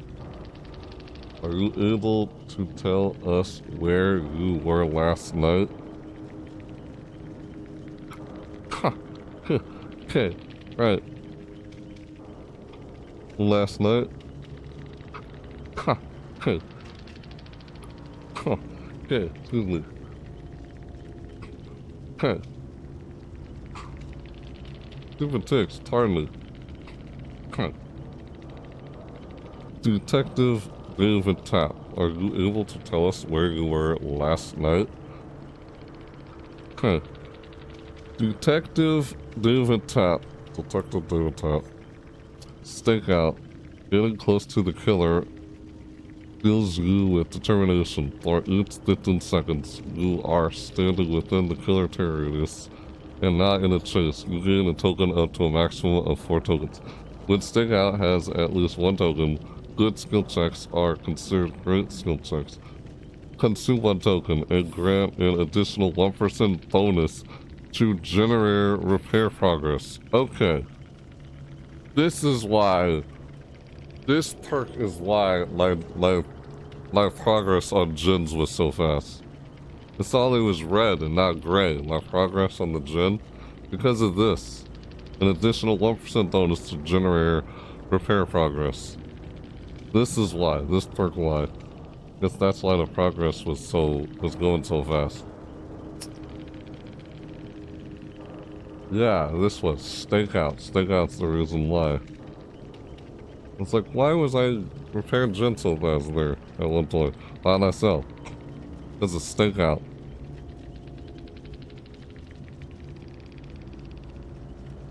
Like, getting close to the killer fills you with terror. For each 15 seconds you are standing within the killer terror radius and not in a chase, you gain a token. You gain a token up to a maximum of 4 tokens. When stakeout has at least 1 token, Good skill checks are considered great skill checks. Consume 1 token and grant an additional 1% bonus to generate a repair progress. Yeah, the progress and the rate of how fast it's going, I guess. I don't know if that's, unless I'm mistaken, I don't know, that's what it seemed like to me. But okay, weird. Fog-wise, in your countless years in the fog, you've seen it all. And when you're focused,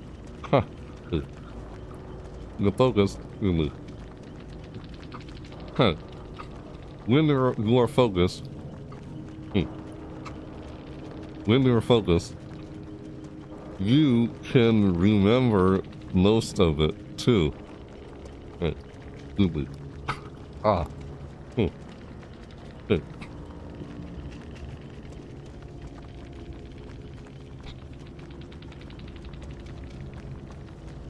Hitting a great skill check while repairing a generator reveals the killer's aura to you for 5 seconds.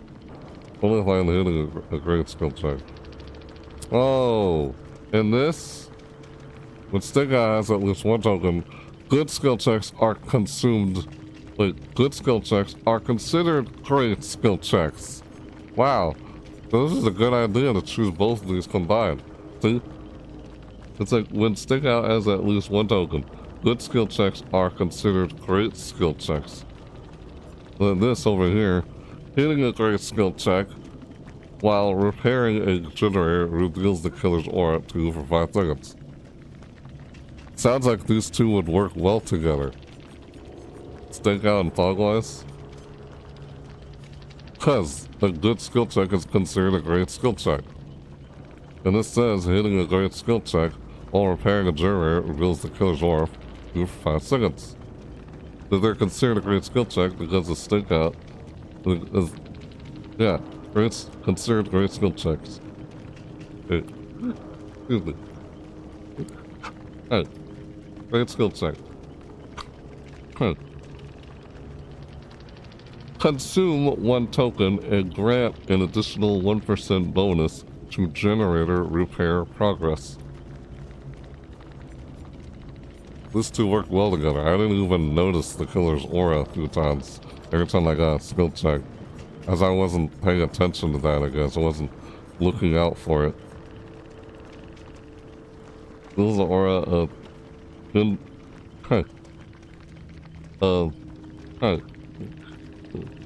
indentation.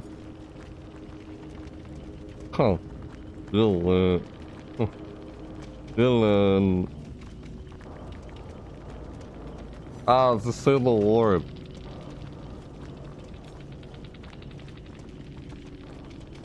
That's who said that. The person that's trying to help. The fact that I live in the suit. I don't know, man.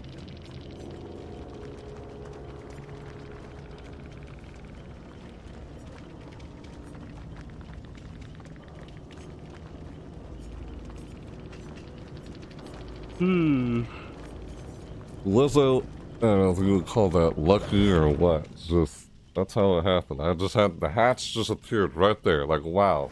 I didn't. What are the odds? Hey, complete 3 Twisted Masquerade trials. I did. Earn 10 silver envelopes. Cool. Do chase now for 100 seconds in a single trial. Complete 36 Rift Passes quests. Nice. Oh, all of that. I got Gilded Trinkets. Man. Right. Any more? Look at that quest again. Oh, let's get 15 trials. Alright. Huh. Okay. Oh. Repair a total of 6 jewelries, it says. Oh, dang. Yep. Rift test. Ah, that thing in the corner is silly. Complete 3 Twisted Masquerade trials. Done. Collect an invitation from Masquerade Tillers 8 times. 3 out of 8. Activate any invitation ability 20 times. Send out 20. Activate an invitation to spawn a party palette 5 times. Oh, I need to do it one more time. I did that. Party palettes. It's like, what's the point of dropping them down? Like, do you try to stun the killer? Is that why you would drop them down? It's weird. And then you can drop it down, it breaks automatically when you drop it down. Huh. Activate the invitation to break a pallet or breakable wall 5 times. That's for the killer. I'm probably going to do that when I play as killer at some point. Activate any invitation ability 20 times. Collect an invitation from Masquerade Tillers 8 times. It's like a gen rush happens because you have multiple survivors not working on the same gen. It happens only if you can't find them for a long time. You're not able to find them for a long period of time.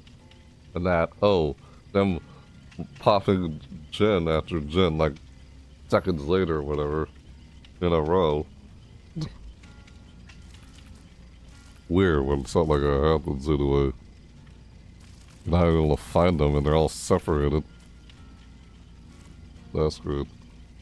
Yeah, it should just take a long time to work on a gen by yourself. It should. You know, for some reason why it wouldn't is weird.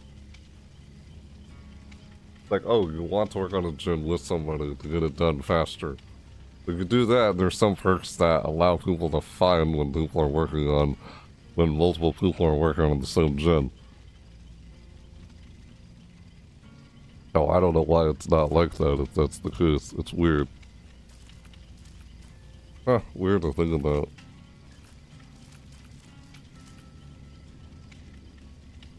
So 3 out of 8, 7 out of 20 for that one? Wow. Oh, starts in 2 days. Oh. Okay. In 2 days. Part 2 happens in 2 days, so... Yeah, will I do like up to 4 parts of me doing this? Who knows? I do up to 4 or 3 parts of me doing this. Yeah. Oh.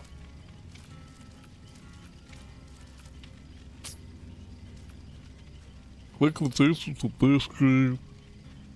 Oh, man. Oh, snap. It's 4:08 a.m. in the morning. It's been 4 hours and 39 minutes. As we've been doing this. Didn't realize how long it's been. Well, I could play Killer. You know, just to get this done. Or I could continue playing Survivor just to get this done. I need to do this one more time. 2, 4 to 5. And I think I'm going to switch to Killer and try and see if I can do this. Yeah. I'll try and see if I can get this right here done. All that. Well, I realized if they finished the gen so fast, chances are they had multiple survivors working at that gen, you know? Because it couldn't have worked on the gen so fast if you were doing it by yourself.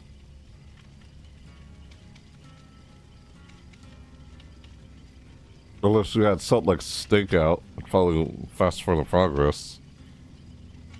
It do take longer on a gen when you're working on it by yourself.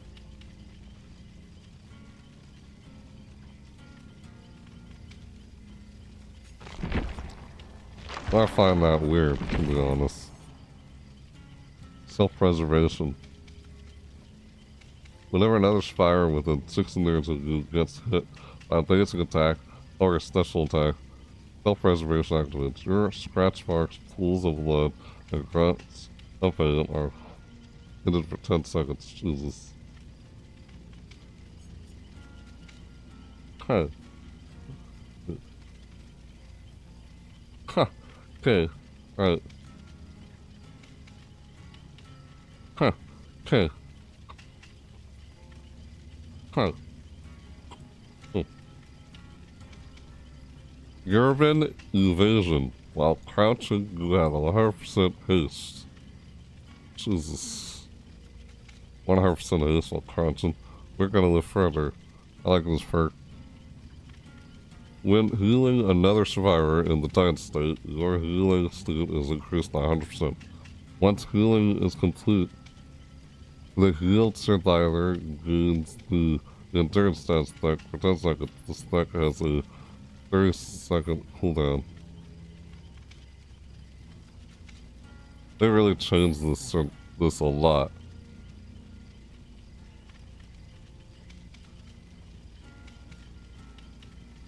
Like, yeah, they changed We're Gonna Live Forever. I liked that part. Solidarity. Sharing painful experiences has the power to heal. While injured, healing a survivor without using a med kit also heals you at a 70% considerate conversion rate.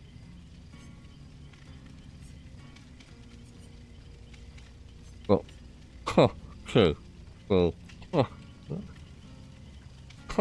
so, using We're Gonna Live Forever and Solidarity, using these two together, it seems like an interesting way of using them. That's it.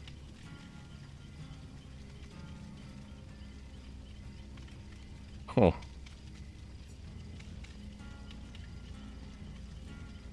That's silly, ridiculous.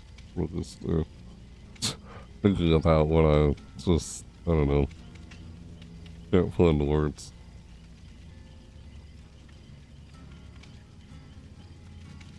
Activate Rookie Stare for the remainder of the trial. Once active, you can see the aura of regressing generators. Rookie Stare.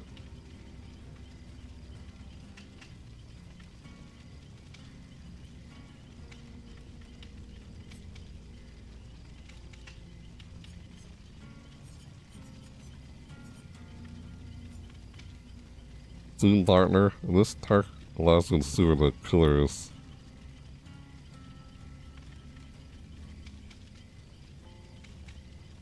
I mean, I always kind of like team partner. Okay. Alright, okay. Okay. I'm gonna use either. Hey. We're Gonna Live Forever, or I'm gonna try Solidarity. Flip flop, I could do that. Nice. Please. It's just silly. The more I think about it, the people who complain within the community are people who either play only Survivor or only Killer. If you play both, then it's like, yeah, I can't really explain it.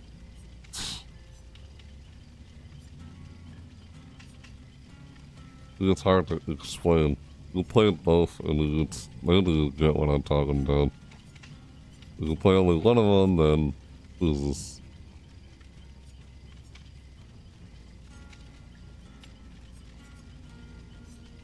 So weird. It's just silly. Really silly to think about. Man.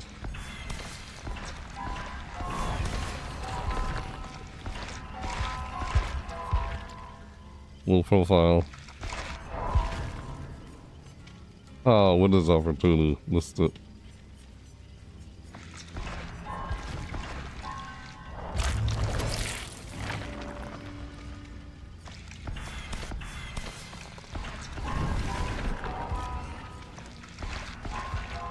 No, I lost on bull. Ah! Dang it! Wow, I thought I was gonna lose that. Is it exponential?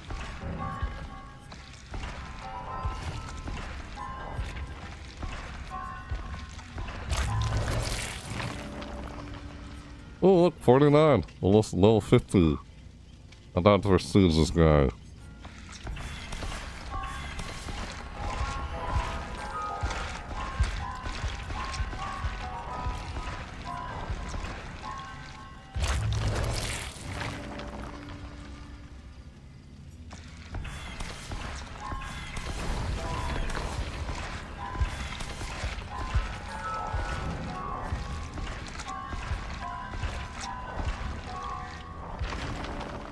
And there we go, yay. I got our prestige. Look to top, level 1. Look, prestige 1.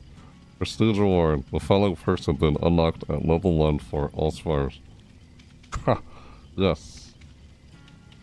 That. I kinda like his perks. They're nice. Very nice perks. Condition Igniter. The noises caused by your repairs and their hearing distance are reduced by 8 meters. On a failed repair skill check, the following effects happen. Okay. The generator explosion will be prevented, generating losing progress as usual. An additional 4% progress is lost. Yeah, people complain, or that's what I mean. I just simply say it from what I picked up from observation. A lot of people complain about stuff in the game because they play only Survivor. And even if you play both, you understand some things. Why and stuff, but yeah, it's hard to put in words what I'm getting at, what I've seen. Oh, my own complaints are from my own personal experience. I can't speak for anyone else or say the same thing as other people. And I'm usually not talking about what a lot of people are talking about, what most people are complaining about within the community. That all just sounds like popular opinion stuff. I don't say the same stuff. Because I don't play just killers sometimes. Yeah, I don't play this game all the time. Because, yeah, I don't feel like I need to explain that. Why exactly. Like I've explained it so many times already. Now I have prestige them. Right. We're good. So yeah, it feels complicated what I'm even trying to say at this point. What I was trying to say. Can't remember anyway. Who did that? What is that? Really? It's hidden. Why? Why? Twisted Masquerade. You look at that. Still, level designer. Dumb. Really? Who let... Nug out. Move. Like, really? I get scared when I look at code I wrote in the past. Programmer. Here we go, what they're saying on screen there. That's silly.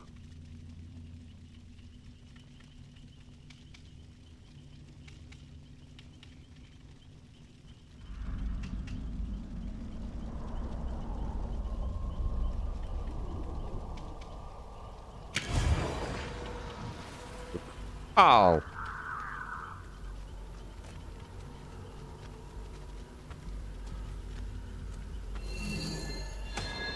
Down there, just like that. Cool.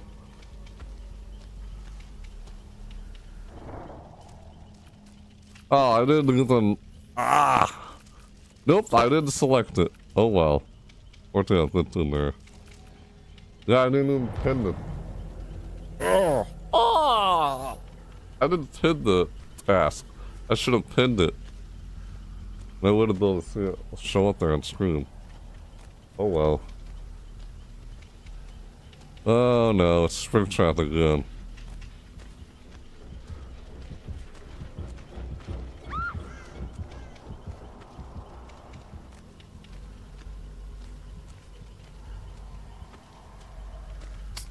So there's one person working on the gin. How is he almost done with that gin? By himself. Seriously. What the frick? What tricks is he using? That's messed up. I feel like there should be no reason why one person should finish a gin so quickly by themselves. I feel like you should be able to finish gens a lot faster when you're with someone compared to doing it by yourself. You know? Progress in the gin shouldn't be get done so fast by yourself. It should take longer by yourself. I feel like it should. How is this guy almost done? What is he doing? What was he using?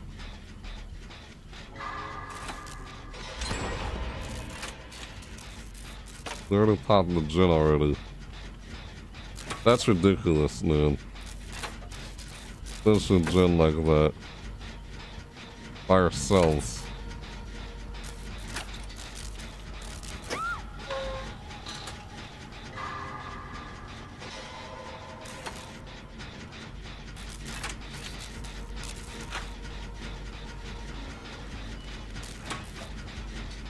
He's working on it with me.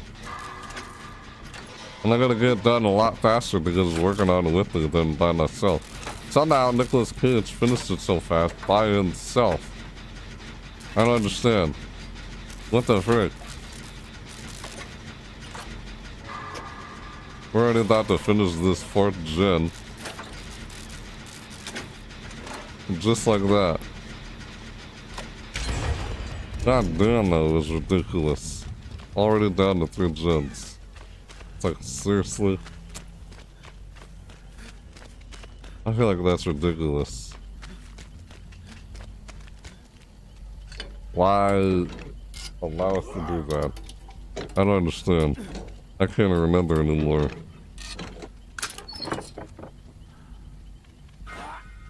I had something to do with whatever the killer had, why the killer could take people out and people aren't able to finish gens. I'm like, well, if you work on a gen alone, yeah, you can't really finish it much faster. It should take a long time when working there. So, dude, what the heck is this? Nicolas Cage is already almost done with that 1 gen.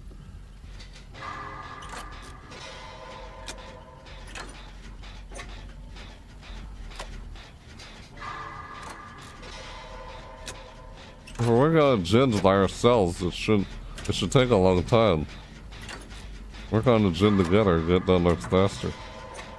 Dude, why is Nicolas Cage almost done with his gen already? What in the world is he using? That is ridiculous. Yeah, that's ridiculous. I don't know what this killer's been doing this whole game. Is he not been able to injure someone? Because no one's injured. Looks like no one has been injured once. You see, look, Nicolas Cage is already almost done. He's already done he finished before I did. What is he using? I don't know how he's already finished before me. I'm just halfway there now. Yeah, this is ridiculous, man. I don't like that. I don't like that at all.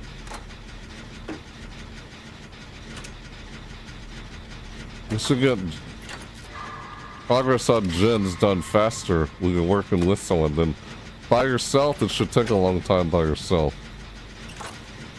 It should. Yeah, see? What in the world? Dude, what is that? I'm confused. What, never mind. What was Nicolas Cage doing there just now?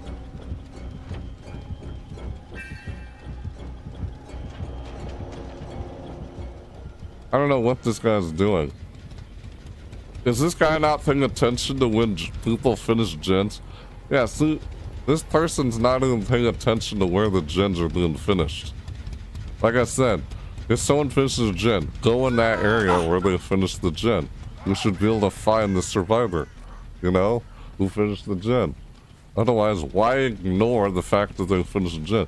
Yes, you heard it, but why ignore where it was last finished? Why ignore the area that gen was finished? I'd rather go where that gen is finished to find them and take them out. Otherwise, you ignore where the gen was finished. You're probably gonna continue having trouble finding survivors. You know? That's what I noticed. I think this person is just wandering around trying to find someone, and he didn't pay attention to where the gens were finished as they're finished. Thus, having a hard time finding them. You see what I'm saying? That's what I'm seeing here. Yeah, that's what I'm picking up here. At least that's the impression. That's the impression I'm getting here from watching this. How is Nicolas Cage almost done with the gen? What the frick is Nicolas Cage using?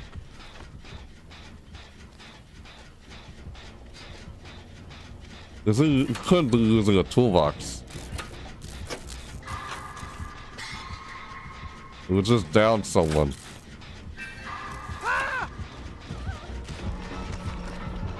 I don't even look at the guy.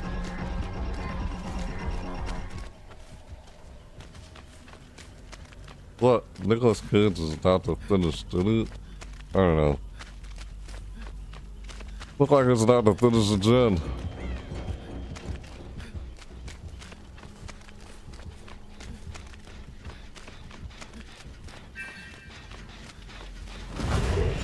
Yeah, got it done. Just like that, see?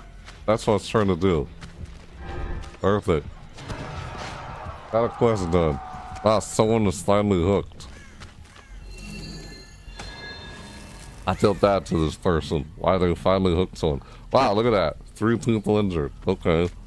Could have done that early on in the game, but he wasn't able to find anyone. Dude, you're gonna have a hard time finding people if you don't pay attention to where the gen was finished.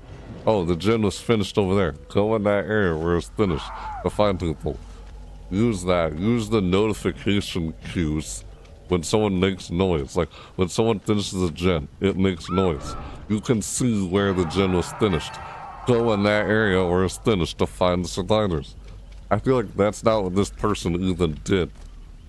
He walked where I was when I finished the gen, but he just walked under. He didn't walk over there and find me.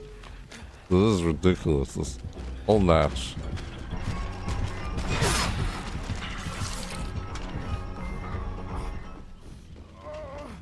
I don't know what this person's doing, man. What were they doing this whole match? What were they doing? I don't know, maybe they're new? Yeah, I guess this person's new and didn't take note of where the gens were finished. You see a gen that just got finished, go in that area to find the survivors. Otherwise, you ignore where exactly the gens were finished, you'll continue to have a hard time finding survivors. That's just what I believe from my own observation and experience of playing this game. Makes a lot of sense. But you can only do that 5 times in a row, though, because there's only 5 gens on finish. Can I help you? No? Oh, okay.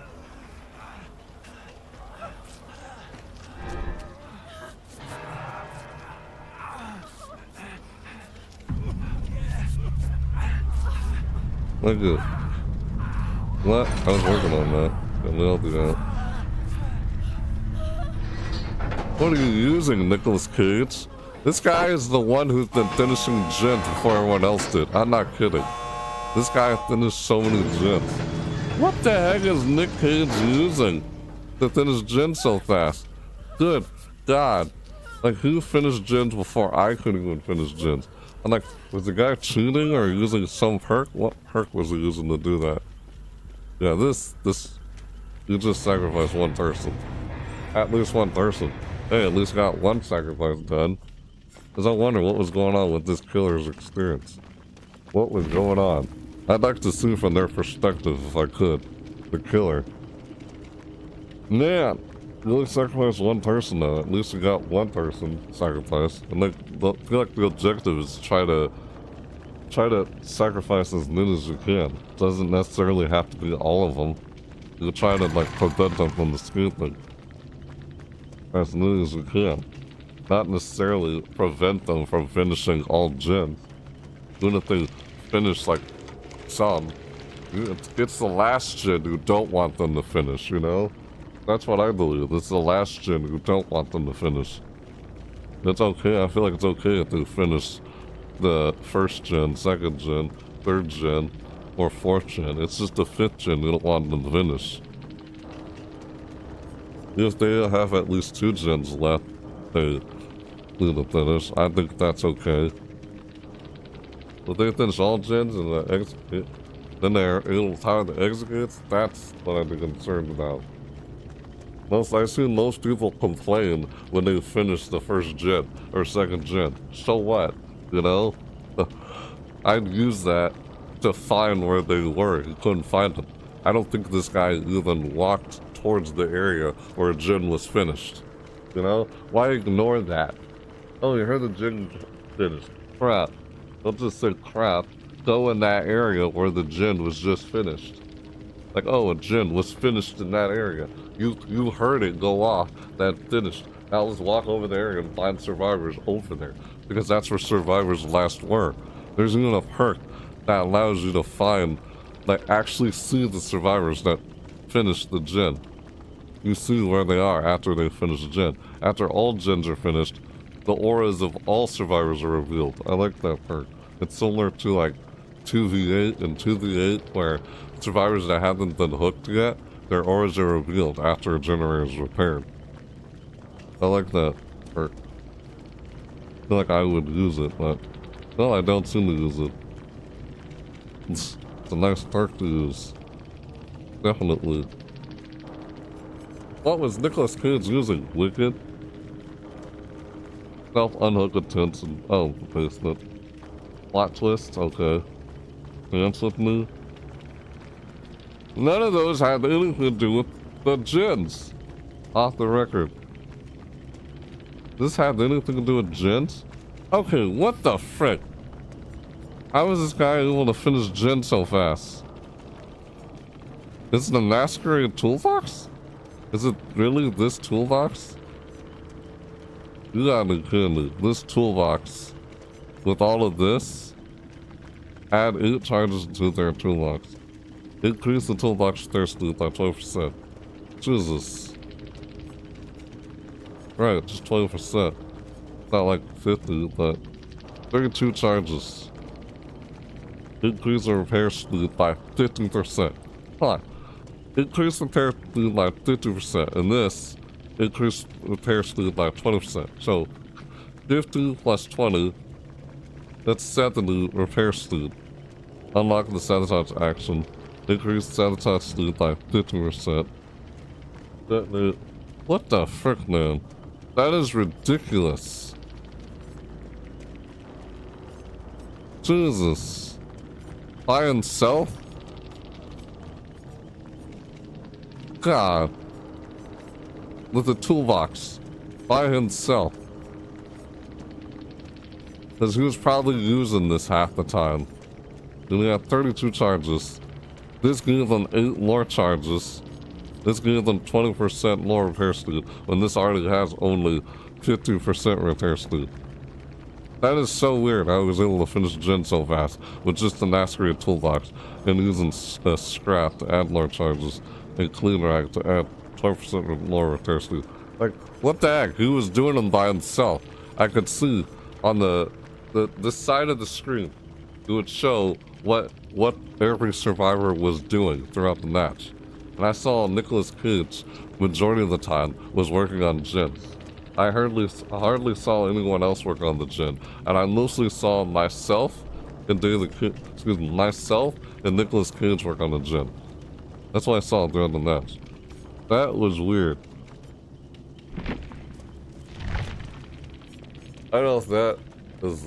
I don't know if that means the guy was cheating or it literally having a Masquerade toolbox and having these 2 add-ons was enough to ridiculously make you be able to finish a gen so fast by yourself.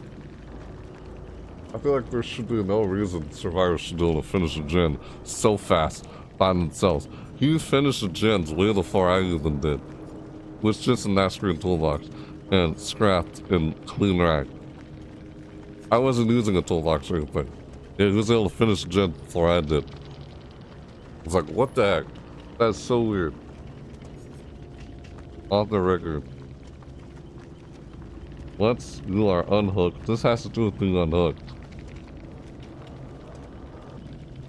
None of his perks have anything to do with working on a generator. So it had to do with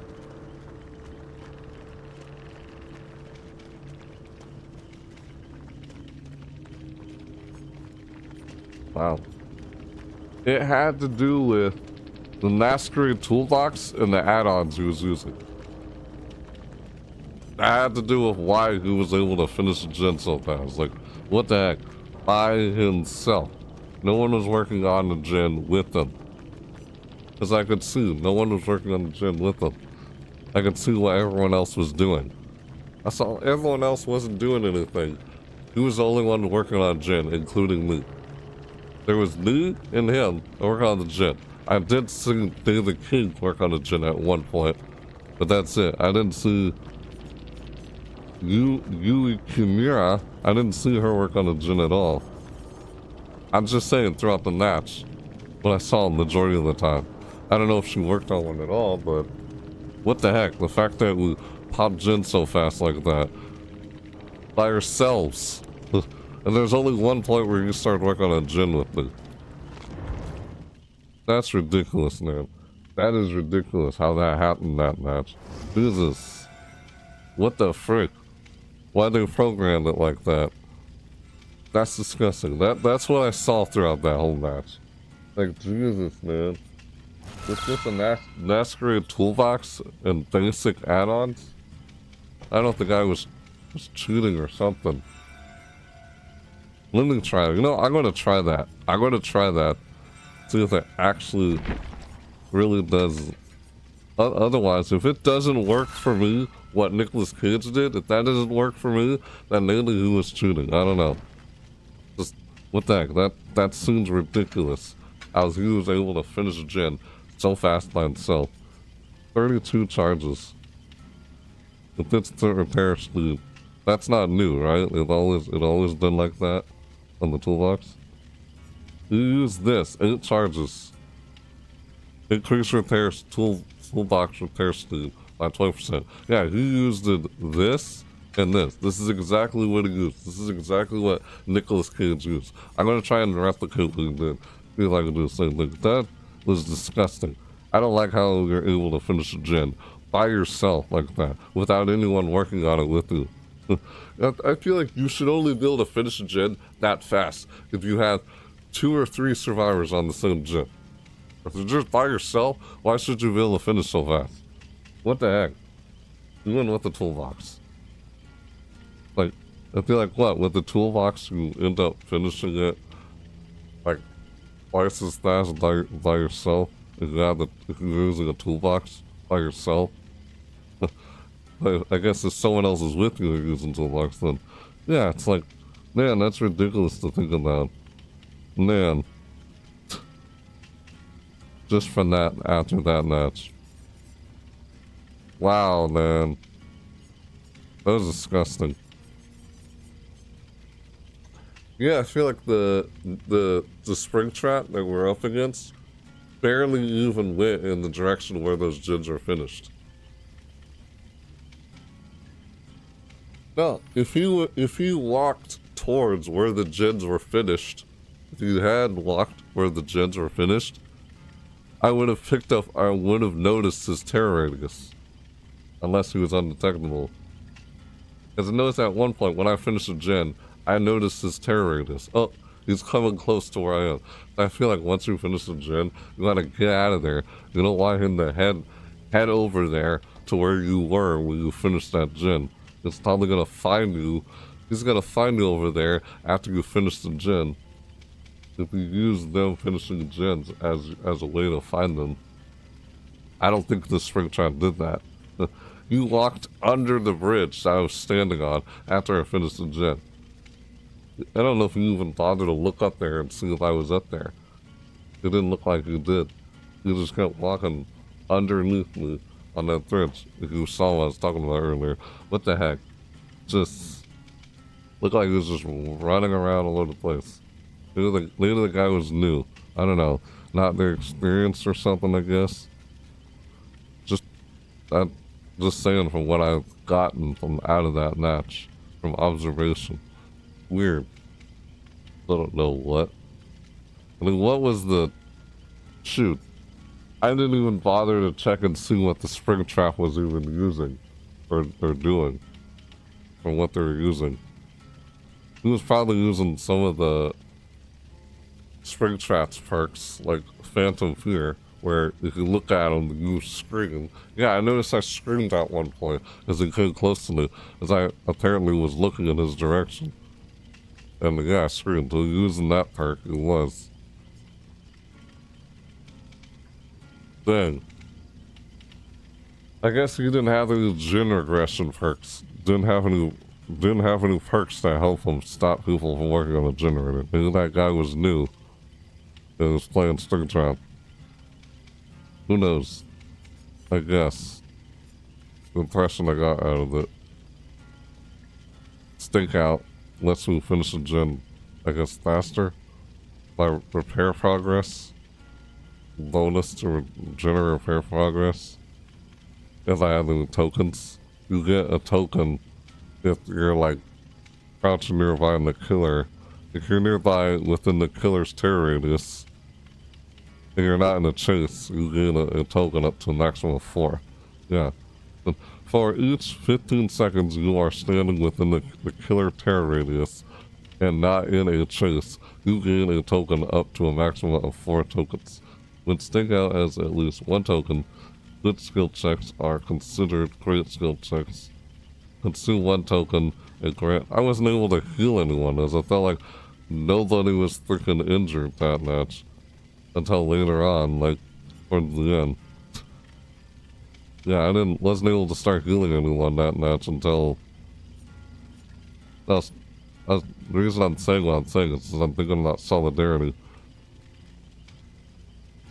Sharing painful experiences has time to heal.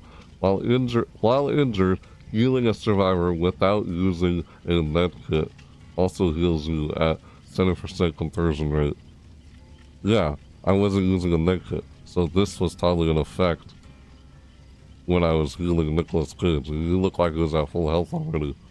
So solidarity came into effect. This right here came into effect when I started healing Nicolas Cage. Halfway, yeah. It conversion rate, yeah. That's why he was all at full health there. I didn't have to spend a long time healing him. That's what. Yeah, I noticed that. That was close to the execute. It's like, well, dang, Nicolas Cage. It's like, I don't know whether or not the guy was cheating or if it really was this toolbox with these 2 add-ons. These are the exact 2 add-ons to use. Like, man, what the frick, man? Why would you program it to do that? Behavior enacted? By yourself. By yourself, with no one repairing with you. I feel like it should only do that when people are repairing a gen with you. Not by yourself. Unless what? Does using a toolbox help you repair just as fast as if 2 people are on the gen when it's just only 1 person on the gen? That's...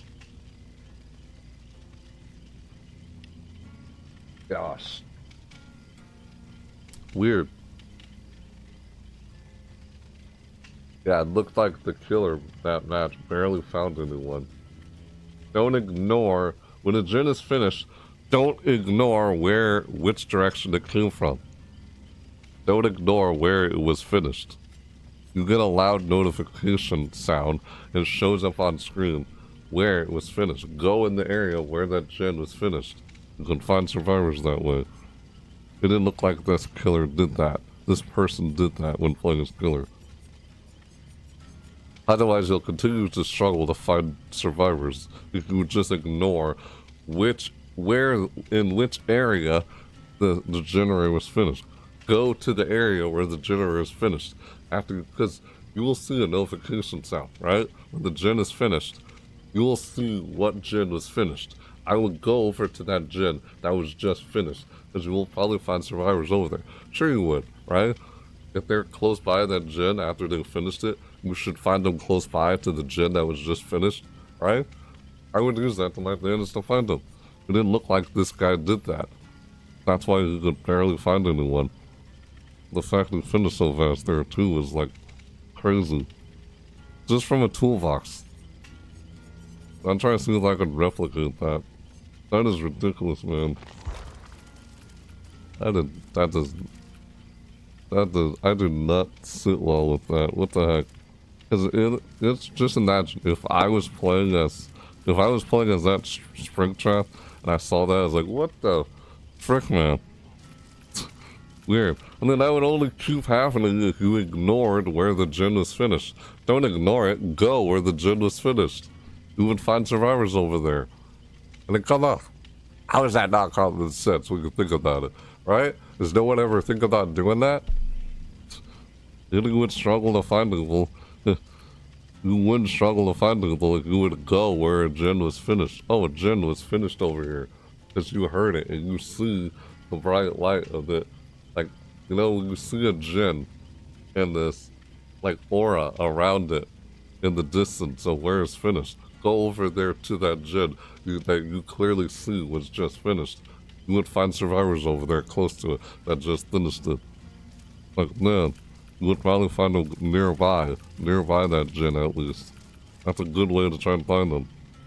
You can only do that up to 5 times though.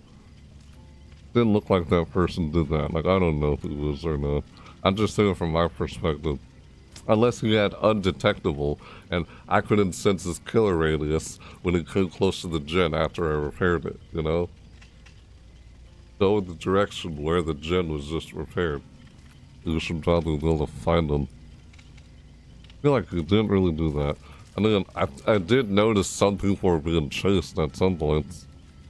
That it made you waste time chasing some survivors that weren't even injured, and he didn't really injure them until close in the match. I guess he was having a hard time chasing one survivor. He spent too much time chasing that one survivor as gens were being finished. After someone finishes a gen, I would screw that survivor and stop chasing them and go to the direction where the gen was just finished to go find those and try and injure them. Don't waste time on that one survivor. If he hadn't injured him yet, the guy looked like he couldn't seem to injure that one survivor was chasing throughout the match. That's what it looked like. It's like, man, I don't know, it's so weird to think about how that match went. It's just so weird. Ugh, it was disgusting, nasty. I mean, at least he managed to sacrifice at least one person. It was the day of the king, right? Yeah, he sacrificed the day of the king. My god. That was ridiculous, man. How fast finished the gen there. All those gens. There's no gen pressure that much. Man. That's ridiculous, man. That's also why I feel like it's again, perk reliant. It's like, oh, you didn't have any perks that would help you slow down gen progression, then how are you gonna stop something like that? What just happened? That's why I'm saying perk reliant. The game is so perk reliant. So unless you have a perk to help with that, you can't do anything about it. There's no perk that helps with it. So perk reliant. That's why I say the game is so reliant on perks. Like, oh, you have no perk to help you get off the ground. You're screwed. You have no way to pull yourself off the ground. Because you don't have a perk that allows you to do that. Unless you do, then you can pull yourself off the ground. Perk reliant. Jesus. Weird with this game. Yep. Yeah, it's funny how some people think they don't play their own game. Yet they've said several times that they have played their own game, but yeah. I mean, how do we really know if they have or have not played their own game? Some people question and think that. 8 out of 20, 5 out of 8. Like invitation from Masquerade Pillars 8 times. 5 out of 8 here. I got that done. I got this done. So yeah, I got this one done, that done. I got these 2 left. I didn't do it. I think I'll play Killer now because I haven't played Killer at all throughout this video. After 5 hours and 20 minutes in the video. Almost 5 in the morning. So I have to go to play killer matches for the rest of this video. Yeah, those survivor matches I've had are weird. Because I want to get this quest done. That's why I'm going to play a killer next. Well, I don't prefer survivor over killer, and I don't prefer killer over survivor. I play both. I can better understand things too. Plus, experience tends to be stressful, but I don't know, these past matches have been a bit weird that I've had. Weird matches that I've had so far. Yep, lots of weird matches. Activate any invitation ability 20 times. I've not done that, man. Activate any invitation ability 20 times. I need to start doing that. I haven't really been doing that. If I want to get both of these done, I gotta try and work on this 5 times. Activate the invitation to break a pallet or break the walls 5 times. I gotta see if I do that. Okay, so yeah, I'm gonna pin this. I'll pin this and this. Yes. Alright. These are my last 3 quests. Yep, collect an invitation from Masquerade pillars 8 times. Activate any invitation ability 20 times. Activate the invitation to break a pallet or break on the walls 5 times. Yeah. I mean, Nicolas Cage working on all those gens. I don't know if Springtrap, the guy who was playing a Springtrap, even tried to go where all those gens were that were done. You know, just to find Nicolas Cage. Try and get him. After you finish those gens. Go where the gen is finished and find Nicolas Cage over there after you just finished the gen. I don't think he did. I mean, well, from my perspective, it didn't really look like it. I couldn't tell. But, dang, how he got away with finishing those gens. It's neat. I'm just saying from what it looked like on my end, but who knows. At least I got one person. Yes, it's difficult to get 4 people. Even if you do manage to get 4 people, I guess it depends on the players you're up against. I saw him chasing one person. I guess he had trouble against Yui Chimera, that player playing as Yui.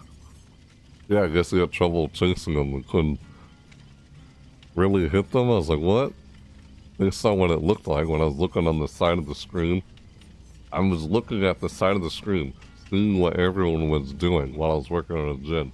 I saw Nicolas Cage was working on a gen majority of the time the whole match. I didn't know what David King was doing. I didn't really see much of what he was doing.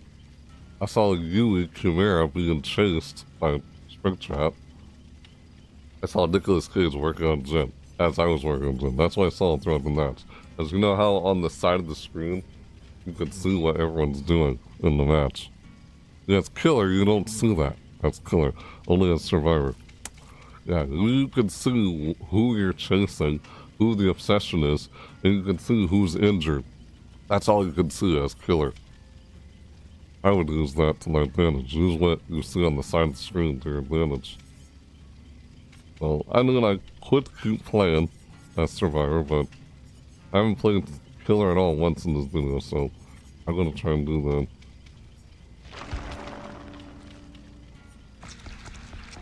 I mean, hey, at least I prestige Detective Tap throughout this video. Yay. And I got some quests done. Survivor specific ones anyway.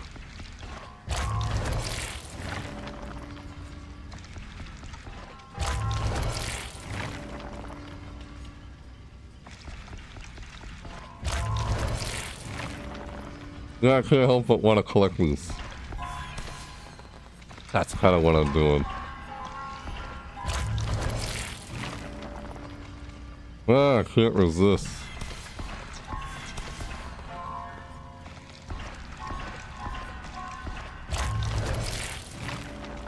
Yeah.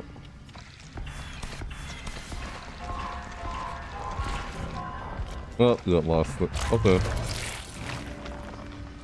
Alright, that's enough.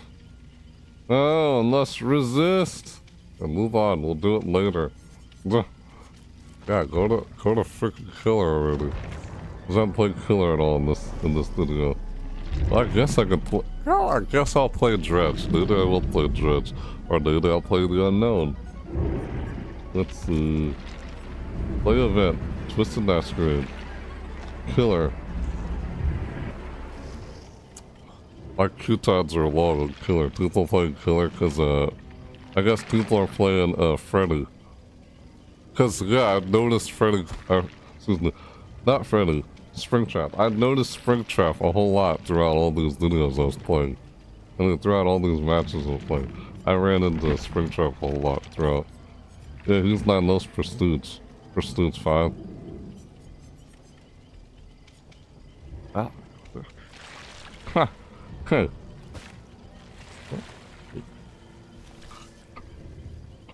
Ha! Ha! Hey. Huh? Oh. Okay. Huh. Excuse me. I have all of these killers prestiged, including these two. Nope, not prestige yet. Prestige, not prestige, not prestige yet. Played her a few times. He's the most prestiged. Not prestige, not prestige, not prestige, not prestige. Not prestige, not prestige, not prestige. Not prestige. None of this is prestige. Not prestige, not prestige, not prestige, not prestige. Not prestige, not prestige, not prestige, not. I'm halfway there, I guess. With how many killers that are not prestiged. Somewhat. Yeah, I want to play as at least everyone, to prestige everybody. I don't play a lot of Dredge. I like playing. He's my most prestige. But then again, I could look at my stats to see who I play the most, you know? Look at my stats. Who knows if it says I played Dredge the most. Like, where's Demo Gorgon? Where's Demo? Here he is, see Demo prestige. All prestige the ones. I used to play Demo a lot before the Dredge would end up in the game. Well, maybe I can play Unknown. What? I turn around like that. And I go down the floor like that. It gets up. And it crawls on the floor. Then a little laughter, a little tear. A little laughter, a little laughter, a little tear. A little laughter, a little tear. Look, it turns his head like that. That's funny. Yeah, I was reenacting all of what we just saw the unknown do there on screen. I reenact it in a video on TikTok. Silly. And I think I'll play this guy.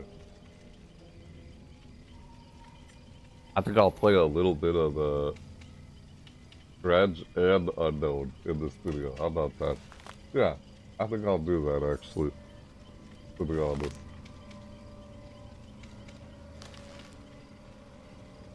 Alright, so, yes, right.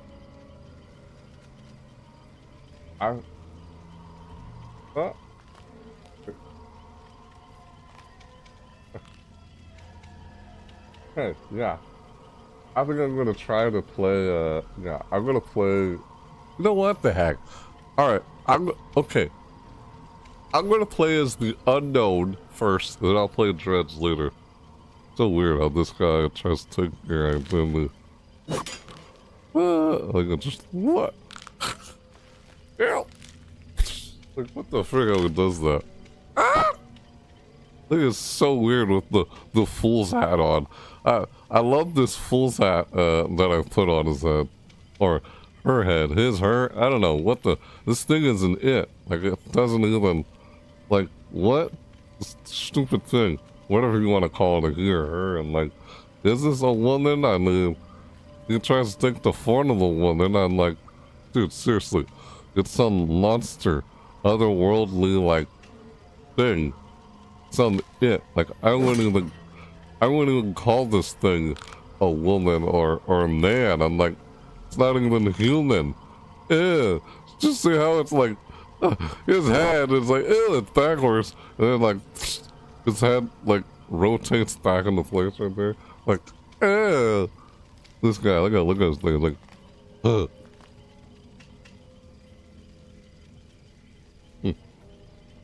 Like, look. A little laughter, a little tears. Yeah. That's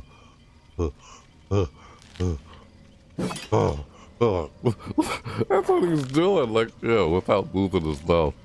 Look at, see what the frick? Oh, he turns his head like that. Ah! Look at unknown. Yep, he's my second student's character, dude. Singularity is fun, too. Yeah, I'm gonna play unknown. Real life tale. Oh, it looks like a wolf. Oh wait, so he took the form of a wolf? I didn't know this skin even existed. The dude took the form of a wolf. He just took the form of the big bad wolf. That's so weird, man. I can't even turn my head backwards like that. Of course I couldn't. No one could. Ew. Eyeless woman. He took the form of a woman, man.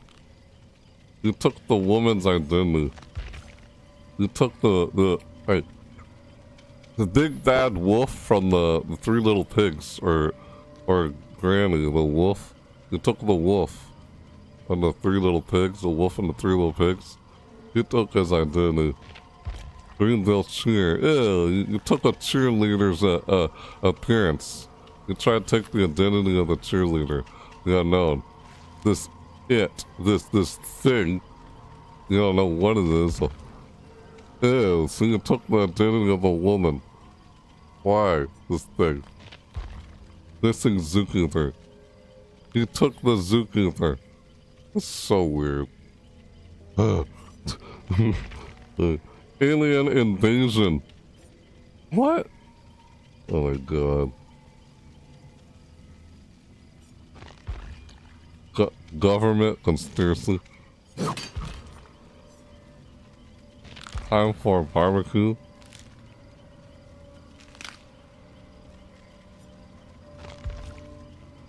Time for funeral. Time for office. The dude's cosmetics. Yeah, I'm just looking at it and look. Ha! Bloody unknown. What? Bloody unknown? That's bloody unknown. Nobody knows for sure what it looks like, but there are many theories. Who tries to take the shape and what? This dude is otherworldly. Like, what the frick? Bonfire fairy. Ah! I actually have this somehow. Ew. What the heck is this with this booty? Like, where's his face? Oh my god, that looks so weird. Look at it. Did he attack a couple of, the people celebrated a fateful anniversary with music, dancing, and a great pyre in the town square. Gothic tales. This outfit. Masquerade obscure. Ah! Why you took the identity of a woman here? So weird. The party made a certain guest anxious as she grabbed her coat. She couldn't shake the feeling of eyes boring into her back. That is so weird. crazy, man. And then she took the identity of a woman. She killed a woman. This person. And now he tries to look like the woman that went missing and took out. Things that go missing. He ends up taking the form of that person that goes missing. The unknown. That's the unknown. Does it look like Dwight? Or maybe it's supposed to look like a Matthew Cote, no? Here's what I think. I used to think the unknown kind of looks like Matthew Cote. What? I don't know, just looking at this dude, I'm like, what, Matthew Cote? Like, does it look like, no, like Gilded Elder? Or maybe it looks like Dwight? The way you see like he does that. Like crack his neck, like, hey, how's it going? This guy, look at his face. Yep. Yeah, I'll wear his masquerade outfit because, hey, you know, it's the anniversary of that. Yeah, and I kind of like this one a little bit. Oh, dude, what's up with this booty there? What the frickin' hey? Back of the shirt. So weird. Trying to wear human clothing. I'm trying to look like a human being.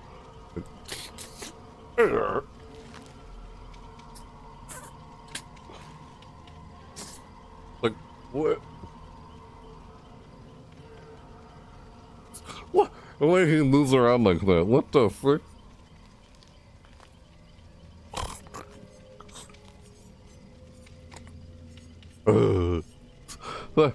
God. This dude. Unknown. Oh, I actually have this. Or do I not have it? Available. Oh, I only have these three right here, apparently. I like some of this cosmetics, so not all of them. Like, I don't know, some are too weird for me. A lot than like. But yeah, I have all these pinned. So I'm gonna try and get that killer specific challenge done and just need to do it 5 times. So, alright. Oh, Spies from the Shadows. So I'm using Unforeseen, Undone, Undown. Quick agonies for 30 seconds after survivor becomes injured by any means. After vaulting a window, you gain 7% haste for 10 seconds. Quick agonies for 30 seconds after survivor becomes injured by any means. Yeah. That's like, oh, you can vault after using this. Undone. When a survivor misses a healing or repair skill check, gain 3 tokens up to 30. When you perform the damage action on Generator, if you have any tokens, consume all of them. Each token consumed, the Generator loses 1% total progress, and then becomes blocked for 1 second. Then, once the Generator is unblocked, it starts regressing. That's weird. Yeah, just start undone. Unforeseen. When you perform the damage action on Generator, your terror radius transfers to the Generator for 30 seconds, and its radius is set to 32 meters. You gain undetectable for the duration. Then this part goes on cooldown for 30 seconds. Their terror radius transfers to the Generator for 3 seconds, and its radius is set to 32 meters. Oh, look at this! Screech Cobbler! Ha! Yeah, this is Screech Cobbler. Oh, I have 68 Screech Cobblers. 68 Screech Cobblers, man. Yes, 68 Screech Cobblers during the Twisted Masquerade. Yeah, this is from last year's Twisted Masquerade event. Punctured eyeball. Ugh. Survivors who are both weakened and injured suffer from the deep wound aspect when they dispel a hallucination. Who are both weakened and injured suffer. When a survivor successfully stares down the unknown gains killer instinct for 3 seconds. Victim's nap. Yeah, these are the ones I've been using. DDX. Hallucinations, yeah. I gotta get coconut screwed eye. Add 7 of those. Offering has been retired. Oh, Starfish Memento Lori is gone. No longer available in the Bloodland. I can't use it either? Won't let me use it. I gotta use that.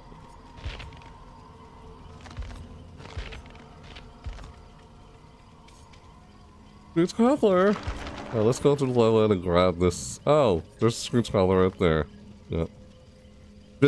Bitter Murmur, here is unlock potential once ordering ability. Each time a generator is fully repaired, survivors within 16 years of the generator survivors within 16 years of the completed generator will be revealed for 5 seconds. See, this is a good perk. This is what I'm talking about. You can find survivors after they finish a gen. This is what I'm talking about. Using this perk even helps you do that more effectively. That's why I like this perk. At the complete generator, it will be revealed for 5 seconds. Ha! Hey. Huh. Hey. Huh. Hey. Alright, look.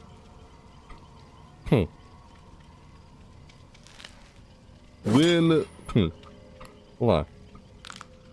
When the last generator is fully repaired, all the survivors' auras are revealed for 7 seconds. Yeah. Within 16 meters, yeah. Survivors within 16 meters of the completed generator will be revealed for 5 seconds. Yeah, each time the generator is fully repaired. Yeah, it's a nice perk. This is similar to what happens in 2v8, where survivors rather than hooked yet. Yeah, that's what Bitter Murmur is similar to. That's a nice perk, it is. Helps you find survivors after they finish the gen. I would take advantage of that. Either with or without Bitter Murmur. I feel like most people, they don't go where the gen is finished. Because you can find survivors in that area, or where the gen is finished.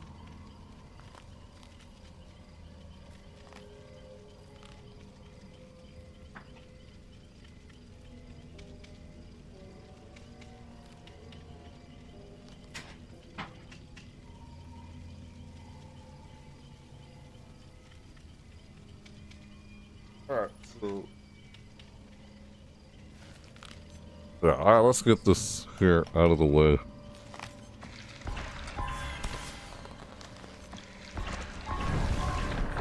Yeah, Unrelenting. I wanted Bitter Murmur over Unrelenting. This tier 2.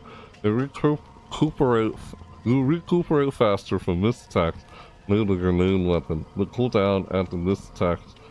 This basic attack is reduced by 30%. I mean, that's not bad. Of course, just people don't really use it. Well, underused perk. Concerned about missing, then use this. You know, right? Let's use some other perk instead, of course. Oh, what? Huh. Hey, what? Huh. Hey. Huh. Hey, what? Excuse me. Huh. Excuse me. Ah, stupid tick.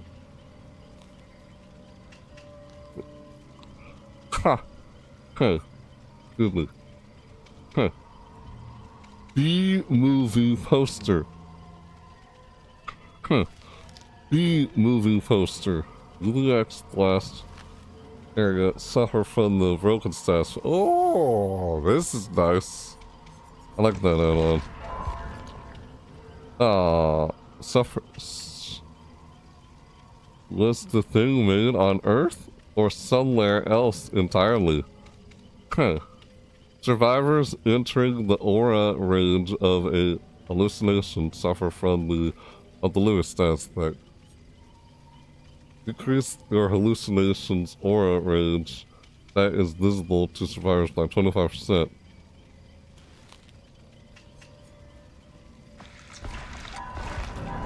Oh man.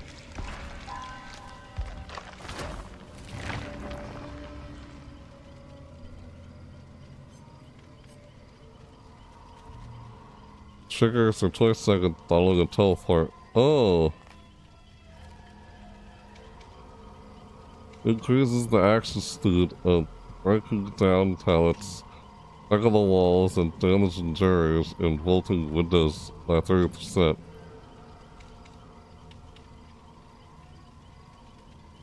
Oh, wait. Apple pie evolved over time, turning to new forms of media for results. Triggers for 20 seconds following a teleport. Increases the action speed for breaking down pallets, breakable walls, damaging barriers, and vaulting windows by 30%. That's pretty good. Hey, deadlock.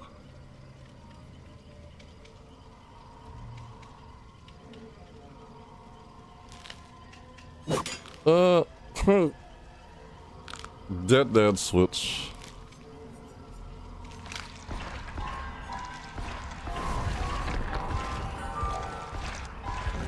Ah. Dang it. Oh, that gives killer instinct. The one I just lost.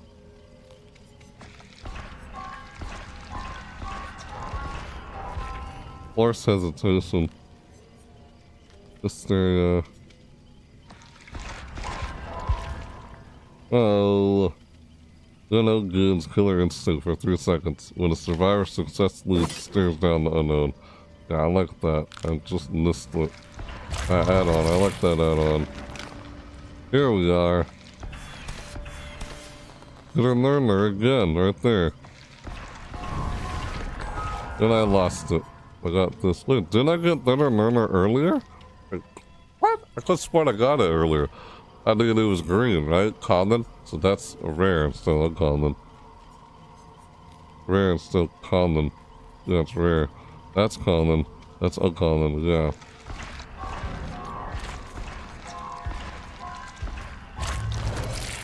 Some of these add-ons I like using. That's why I'm looking at. Help wanted and electronic perk. Oh, that's sorry, perk.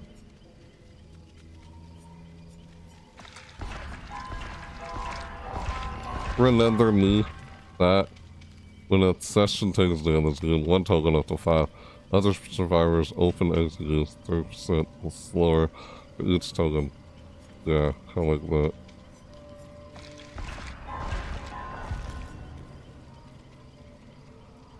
Survivors injured by UBX suffer from the humor hag status effect for 30 seconds.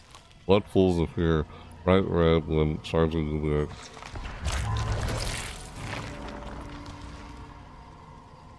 Alright. Ooh. Huh. Captured by the dark.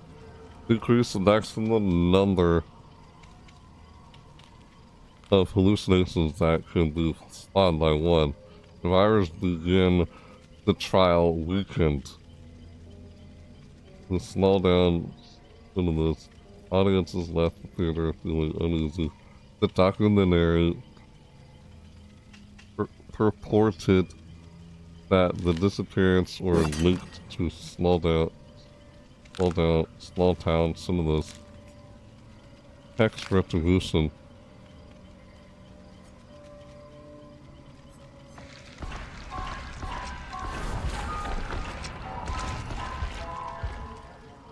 Footprint casts. Decrease the time until the next hallucination spawns by 15 seconds when a survivor becomes weakened. Oh, the movie. Lost it again.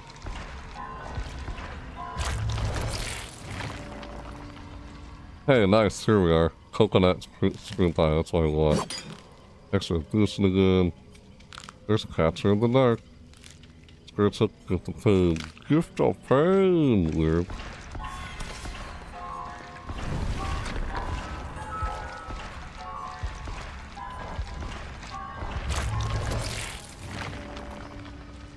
The gift of pain!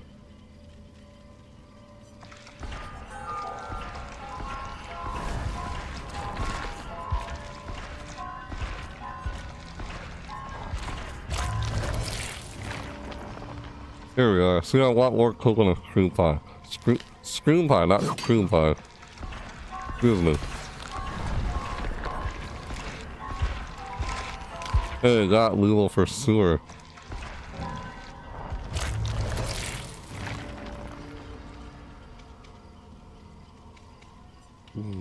Forever entwined.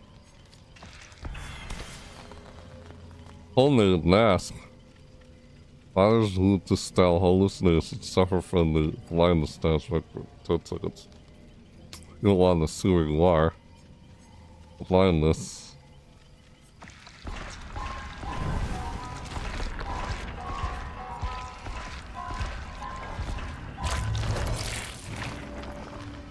Alright, let's hit play.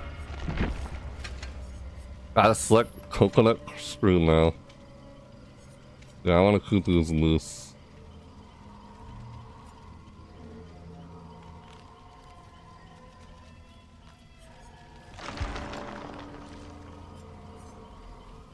You're gonna send OSS report. Decrease teleport cooldown by 5 seconds. The decoy left behind after the unknown teleports takes 10 seconds longer to disappear. When created, the decoy has the same terrorist and redstone as the unknown. What the frick? Weird. Shit. Good God.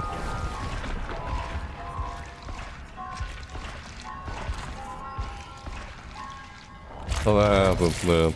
Alright, so going in. I'm going in. I'm playing unknown for this match. Now, I might play Dredge later. In the second match. Oh, lost nemesis. Hypnotist watch. Oh. UDX. Survivors hit by UDX while it is airborne suffer from the exhaust aspect. 10 seconds.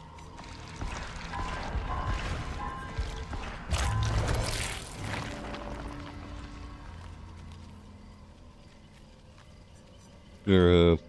That's your game cartridge.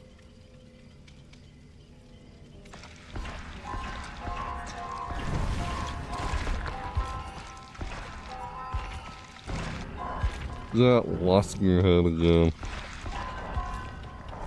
Ah! I hate losing victims in that. I don't want victims in that. Slash backpack.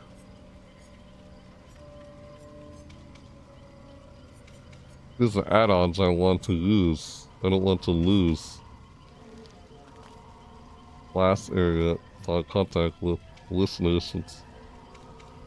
Trigger last area upon contact with hallucinations. What? UDX triggers in the last area upon contact with hallucinations?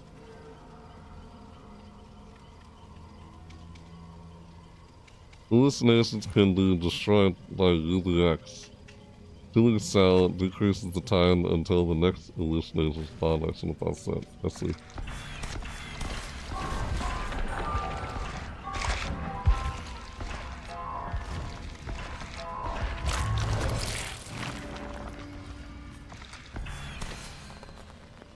Let it go. Only third. All fires suffer from the humor hack and exhaust aspect for 25 seconds. Unhooking a survivor. Hysteria. Oblivious when they're injured.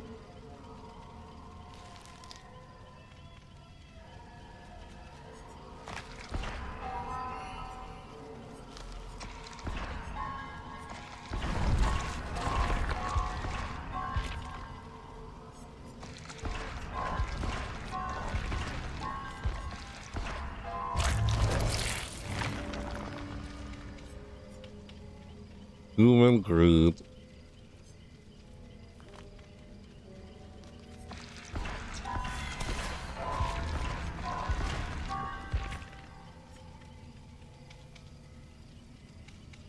Kinder.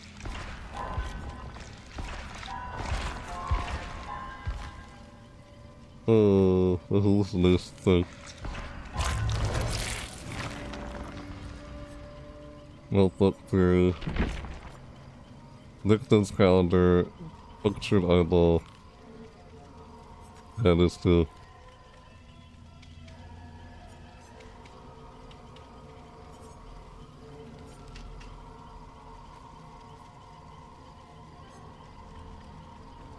Yeah. Ah, this.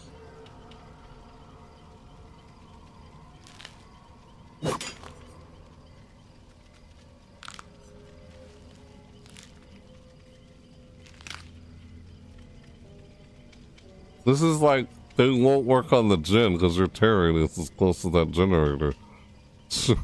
your terrain is as close to the generator, so they'll avoid the generator because your terrain is on the generator. That's funny. Unforeseen. Undone. Scrape took monstrous shrine. Overcharge. Echoes Lethal. Shattered Hope.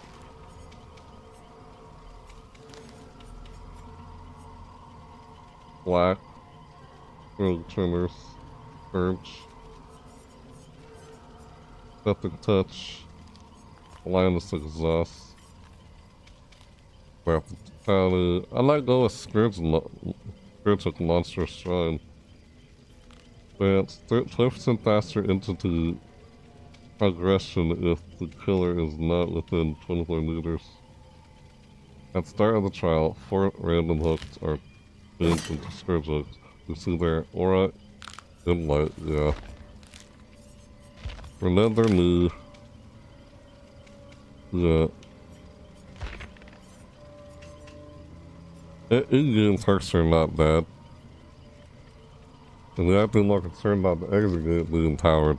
So, in-game perks are pretty good in that sense. So, leave attunement. Huh. Oh. Huh. Huh? Oh, Wister. Sporadically hear the entomb's Wister when standing within 13 meter range of the survivor. All shaking thunder. After you fall from the height, you lunge attack. Oh, okay. Alright, look out. Let's do this. Wow, it's a Nicolas Cage.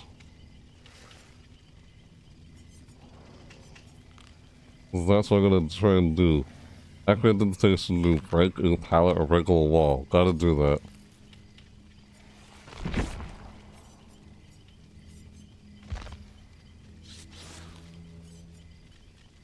Doing the foot. There's so many perks.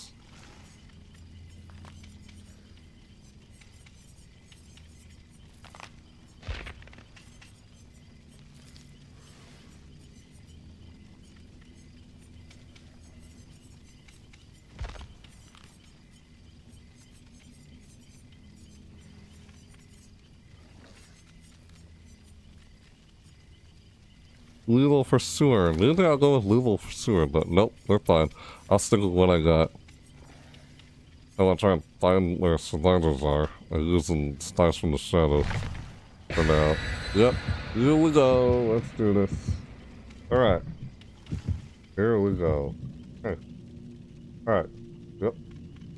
Playing the match is unknown. Then I'll play. I'll play the Dredge in the next game. Unless I play another match as unknown, which I probably will do. They do two matches as unknown, and then 2 matches as Dredge. I'll do that. Already almost 6 hours in the video. Dang it. Yeah, it's 5:29 a.m. in the morning. Yeah, I've been doing this for 6 hours already. This is the first half of the video is just me covering an overview on the event.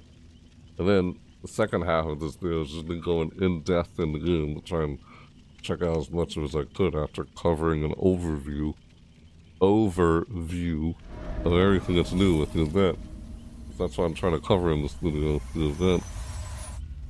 Yep, playing the unknown. It's been a while since I played the unknown. But yeah, I do like playing as the unknown.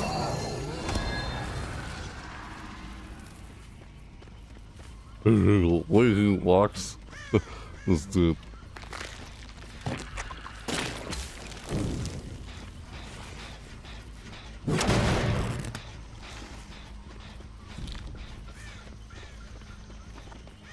Hey, you. Oh, why did I do that? I don't know why. Not what I wanted to do.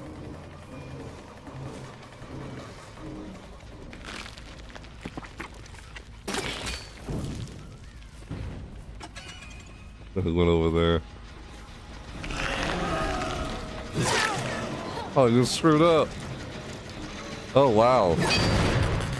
We almost finished that already. Really?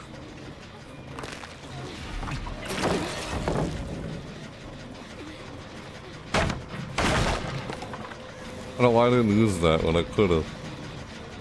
They didn't even do any guilt check or anything.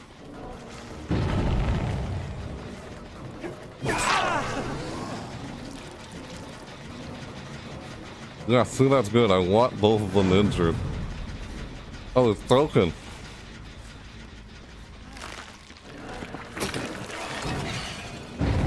Got him.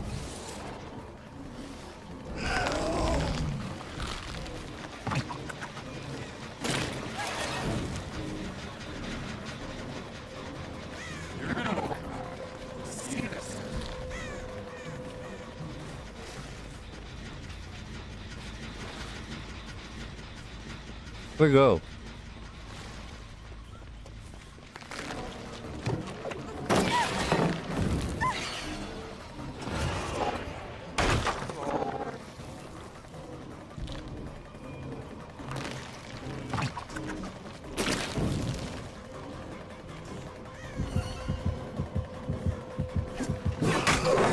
Damn, man. This lunch is always a pain in the butt. Like, seriously. Wasting time chasing him is a waste of time. I hate chasing survivors, a waste of time.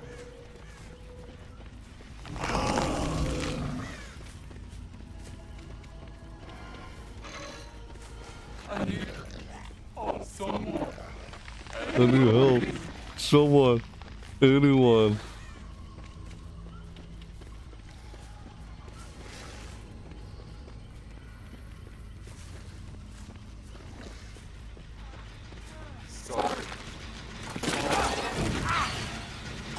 Hello. Working on that gen by yourself, dude. Wow, man. Up you go. Yeah. Ah, let's finish that gen. Hello. Who finished that gen? Oh, up there, okay.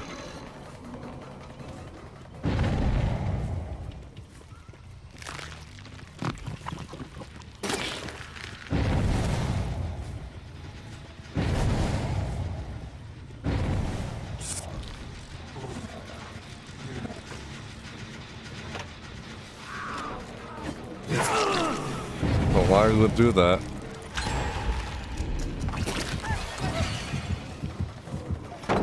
Like, god damn, really, the rate of how that thing finishes gen is ridiculous. Like, how am I supposed to get all that and finish them all like that?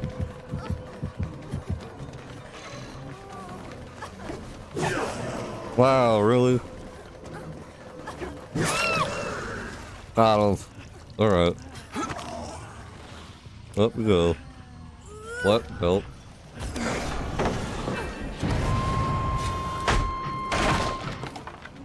Like, I don't care, man. You do that.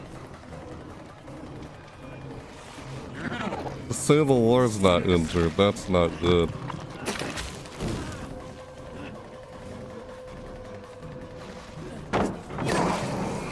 This is stupid. Really, dude?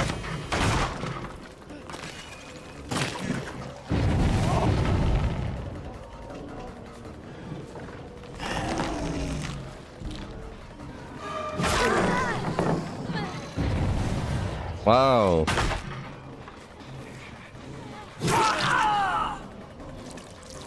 Why is good when they're all injured? Because you can do this to Damn, what the hell, man? It's a bully squad? Like, what is this shit?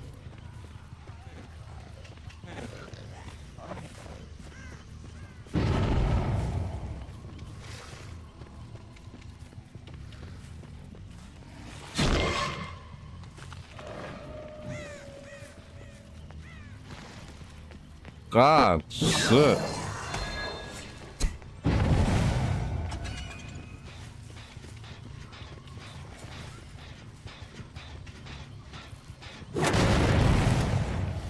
I probably shouldn't have done that.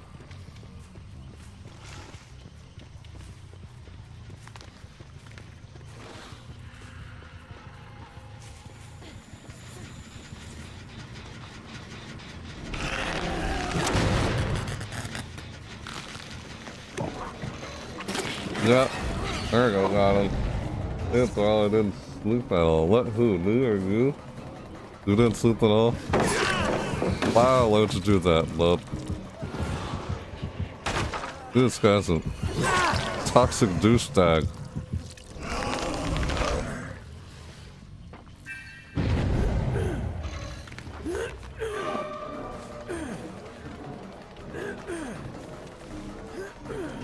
I don't have it yet.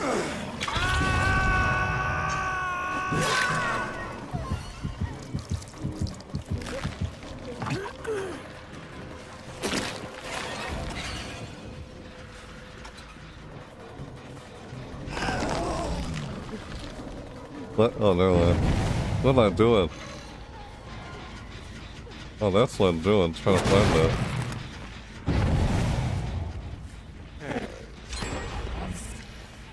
Yeah.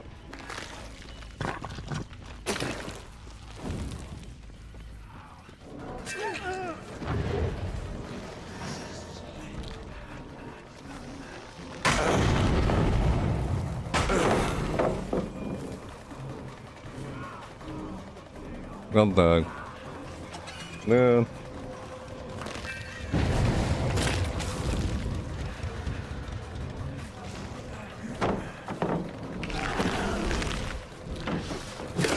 This is so annoying. Come on.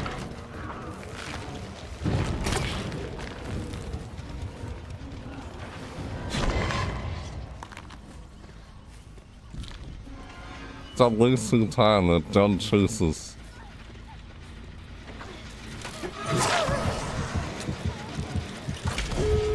Ah, damn it.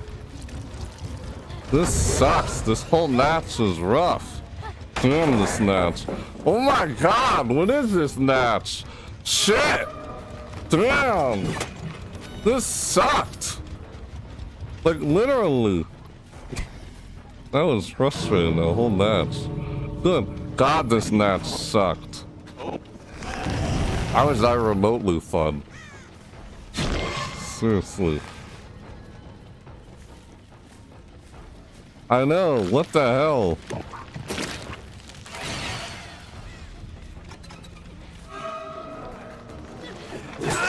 Just lose, asshole. Fuck you. God. Damn, it's so unbearable.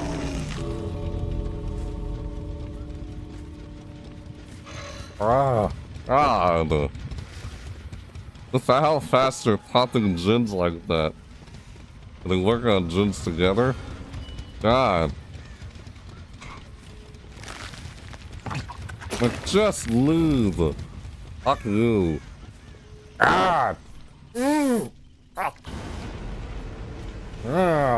Freaking unbearable. Next match shouldn't be too difficult. After that was disgusting. I don't know why I'm saying this. Oh, the unknown in the unknown map. What? The heck, Zayden? Leaving an unknown map. The map isn't called unknown, was it? Why did I say the unknown? I don't know. The singularity map? Yeah. I know, that was annoying, that match. Wait, I'm confused on why I'm saying random things wrong. No idea. That was disgusting. Fuck, man, couldn't even, like, stupid. I don't even know if I even hooked anybody. I don't remember. You didn't even sacrifice anyone. Frustrated about it.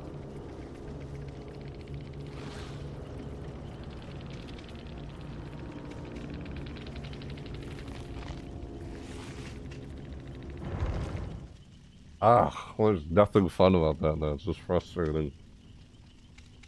There's no reason they should finish so fast like that. God, dude, working on a gen by yourself should take forever. I'm like, were they really working on gens together? God. Help. Oh. Because that should be the only reason why they can finish gen so fast. Is they're working on it together, and not by themselves. Ugh.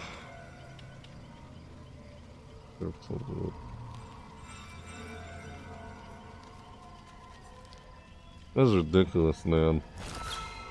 Like, it's not even difficult. It's like just time consuming, working on a generator. Nah, it's just unbearable. How it's just time consuming. Not even difficult. I feel like it should be difficult. Or challenging.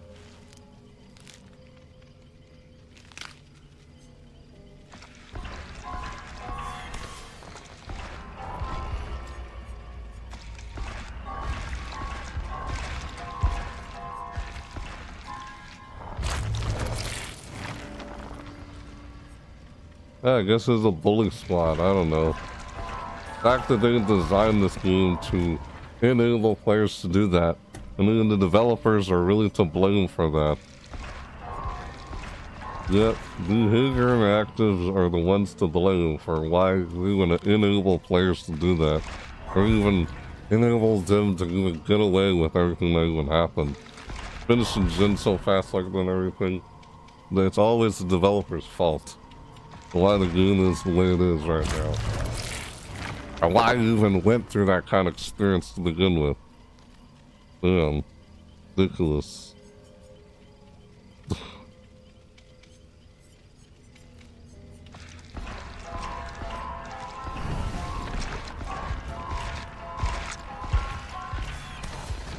That was not fun. Man.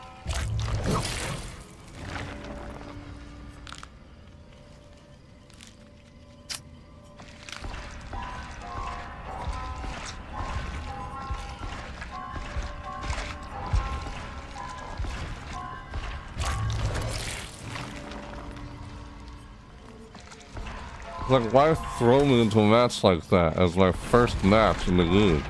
Jesus. Not even fun. God damn.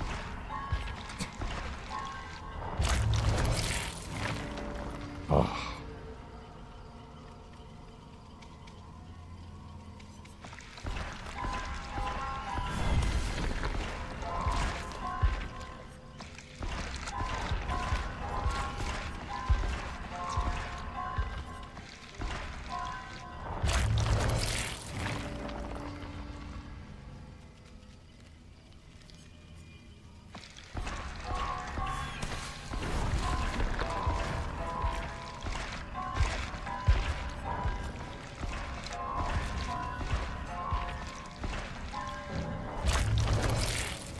Warning photo.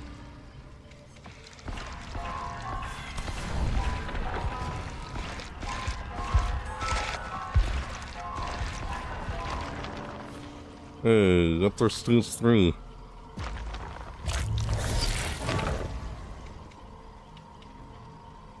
Yeah. Oh. Ha. Yeah. Right. Yeah. This. And if they're not even injured, once you're injured, then move on to the next survivor. I feel like it's best to do that. Otherwise, you waste all that time trying to down one survivor. Yeah. Well, I was getting at before. I was trying to find them and just injure them. As much as I could, so that I could down them and then put them on the hook. But I don't know what was going on in that match. I don't even, like, couldn't explain or remember. disgusting. Fuck, it was so unbearable.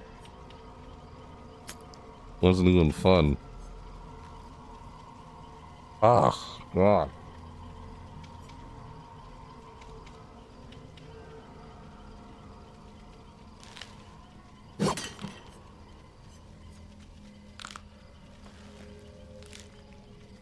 Three out of 5 on activate invitation to break a pallet or break on the wall.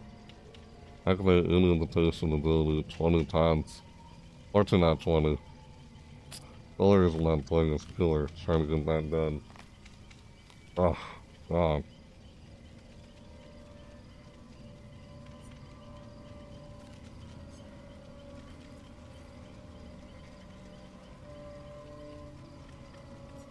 Not 2 times are usually long because there's a lot of people playing as killer. Usually.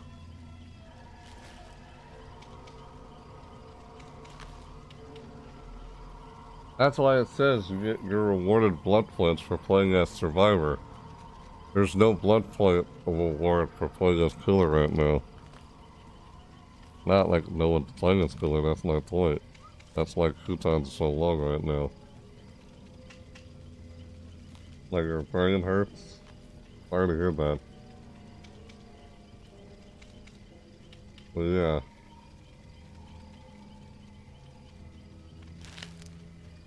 You didn't sleep at all? You said? Hey bro. Hey bro, I didn't sleep at all, yeah. Right. I get it. Almost 6 in the morning. I mean, I would say you could join in, but it's not 2v8. And I'm not playing as Survivor right now currently. Until I switch to Survivor, I guess we could play together if we wanted to. But I'm currently trying to get these quests done. These two right here. Yep.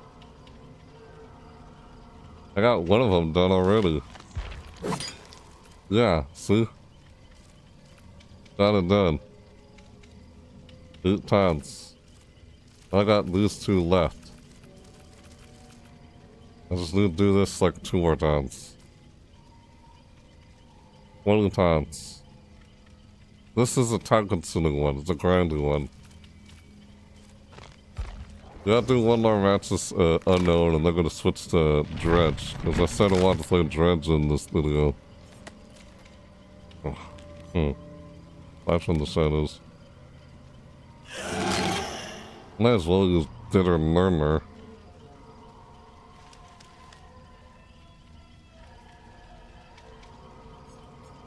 The problem is they're too busy chasing someone, trying to down them.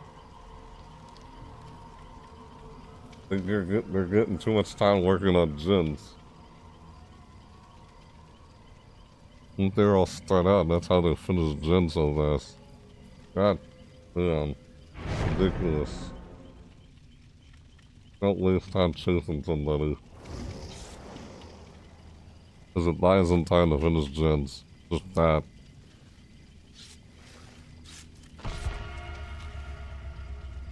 I don't even want to get any of them.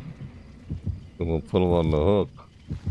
You can't waste time with chases.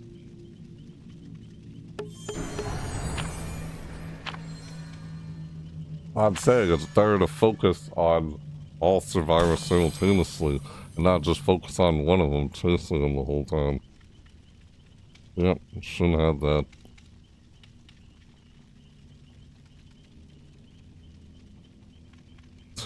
The way they design skill checks, I'm like, I don't know, it just feels like to me it's... They're not very challenging skill checks in this game. Like what I see and how they do skill checks in some other game. Like, say Deceit 2. The way they do skill checks in Deceit 2. When you're doing like strangled by the killer. No, not killer, it's what's called the infected or something.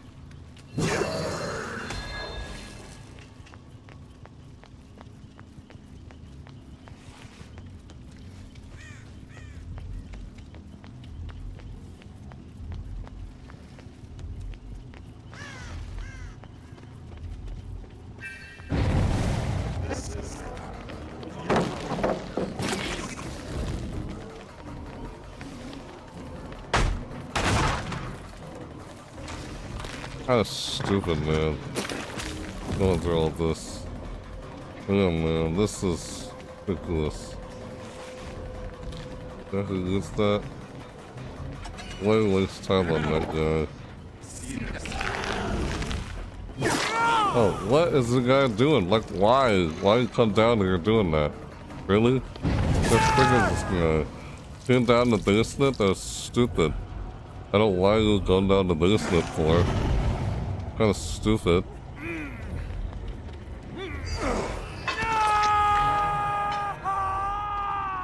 You like can't kill yourself on the hook.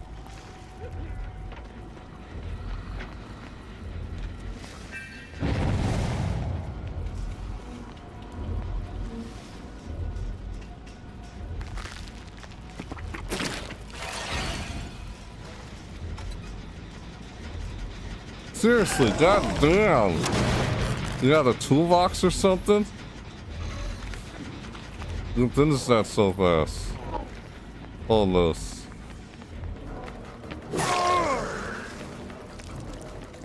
Oh, there are two of the same character.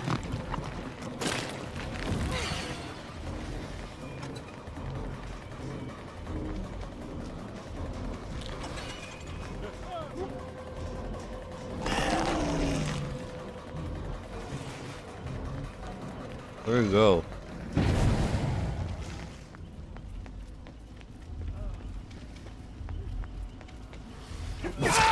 You're serious? Like I wouldn't see you? Like, come on.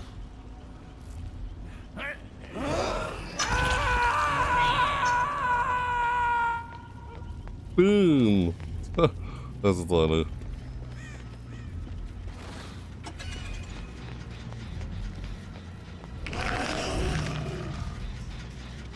Yeah, he got off the gen. The way he hits the gen is silly.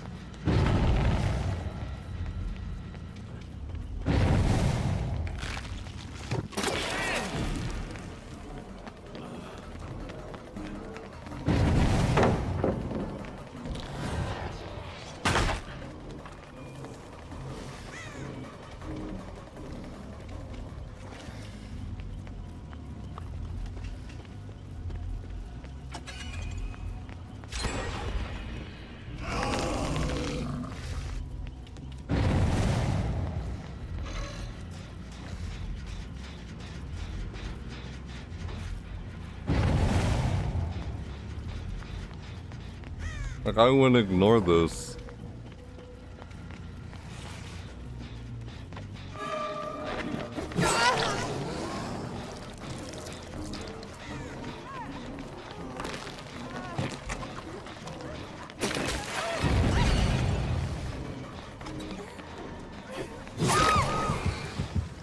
Well. Did you help?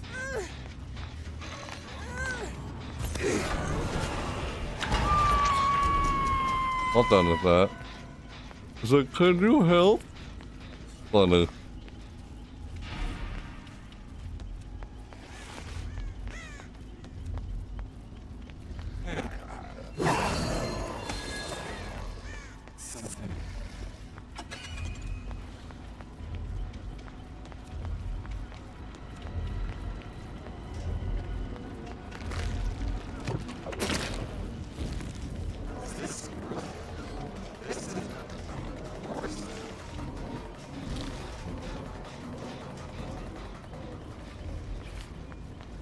All right here.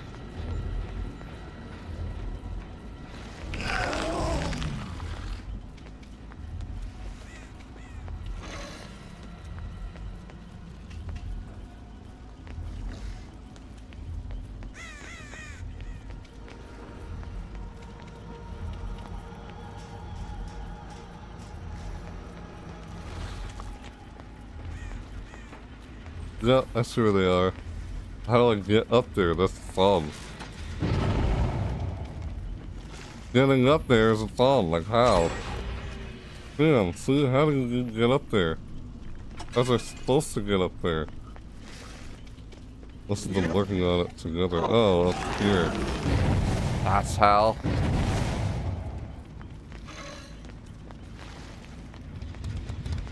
Wow.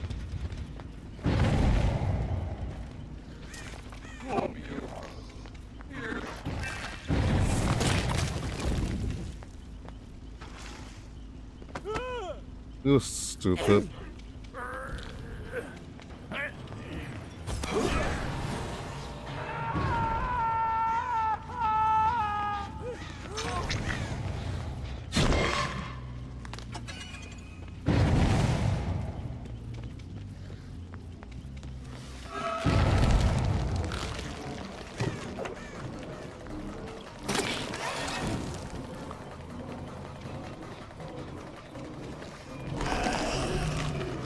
Like, why are you even doing that? It just makes you look stupid, really.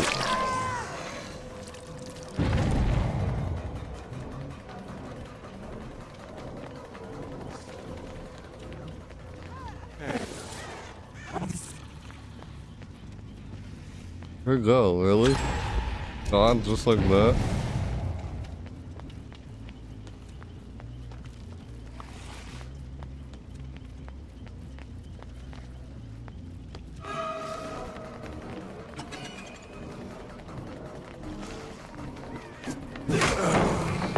Oh.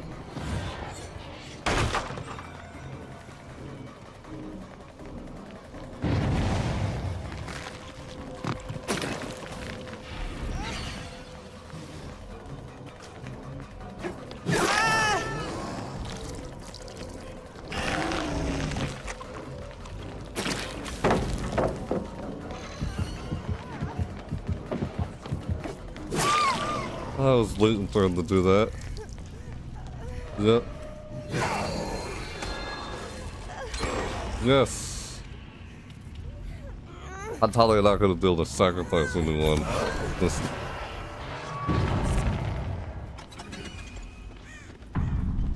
Oh, no, I did. Never mind. I did sacrifice someone.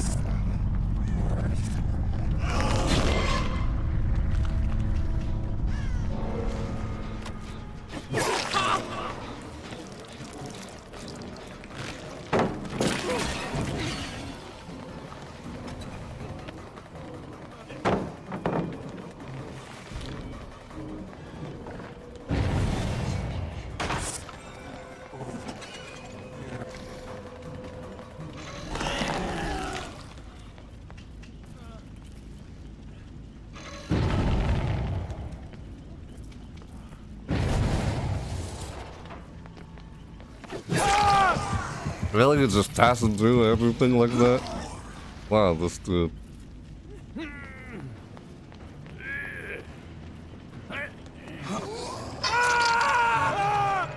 Got him, actually.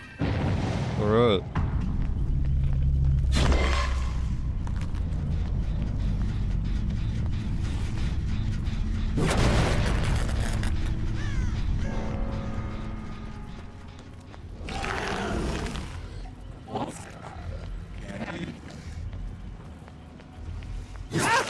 Are you serious? Well, you're dead. Frick. I'm loyal. Oh, I can't lure.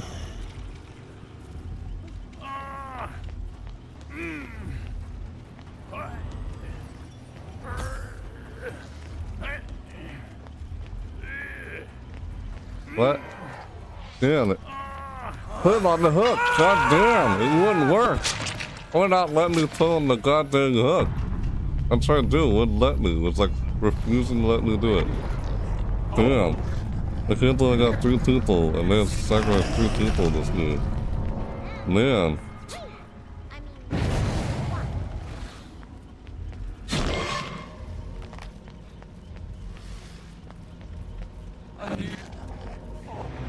Ah.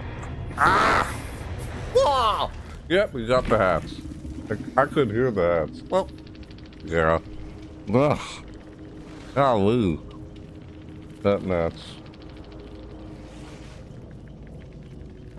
That map, too, is just... Ugh.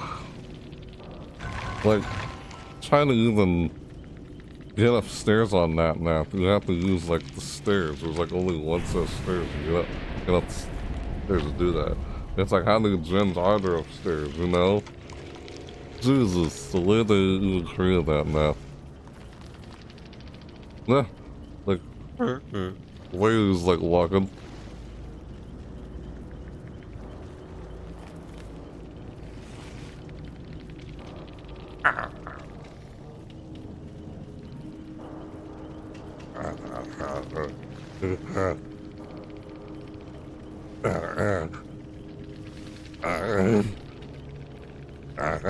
Like, what the heck?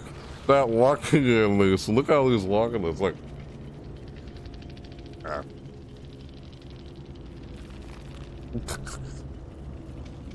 Like, it's so weird. Alright, well, that's it for that match. Got 3 people. Sacrifice 3 people. Yeah. Nice. Alright then. What? I can redact your own messages, dude.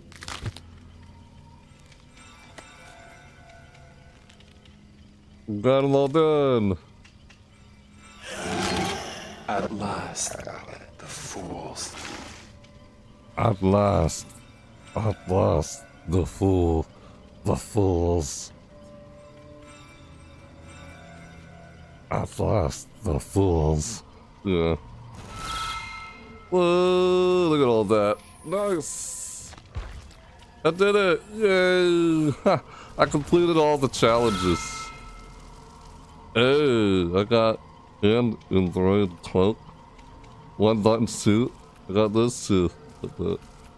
Yeah, got that. All done. 5 Twisted Masquerade quests. All done. And there's 6 because these completion quests count as a quest. That's why it says 6 total. Nice. Hey, that's it. Yeah, I did it. Got all the quests done. I didn't even have to play Dredge in this video. Only played the Unknown twice. Apparently. Yeah. Wow. Yep.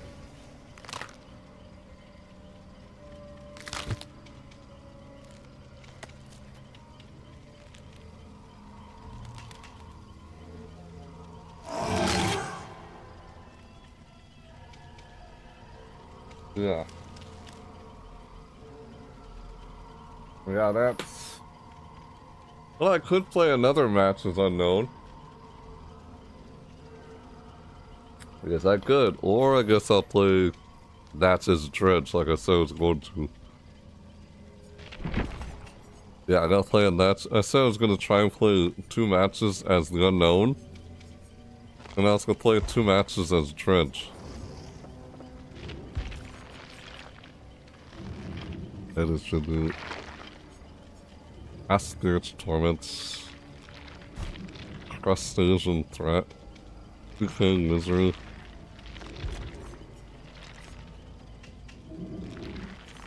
The Memory of Loris. Skeletal Mass. Twisted Plaything. Weird. Loris Health.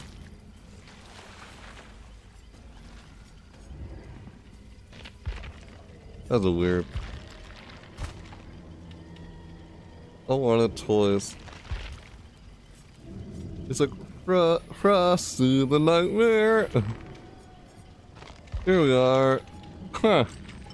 Masquerade Colors. This is the Masquerade Colors outfit. Yeah, for the anniversary Masquerade event. What's the Masquerade event? There you go. That's why I was trying to quit. Okay. Huh. Yeah. Okay. Okay. Dissolution. Darkness Revealed. I like those parts. Deadness, which is alright. Oh, Scourge Hook? Yeah. Scourge Hook, Jagged Compass. I like that part. Now, I could use hey, Worried Stone. Reveal auras of Cyrus for 6 seconds when they lock a logger. Radiant Darkness increased nightfall charge to by an additional 50% per second. Yeah, that.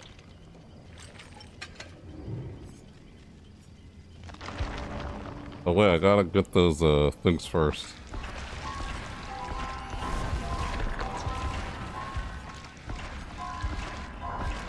Got Warstone again. It's not stacked. Secret. The Raccoon City. Ah! I could have gotten this by freaking overlooked it. Nice, here we are. Coconut scream pie.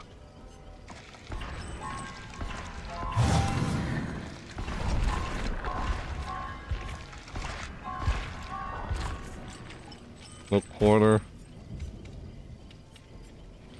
Strength pillow. Decrease teleport cooldown.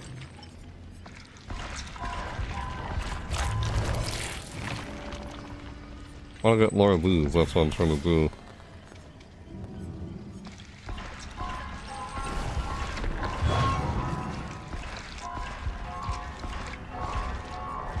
No, hit losing this.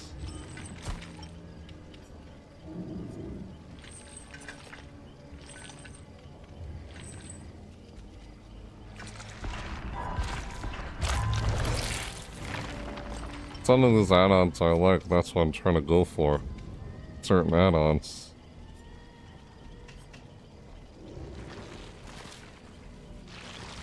Jagged Compass. Oh. Okay. Liquid Touch. Caffeine tablet.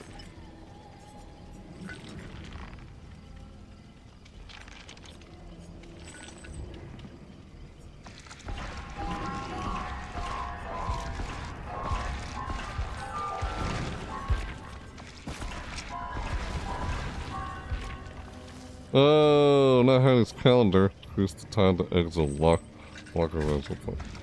Oh well.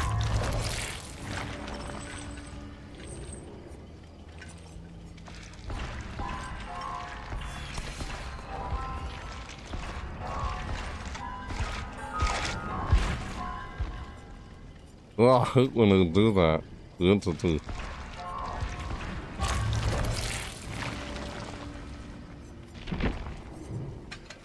Oh, we have 3 of these? Apparently.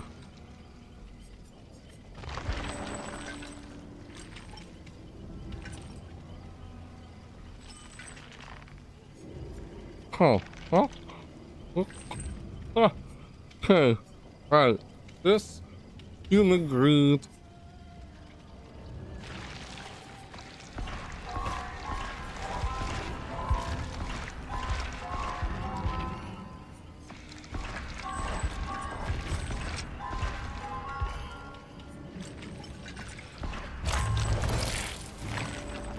Ah, there we go, yes, got another one. I'm looking for these coconut screw pies. I love field recorder. Okay, field recorder's nice, I like field recorder. The lava layer and lava microphone is also nice, if I can find it. And the calendar is nice. Huh. Icarus Loan. Wizard Isle. With dirt.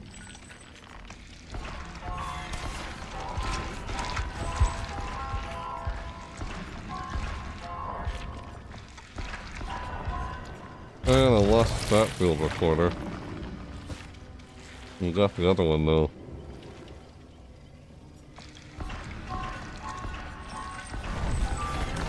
Ah! Phantom Fear lost.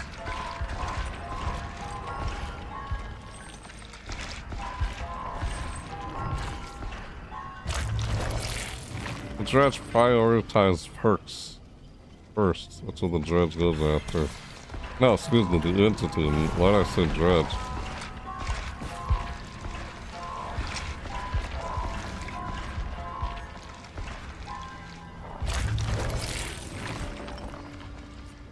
Got that. Yes. Oh, boat key. Okay. Hey, Jagged. Jagged Compass again. Slurred Stone. Ivory and then to Lori again. Mag limits.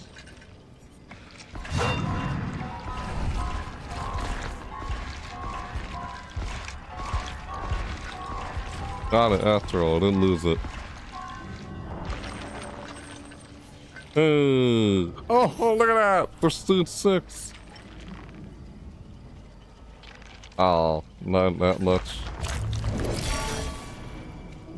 Sweet! I got a Prestige 6 now. Prestige reward. A hideous... a hideous... a hideous... amalgam of the lives lost in the garden, stalked by the blood of those unlucky enough to end up in its path. Look at that.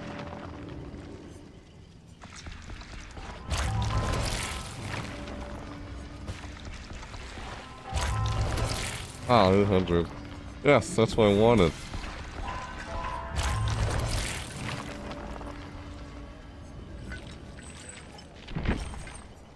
Okay, here we go. Now. Oh, alright. I have 17 field recorders. I like using that. Nightfall is active at the start of the trial. Nightfall is automatically triggered when the last jury is repaired. I like that. Lava layer and microphone. Survivors' auras are revealed for 3 seconds when using the last teleport token. I like that. When entering a locker, using teleport. When entering a locker using teleport, other lockers within 6 meters of survivors open and slam their doors. See, that's why I like this add-on. It helps you find where survivors are. Literally. Nice. That's why I like using it. I got 3 of them, so I'm trying to save up so I can get more of these. I'm low on so many of them. Using darkness, Larry Stone, using those 2 to try and find some others. Yep. Coconuts. Screen by. When they're hooked, it shows the progress of the generators finished. That down switch. Huh. Darkness revealed. I like that part. Okay. Dissolution. Alright, let's go. Let's get on with it. I'm gonna do at least 2 matches as Dredge, and that'll probably be it in this video. Yeah, that'll be it for this video. Once I get through it. I have Prestige him. So, Prestige 6. He is my most prestige killer in the game right now. He is. I'm only playing him right now because I said I wanted to play him at least twice. And that's what I'm doing. And once I do that, that'll be it for this video. Yep. Then I gotta get some rest or take a nap before my next video I'm gonna try and do later today. Hopefully, if I can do a video later today, otherwise it'll happen on Monday. So, yep. I guess I could say what that video will probably be. It'll be me unboxing my Nintendo Switch 2 and playing Mario Kart World. That's what my next video will be over. Yep. Yeah. This video is about the anniversary event of Dead by Daylight's 9th anniversary event, or the final Twisted Masquerade event. Enjoy that. God, actually hearing this guy make all that noise is... This guy sounds kind of noisy with this.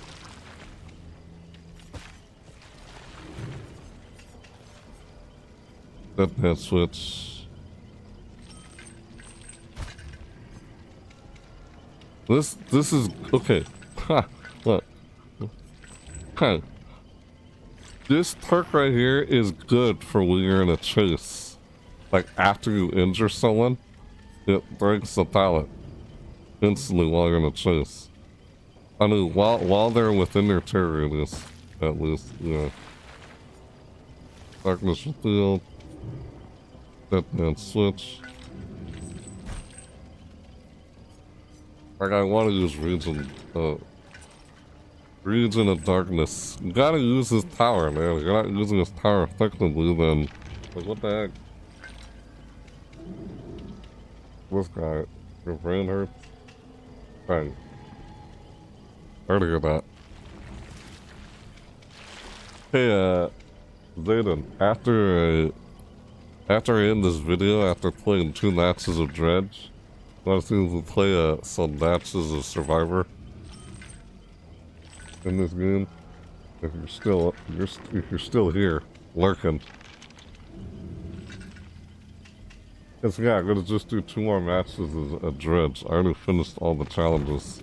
That's what I was trying to do in this video. So it's like, well, just quests. Yeah, finish all these quests. Got that. That's what I was trying to do in this video. After I did the overview of covering everything that's new for this event, in-game event, anniversary event.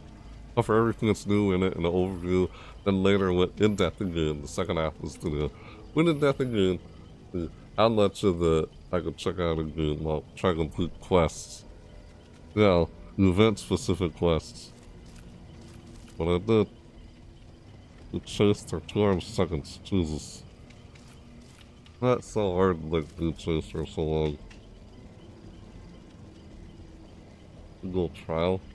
Like, what the heck is this? You can see that 15 repair skill checks in a single trial. I have to succeed at 15 repair skill checks. 15 repair skill checks in a single trial. You managed to get a total of 15 repair skill checks in a single trial. Like, what the heck, man? I guess that was super unlikely for next experience to happen doing that. You have to work like on every generator to do that, I'm guessing. What are the chances when skill checks don't happen a whole lot often in some matches? Then yeah, it's not likely to get that. That's a ridiculous challenge. Shit. Complete 2 quests, 3 quests this week. Survivor killer specific. Hook classifiers on scourge hooks. Oh. How did I not get that at all? At least hooked some, didn't I, on a scourge hook? Bolt 5 times and chase on a 5. Wow. Week 7's done. Week 5's done. Week 4's done. Week 3 is done. Week 1 is done. Okay. Okay. Volt 5 times and chase.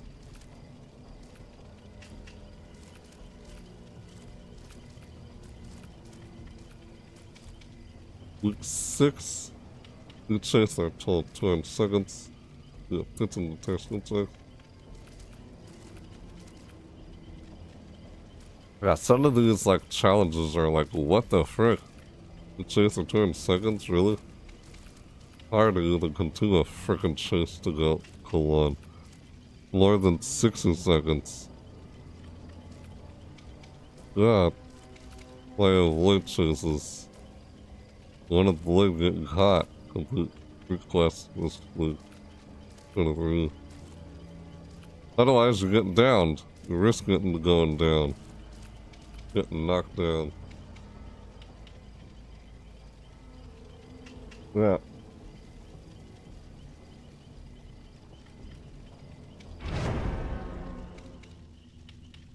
Yeah. Yeah.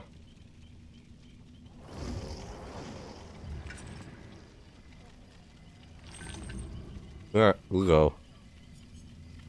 Here we go. So like I said, 2 more matches as the killer, as the dredge. And then yeah. That'll be it for this video, guys. Literally, that's it for this video.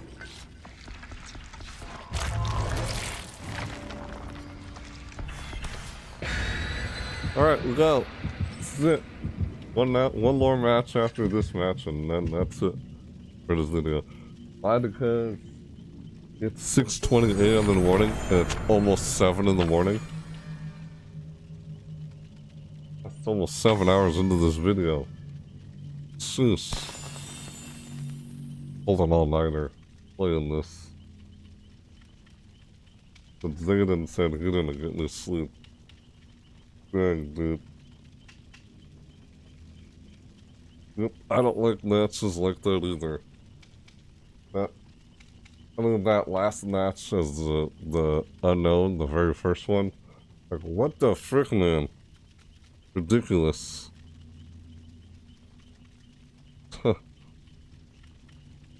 Dang.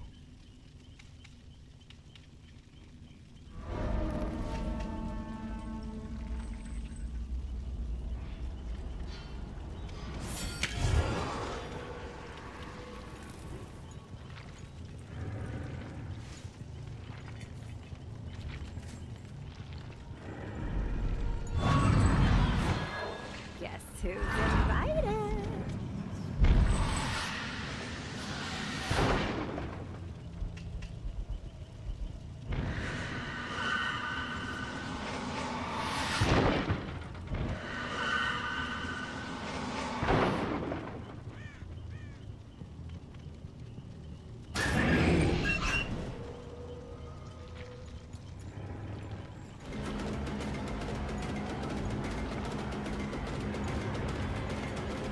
Like, why?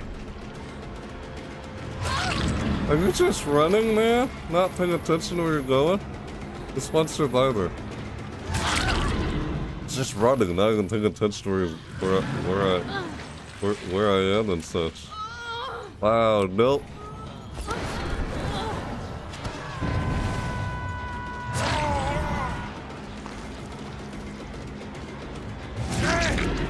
Like, wow, what is this? Hasn't I just gotten me so fast like that?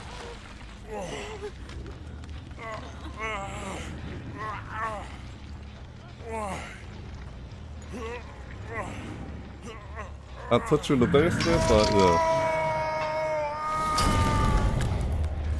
After that, just did that.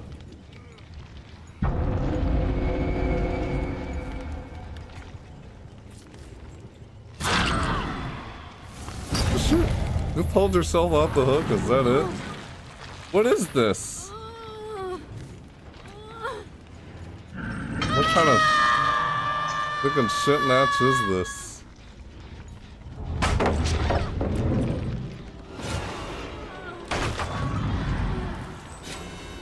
Dude, what the hell? Still trying to land like goddamn face, a-hole?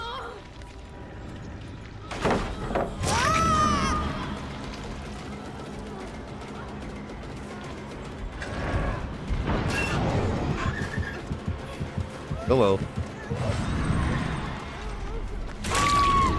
Brick.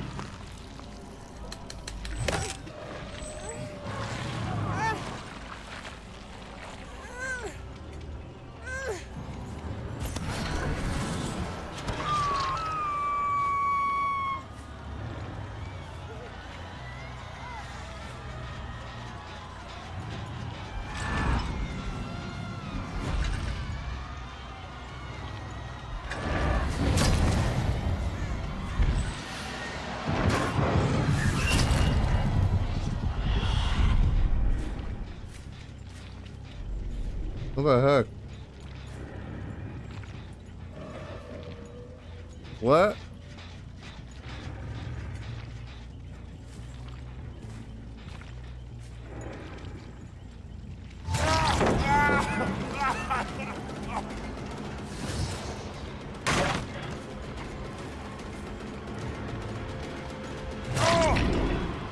Heck?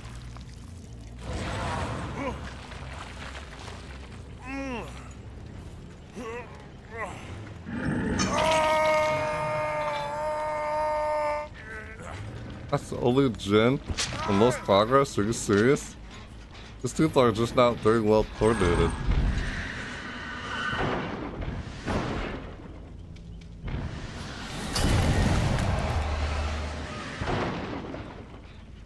Like, what are these people doing?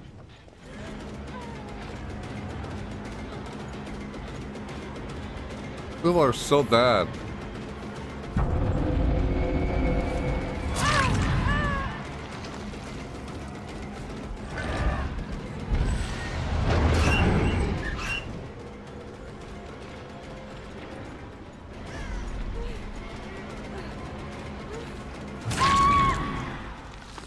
Like, I can see, man.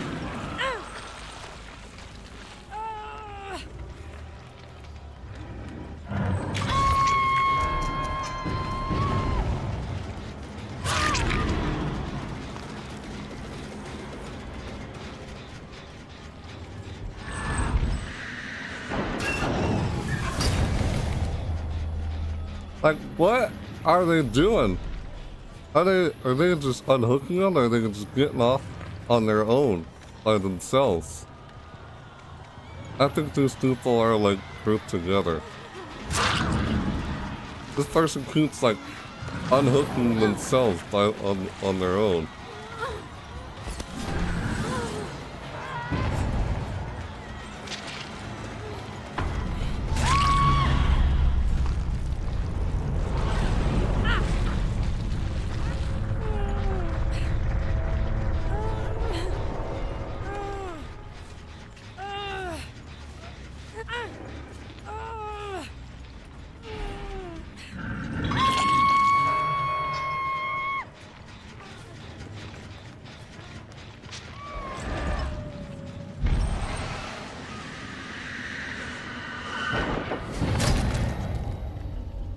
Like, really? What the frick?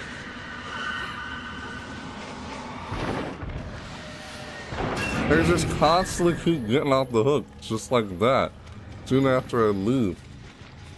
Are they unhooking themselves? Like, without any rescue? Like, what the heck is all that?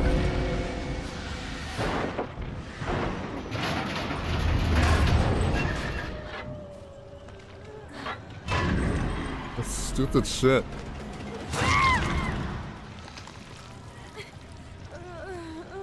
Well, never mind.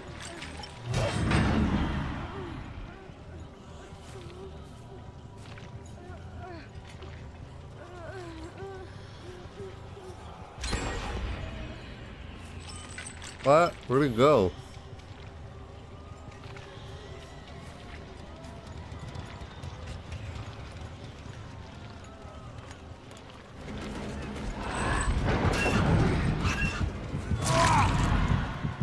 They don't even heal each other. They're like getting themselves off the hook without actually like literally. It feels like, are they just getting themselves off the hook on their own?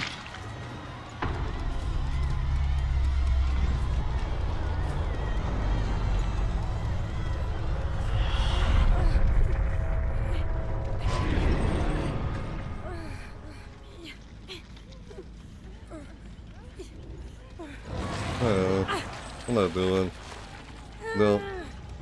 I'm gonna do what I'm trying to do. Never mind.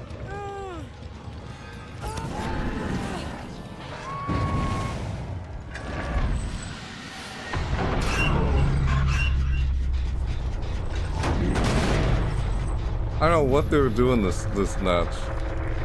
They weren't well coordinated or anything.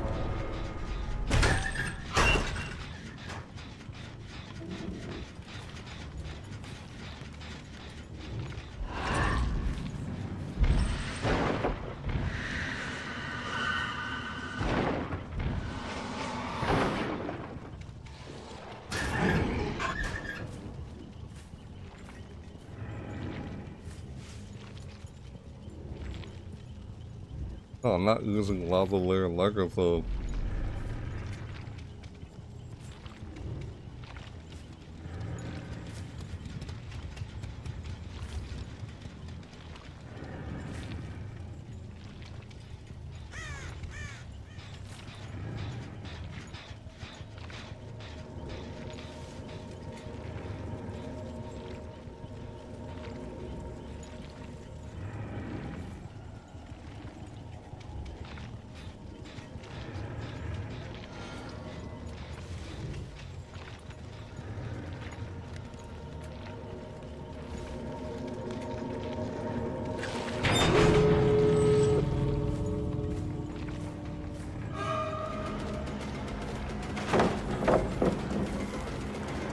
You're dead.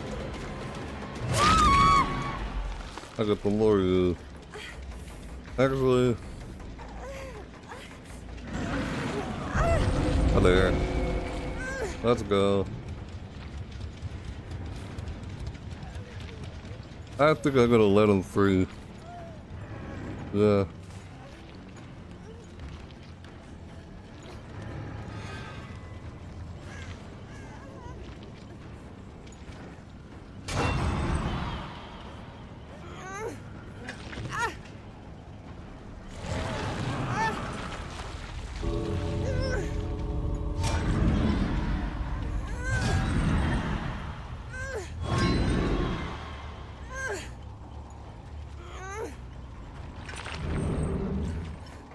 There you go. Yes. That's it. Go ahead, use it. I could have killed him, like loried him. I'm serious. I was deciding to lure him, but then I had I changed my mind. I had to change the part. So I decided to let him go. Yes. Enjoy the anniversary. Yep, I literally could have lured him. I wanted to, but then I thought, you know what? I'll just let it go. You know, Tom, you're welcome, dude. Come on, you're going. You're welcome. Come on. Yeah. Ah, it's free.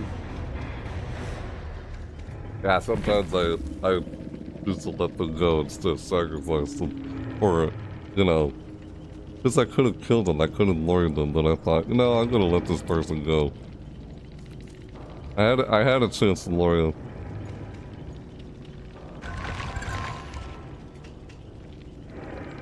You're welcome, too.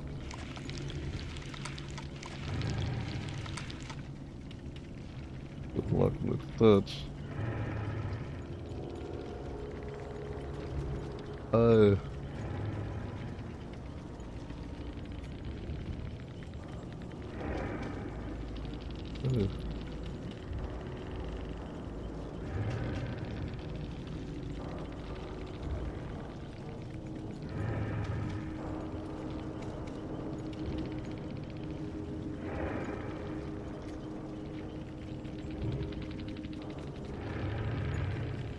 Yeah, they're not the real Dredge. The real Dredge wouldn't do that. That's funny.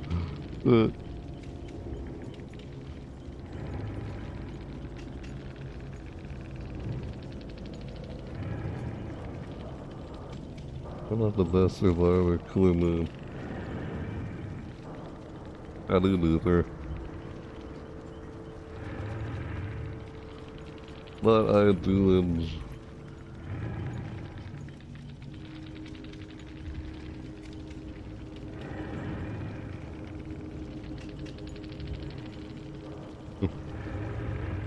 Sometimes I'll let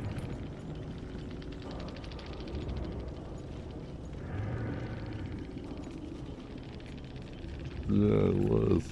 Yeah, it was. Yeah, that was a good match. Yeah, it was. I got used there. Was everybody on? Was everybody self?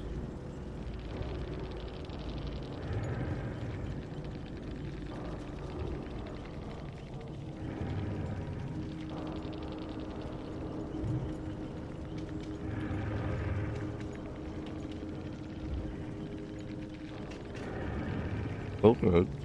Let's see. Yeah, nice. I thought I was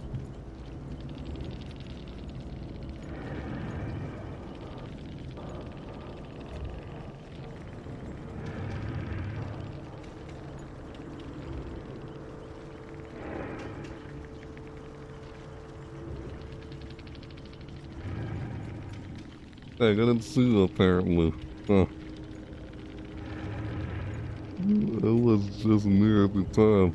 Dang. Wow. Well, dang. Let's see on that then. Huh. How about that?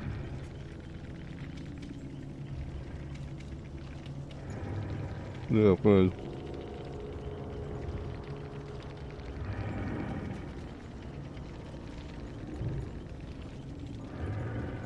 Alright.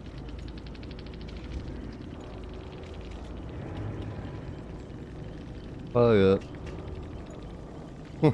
That's nice. Talking to others. Yeah, thanks. Once again, you're welcome. How about that? So she was unhooking people constantly throughout the whole match. She was just nearby. I'm like, how are people getting unhooked so fast? That's because of her. Either it was her or someone else. I don't know. It's weird. It was just near at the time. Like, how? Wow. I didn't realize that. How about that? Unhooking skills without me noticing they were there nearby. How about that? They would hook someone. Oh no, I moved. At the end. I got to move there.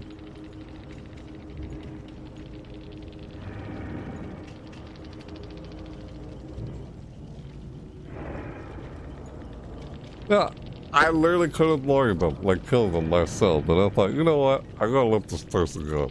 Yeah. Yeah, I do that. I know, I like doing that sometimes. I know.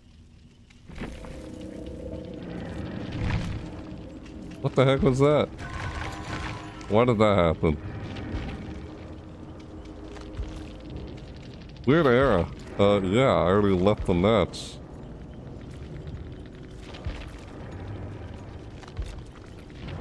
Yeah, can I continue? That's what I was trying to do. It wouldn't let me there. That was odd. Alright, so one more match after this, guys. Yo, 5 survivors on screw hooks. I did that. Okay, finally got that done. Complete 3 quests this week. Yeah, finally got that done. Nice. Look at that. Sweet. Alrighty. It's the anniversary of that, man. It's the anniversary dredge. Look at that. I like this cosmetic of the dredge. I've played otherworldly, killers in this game. Yeah, they're otherworldly. The dredge and the unknown, both otherworldly. Like, hence I explained in this, remember? The Grimlore? Remember? I chose this. A collapsed world for the survivor. And for the killer, if you remember, I looked at this earlier in the video when I went in depth again and saw this. And I chose there's grounded, supernatural, chimeric. Example, the artist, the singularity, or werewolf. I chose otherworldly, you know. A maddening, incomprehensive horror from beyond reality. Examples. Examples. Examples. Examples. The dredge. Examples. The dredge. The dredge. The unknown. Eldritch abomination. Eldritch abomination. Like the entity.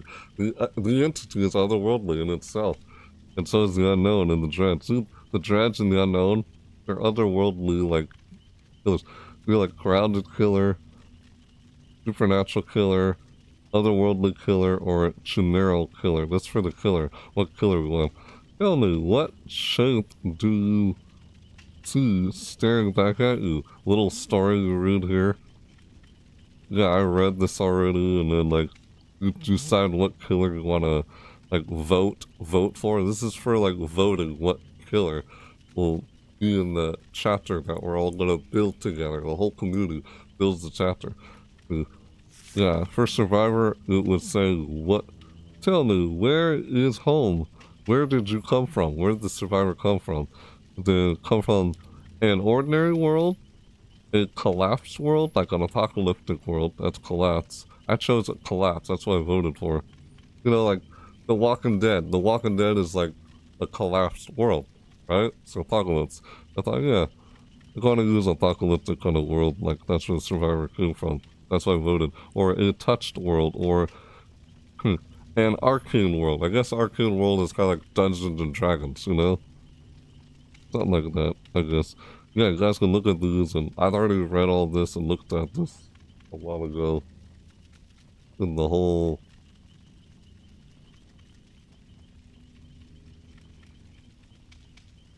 Yeah, I think I can make it bigger so you guys can read it and see it a lot better. That's what I did. Fog furries around you. It chills your bone and whips across your blinking eyes. Your steps are heavy. The darkness is infinite, stretching out in every direction. Every fiber of your being tells you to keep walking. To stop here is to die. Huh. Huh. Alright. Come on, excuse me. Stupid tick. Pardon me.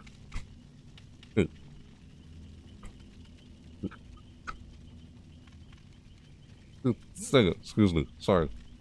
Pardon me. Anyway, yeah. To step here is to die. Memories claw their way back to your subconscious. Something has taken you, pulled you from your home into this black landscape of endless storms. That's the entity.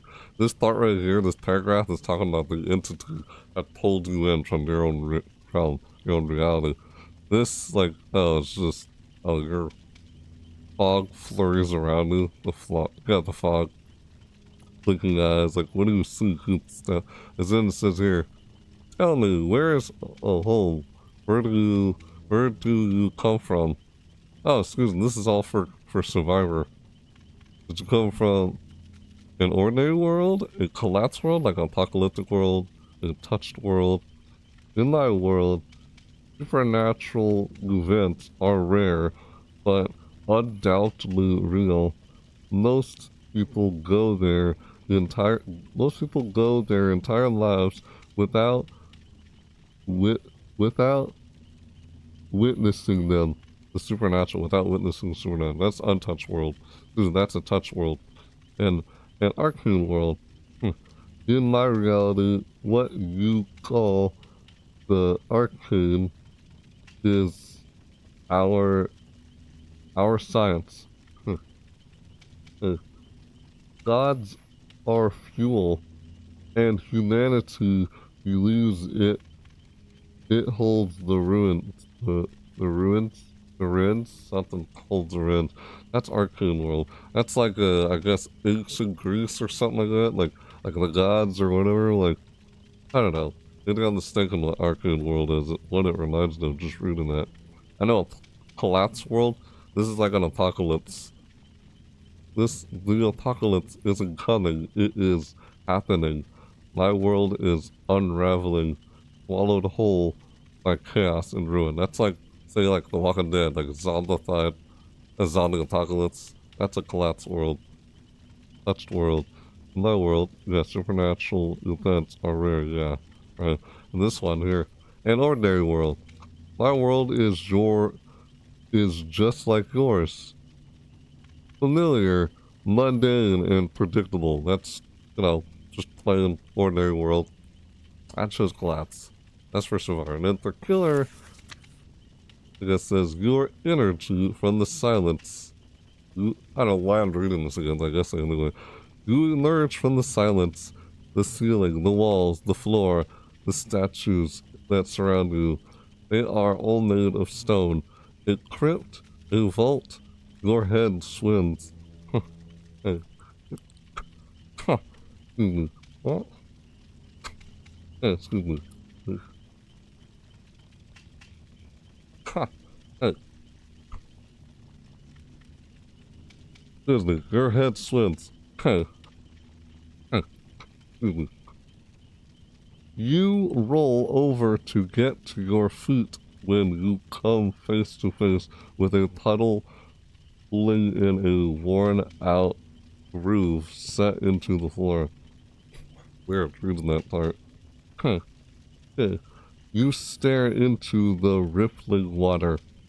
The form that stares back at you is difficult to make out, but its shape,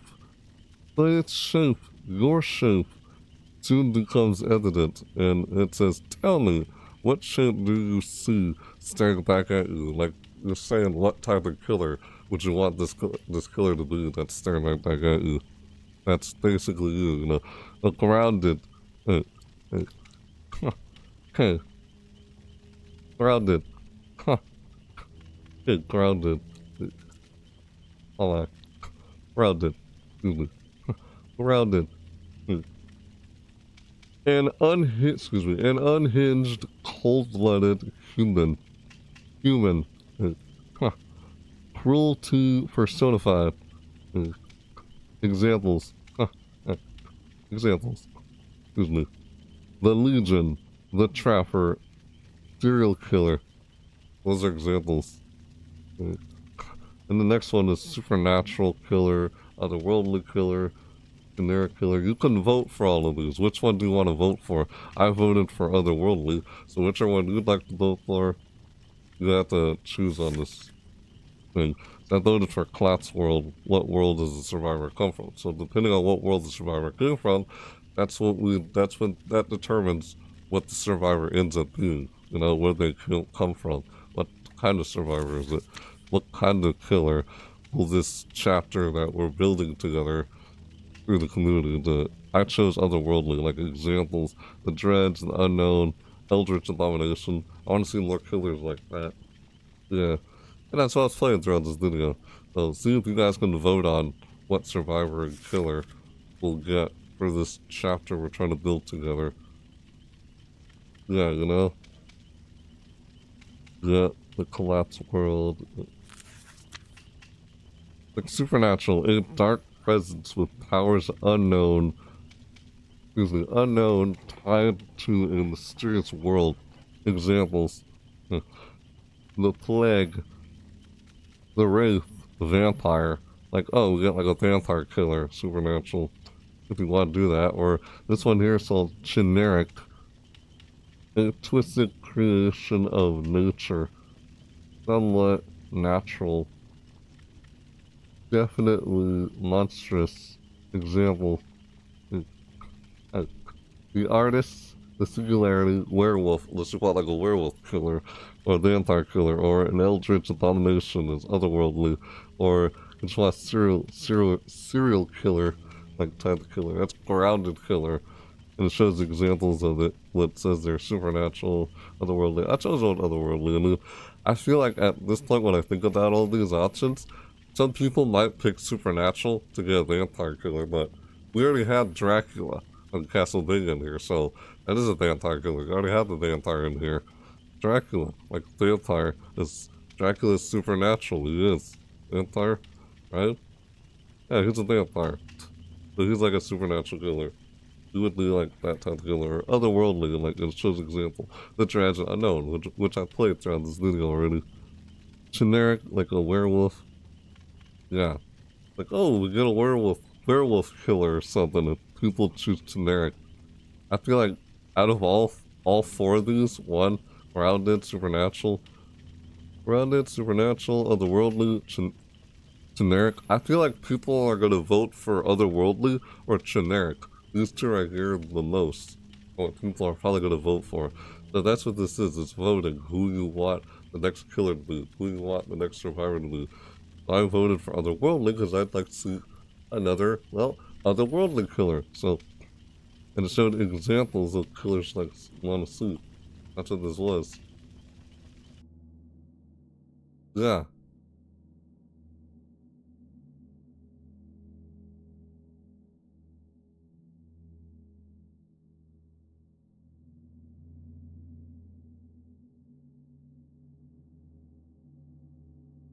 Guides, discussion, you'll see.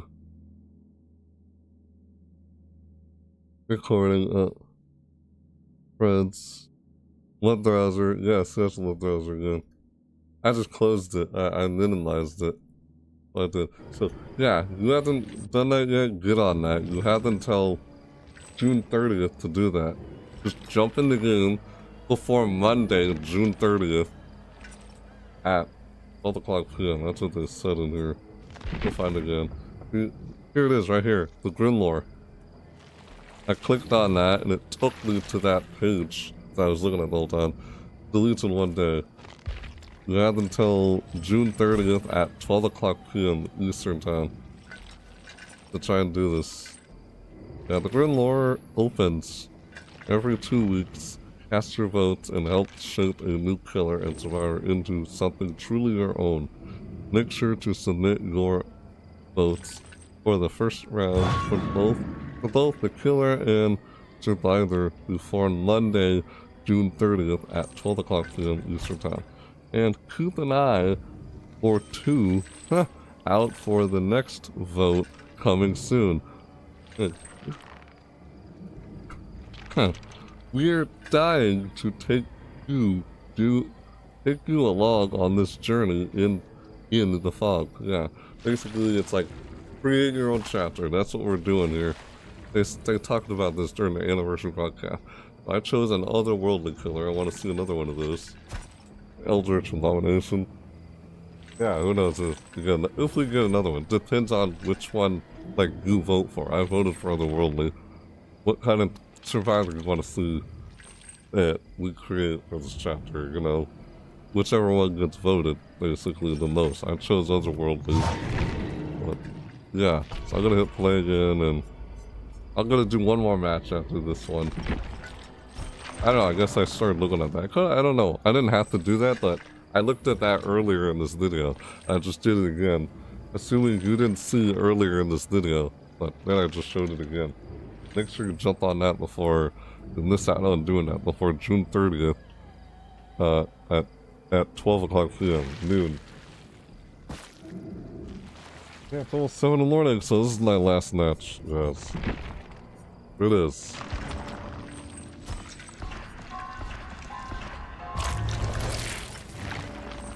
Last match of this video. Playing as the Dredge. One last time. This is another worldly killer.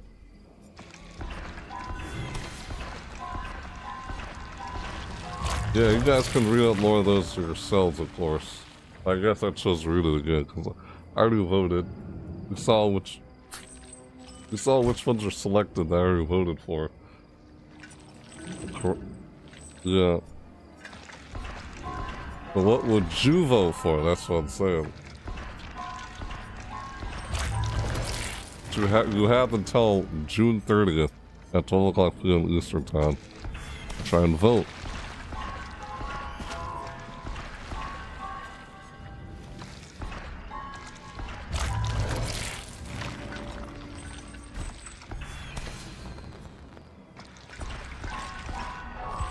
And no quarters taken. Oh, lost that. Ooh.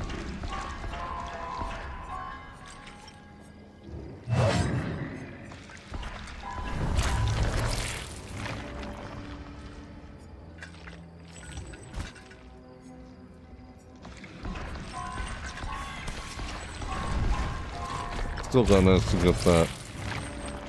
I was gonna lose it. Nope.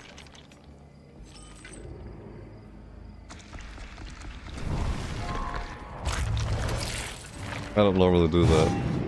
I don't normally do automatic purchase. Because there's some specific things I would like to get. That's why I never do automatic purchase. You know?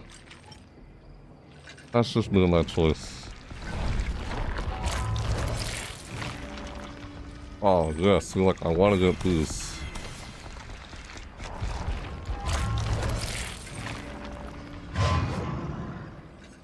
Okay, so let's go straight to that first. Automatic purchase. It always prioritizes perks. Automatic purchase will prioritize perks if available. Otherwise, it will purchase nods nearest the center. Cheapest nods first. Yep.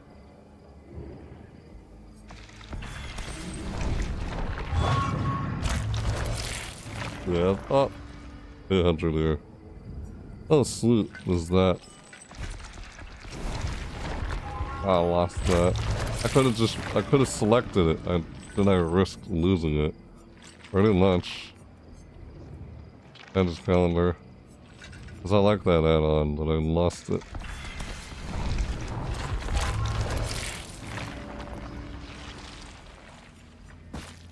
Extra delusion, dark arrogance, Oku.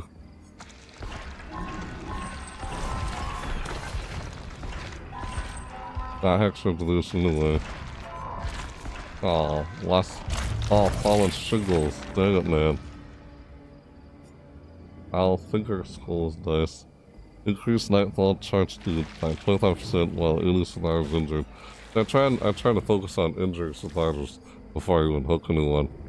If I can, depending on how long the freaking chases go. Unless, hello. Hello there, Razor Chasm. What's up? Man, I wish I knew how long ago that message was sent. How does it let me know how long ago the message was sent? Dang it, man. I want to see how long ago messages were sent. I wish YouTube would let me see how long ago message was sent. Jesus. I don't know. But anyway, yeah, I'm playing one last match in this video because it's almost 7 in the morning and I haven't had any sleep yet. But, hey, it's nice to see you though, Razor Chasm. If you're still here after I end this video, maybe we'll play together as Survivor. Like, I guess I'll do a few Survivor matches outside the video after I end this video. Because it's already almost 7 in the morning. Unless you just stopped by, like you had sleep or something, because... Or I'd probably just take a nap after this video. Because, yeah, I don't know, we'll see. If you guys are still here, you guys can join it, I'll play a few Survivor matches. That's if, you know, you're already added to my, you know, friends list here. I feel like right here, these two people are on. The Lumo, Tutubu, Axe Gamer Girl, my Poopy Ghost. Razor Chasm is not on. But if you want Razor Chasm, you can join in after I end the video though, because this is my last match as a Dredge. I've been streaming for 7 hours and 28 minutes. This live video has gone on for 7 hours and 20 minutes, and it's almost 7 in the morning. Literally. So that's why... I'll get more of those. I could go with this. You know what the frick? I'm doing it. I'm doing it. Field Recorder, I'm using that. And Worry Stone, I'll use this. Because I like to see when someone locks a locker. You lock that locker on me, you know? And I go over there just because I know where he is. Basically, you lock a locker, you risk exposing your location if you lock a locker.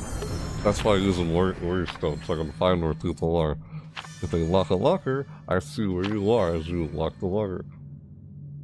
Yeah, you revealed your location. That's why you have to think, do you really want to lock a locker?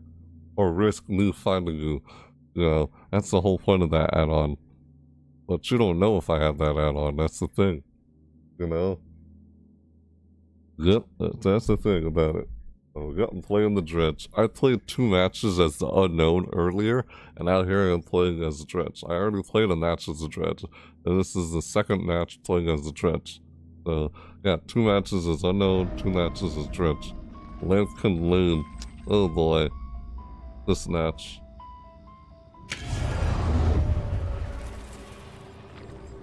Sweet.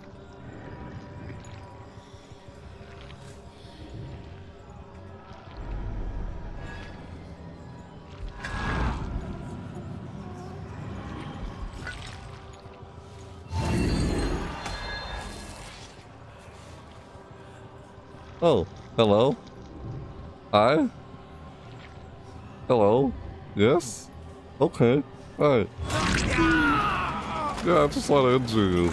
Yeah, all good. Alright, fine. Ah.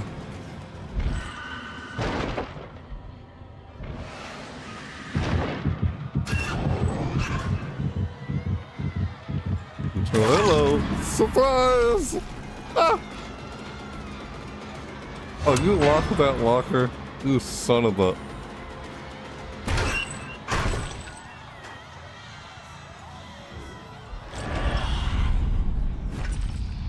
Ah!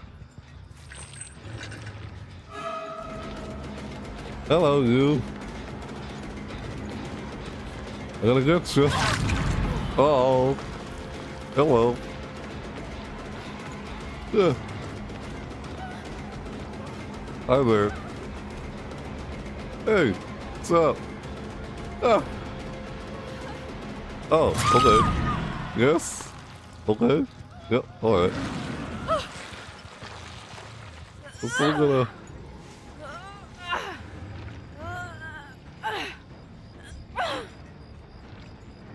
Alright. Yeah. Anybody? Hello?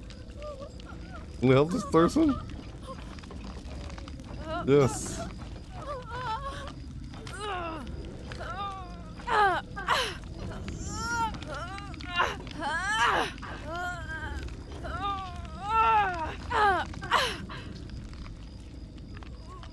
Anyone here? I'm hoping she's able to unhook herself. Here we go. Yay! Hello. Yes. I did that on purpose. Yes. We're good. I just wanted to get at least one hook on him.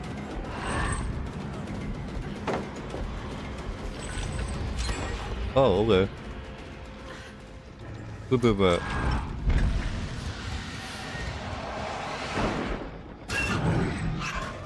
They're in the basement? Yeah, they're in the basement. Really. Oh, hi there. Hello. Hi. What's up? What? Oh, I just want to enter you at least once. Can I enter you at least once? Hello. You lock a lot of lockers. Hello.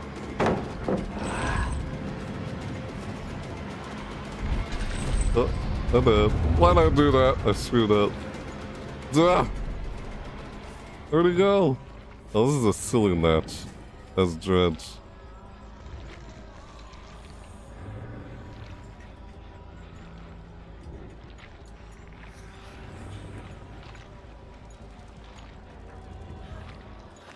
Hello.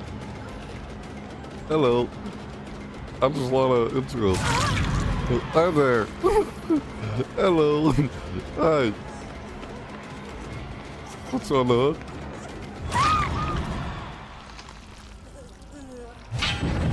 Hello. Anyone? Here?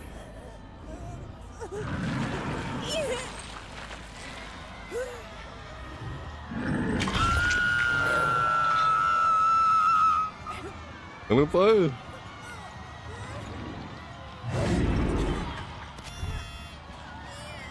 Anyone help? Hello?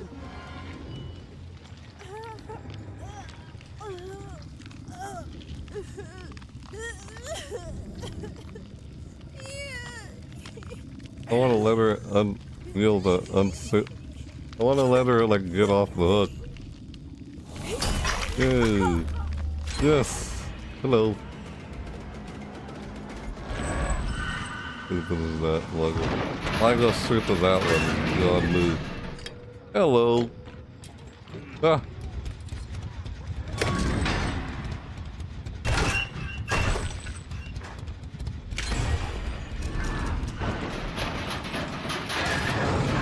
Yeah, I'm not really this match. It's a silly match, I guess.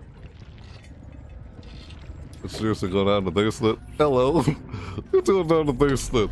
Alright, fine. I want to sacrifice somebody. I can't believe I ran into one of these matches. Nah, it's fine. I'll play one more after this. I was not expecting this kind of match.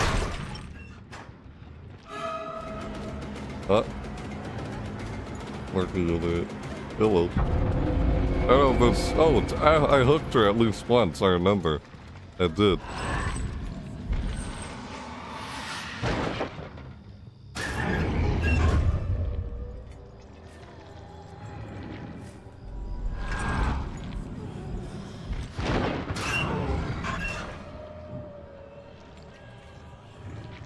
Didn't work on that.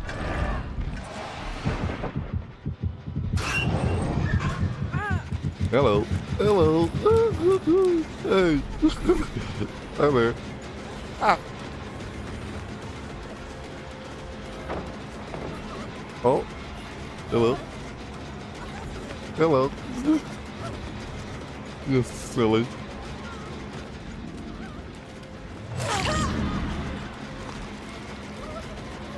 This is interesting. Yeah.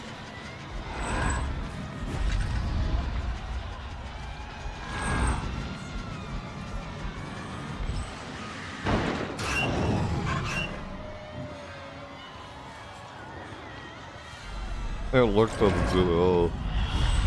Hello there. Hi. Hi. That's funny.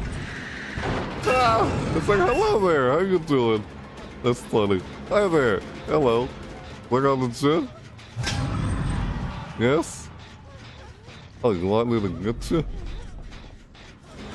Yeah, okay. Yes? Oh, work on the gym while injured. I see. That's what you want me to do. I lost track of how many times I hooked them. I was letting them get off the hook themselves. That's what I was trying to do. I was trying to let them hello. Hi there. Look on that. Almost done. Yeah, finish it. I'll do another one after this. Hi there. Hello. Yes. Yeah. Happy anniversary. I'm wearing the dreads cosmetic. Ooh, did it. Alright.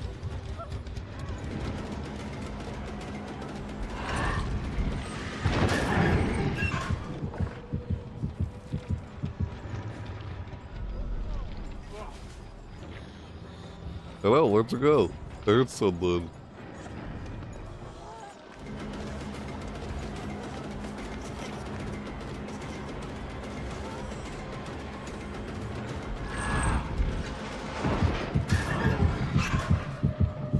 Hello. Hi there.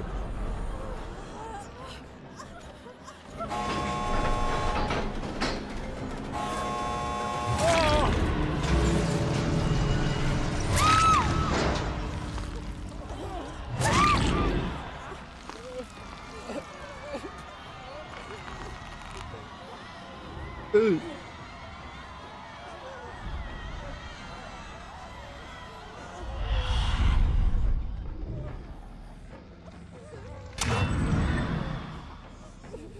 Yeah.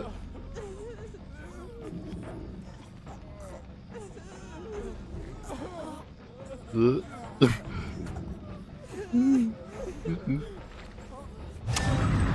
you go, we're free. I could have learned it later. Yeah, no, I could have learned it. I'm gonna do another one after that one. That was just one of those silly matches. I kind of rolled with it, you know? It's kind of funny to do matches like that. I pick up the one that comes in last place. Oh, the one that comes in last place, you pick them up and put them on the hook. Oh, you lose. I gotta put you on the hook now. Yeah, I get what you mean, Razor Chasm. You lost. I gotta pick you up and put you on the hook. No! Yeah, that's what I wanted to do. That's funny. How I did there. Yeah. That's funny.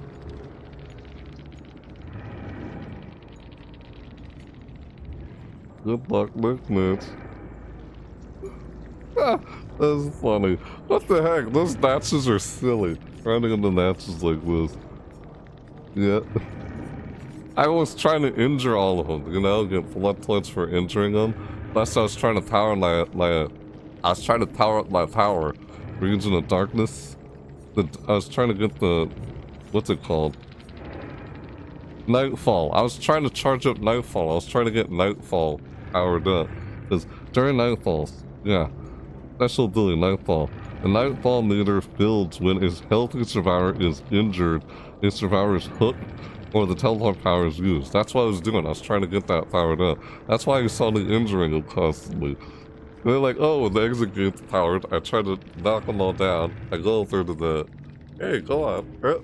I was trying to do a, like, you know, slug race. That's funny. That's what I was doing. Slug race. Oh, that's why I did that. Nightfall Leader also feels that. It's like, yeah. Builds when a healthy starter is injured, a starter is hooked, or the teleport power is used. It's funny when I do that, the slug races. Like green light, red light, green light, when I look at them, they still stop moving. But I don't know, it didn't look like they understood that. But yeah, I just went with it anyway. Survivor is injured, Survivor is hooked, or the teleport tower is used. Yeah, especially Nightfall. Nightfall Meter builds when a healthy survivor is injured, a survivor is hooked, or the teleport power is used. Yeah, that's how you build up the Nightfall Meter. That's what I was trying to do. I always try to build up the Nightfall Meter, because I try to make sure everyone is injured. That's what I'm saying earlier, why I do that. Nightfall Meter builds when a healthy survivor is injured, a survivor is hooked, or the teleport power is used. That's why I use it a lot. Try to use it a lot. Huh. Hey, Julie. Hi. Julie. Hey. Hi.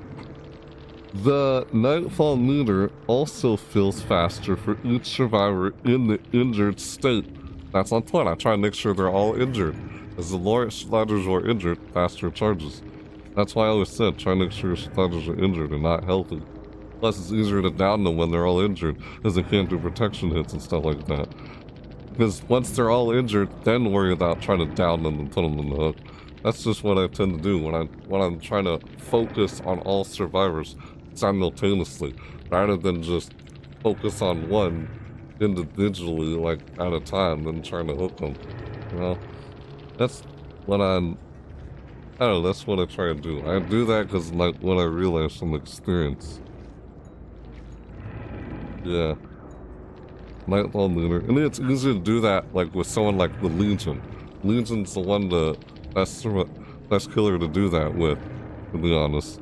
Because it's easier to try and find where all they are with Killer Instinct after using Feral Frenzy. Unless you get them all injured like that.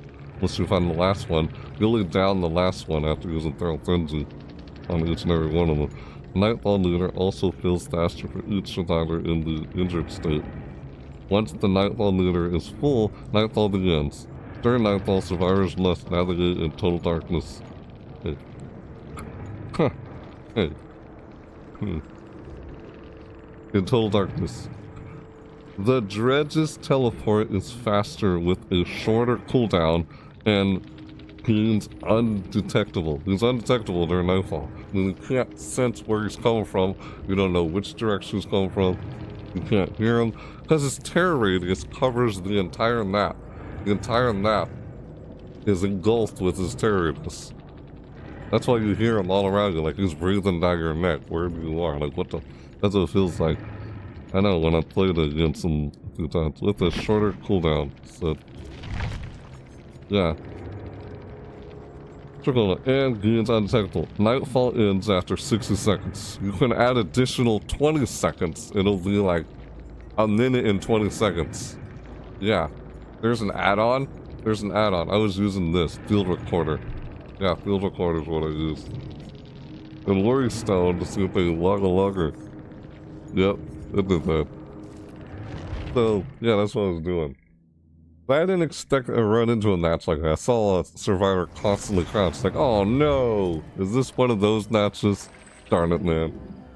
I was expecting a real match, not like those silly matches. Not, alright. Decided to let it go. Just play around with them. You get some blood points out of that, you know? By injuring them. But that's why I did that. Plus, they can get a lot of blood points. They can get blood points for healing each other, right? I get blood points for injuring you. You get blood points for healing yourselves. Healing each other, right? Yeah? Or I get blood points for being unhooked. Like, I want them to build a self-unhook. That's why I was standing by the hook. I was taking advantage of the anti-camp mechanic. Because I was trying to get them to unhook themselves. That's why I did that. Yes. I'm aware of the anti-camp mechanic. I was taking advantage of it. As in, I wanted them to unhook themselves. Because if you stand there looking at them, they'll be able to unhook themselves. I was trying to allow that to happen. that's why I was standing in front of them. I wanted them to be able to get off, unless another survivor comes and saves them, you know? That's why I did that. Normally I wouldn't stand near a hook looking at the survivor. I wouldn't do that. Normally I wouldn't. But that was a silly match, so I kind of went with it. I wanted to hook someone at least once or twice, and I lost track of how many times who I hooked, you know? It's hard to keep track of how many times you hook somebody, because you have no way of knowing how many times someone was hooked. I know I hooked at least, like, 2 of them at least twice, you know? Like Neg Thomas, the Yui, I hooked them like at least once, I believe. I think it's the Jake Park I didn't hook. I know I didn't hook him. I was like, what is Jake Park doing? He's like come. Like, what? He's trying to tell me something. Does he want me to injure him so you work on the gen much faster when you're injured? You work on the gen much faster when you're injured. I think he had a perk that allowed him to work on gens much faster when he's injured. I think that's why he wanted me to hit him. Wanted me to hit him, injure him, so he'd work on the gen. I think that's what he was doing. I guess that's the impression I got on it. I could have at least hooked him at least once. I don't think I hooked him once though. Dang it. Oh well. And I think the other survivor didn't hook either. That was a silly match. Yeah, I used Dead Man's Switch. So if they get off the gen, it's blocked by the entity. That's why I had that Dead Man's Switch. And I use this to see how much progress is being done on a gen. That's why I use Jagged Compass. Block off the gen when they get off of it. But I like using this Lava Layer Microphone. Look at this. Survivor auras are revealed for 3 seconds when using the last teleport token. When entering a locker using teleport, other lockers within 6 meters of survivors open and slam their doors. This is great for when you're trying to find survivors as you're teleporting. Yeah, it reveals their aura for 3 seconds as you use the last teleport token, or as you teleport to a locker, doors that open and slam, meaning that survivors nearby close to those lockers. You can find them that way too. I like that. So I use Lava Layer Microphone in combination with Dead Man's Switch. Because look, if the survivor's nearby working on a gen and they suddenly see the lockers open and slam, like, oh shoot, that might cause them to get off the gen. Just like that. And it forces this to take over. But it forces Dead Man's Switch to block the gen the second they get off of it. Because the second they get off of it, after seeing lockers open and slam, probably makes them think, oh shoot, you just came through the locker. No, because if the lockers open and then slam, chances are the dredge just comes out of the locker, right? That's why if they open, then the dredge probably comes out, but they get off the gen so quickly after those lockers open and slam. It's like, it kind of can make you jump a bit, you know? Like, holy crap. Because usually when lockers open and slam, that means you want to get off the gen, because the dredge might have come out of the locker. I do that, try and force them to get off the locker. Force them to get off the gen when the locker's open and slam right next to them.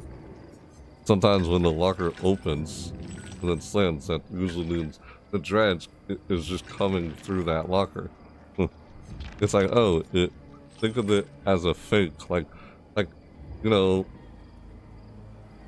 what's that word I'm looking for? Deny, like, fake. Like, you fake opening a locker, and no one was actually in it, you know? Just to trick them into thinking I was coming out of the locker when I didn't come out of the locker, you know? So they open and slam, so they can think, oh shoot, it just suddenly came out of the locker. I gotta get off the gen quick. That turns out, no, I didn't come out of the locker. It was just opening and slamming because you're close by it. That's the idea. Forcing them to get off the gen. And Dead Man's Switch triggers when they stop working on it.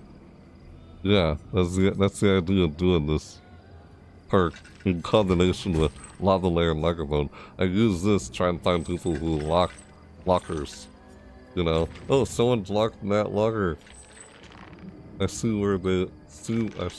if they're near a locker and they lock it, you see where they've locked the locker. So use that. So you increase the duration of nightfall by 20 seconds. It would last for a minute and 20 seconds. A minute and 20 seconds if I use this. Because this nightfall lasts for 60 seconds. Nightfall ends after 6 seconds. It lasts for 6 seconds. That's a whole minute. Nightfall lasts for about a minute. And after 60 seconds, it's over. So I can use this. It'll go on for a minute and 20 seconds. Yeah. If I wanted to. That's what's nice about Broken Doll. You want to increase the duration of it. Oh, there's this. Wait, no, hold on. Iridescent wooden plank. Survivors are afflicted with the exposed stats effect for the last 12 seconds of nightfall. That's dirty. Assuming you can find someone before the last 12 seconds of nightfall, then yeah, you can use that. Or this one. Exiting a locker during nightfall blocks all vault locations within 60 meters for 5 seconds. Jesus. The second you come out of the locker, the vault locations are blocked. Can't use those, you try to escape after working on a gen. You try to escape through a vault after working on a gen, and I just come out of the locker like, oh shoot, you know what I mean? It's blocked, you know? That's the idea of that. I kind of like that add-on. Like, I never decided when I would actually use it, though. We're using that. Alright, so here we go. Hopefully this is like a real match, and not one of those silly ones, you know? But, yeah, I feel like this match is gonna be like a... I don't know, we'll see how this one goes. I mean, I just did 3 matches as Dredge, and I only did 2 as Unknown, so I wasn't planning on that. I just did another one just because of that last match. It was weird. I mean, it was okay, it's just, yeah. I just wanted to do another one just to make up for how that one went, which is kind of weird, but that's alright. Cause I pick up the one that comes in last place. Yeah, the slug race, lol. You tell because last place lost and gotta pick them up. Oh no, I can throw on the hook. Yeah, I see some people do that, Razorgasm. They pick up the last survivor who came in last place in the slug race. Like, oh no, I'm gonna lose. I didn't pick them up. Like, cause I noticed sometimes I see the survivor, they wiggle on the floor after the last person losing. They think I'm gonna pick them up. They lost the slug race? I don't know. I guess. Funny. Oh yeah.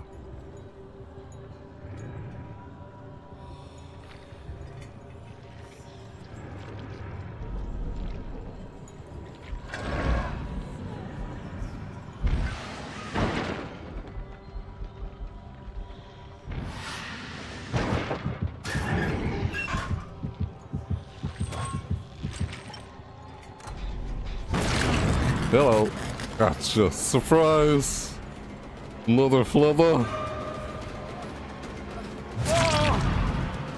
I'm gonna get you. Where do you think you're going?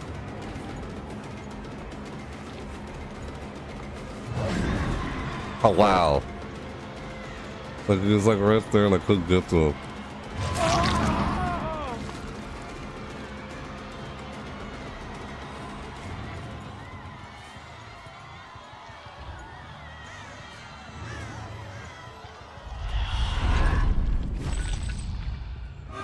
Hello. Ah, what was that guy doing? I don't know. It was weird. Oh man. Oh, there used to be a what's it called down there? I guess not. Never mind. No, there used to be a basement. There's no basement on this map. Usually there is a basement. I don't know. See, I love when killer instinct happens.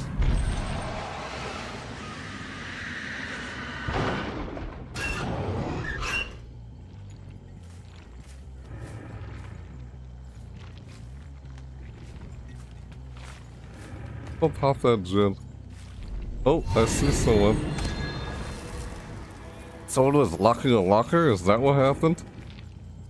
You dirty scumbag. Locking my lockers.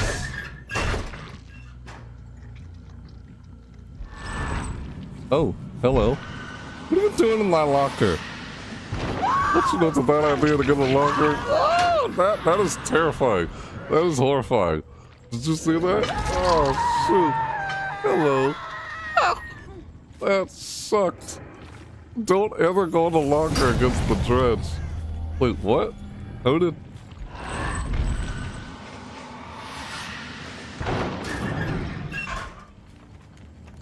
Still got off the locker. Oh, now he got off too. You for it. God damn, really? Stupid shit.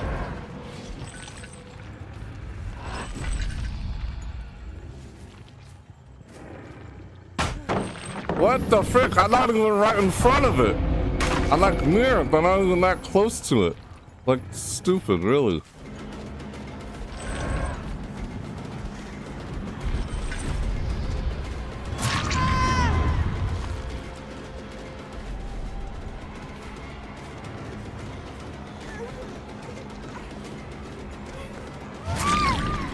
Oh, so close. Nope, who can tell?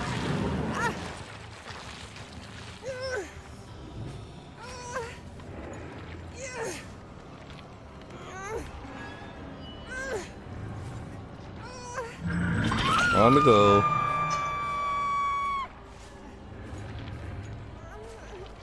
Nobody?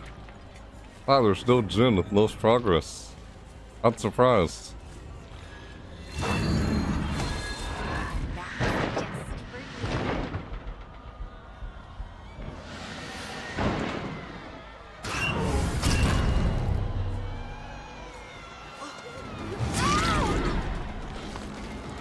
Oh.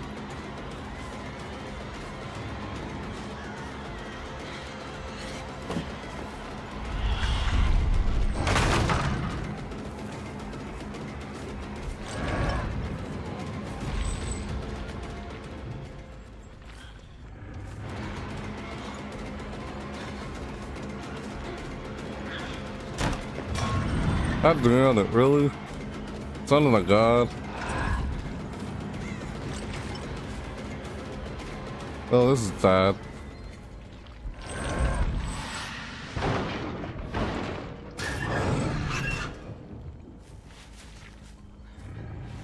Why I did that?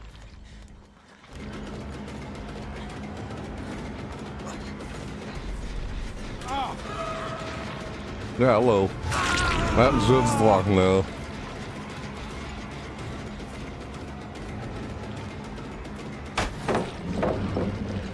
Ah, good got me. You see that? It lasts for a very long time.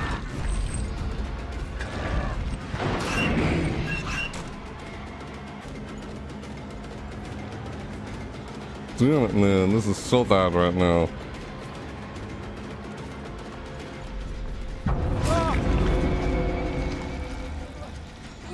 I saw you.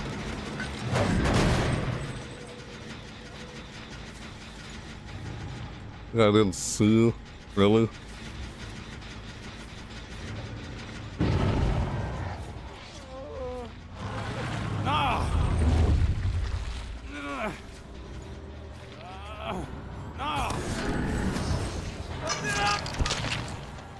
Oh, he's dead. Well, that's like the legit, I guess. Well, he's dead. I don't ever even chasing him like more than 3 times.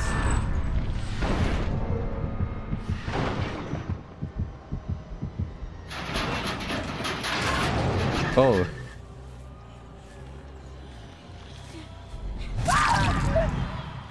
Damn, that sucked. You didn't see me, I guess. I take it, yep, she didn't see me.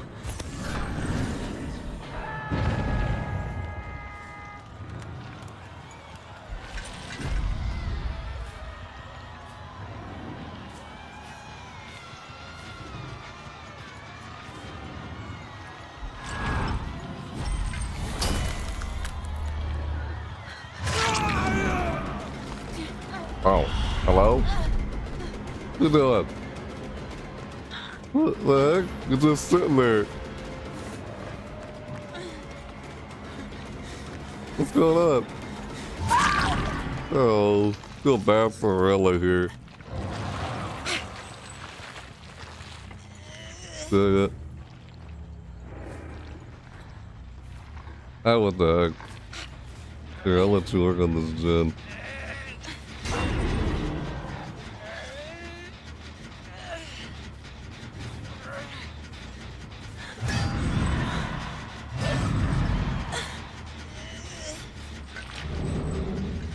How'd it go? Yeah, I'll work on the gen. Alright, now you want to run off? Okay, fine. I was trying to let them work on the gen, but you know what? Never mind, it's fine.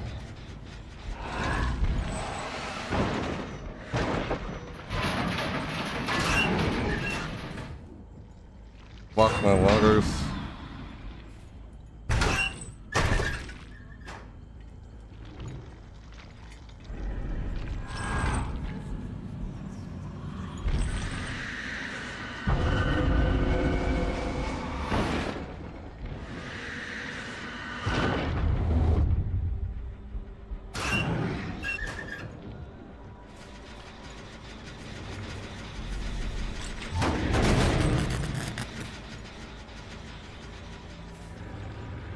Could have sacrificed him, but I felt bad.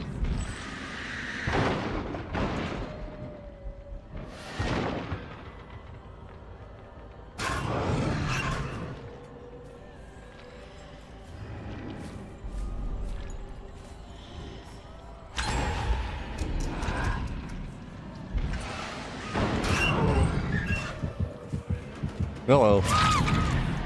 Right into me.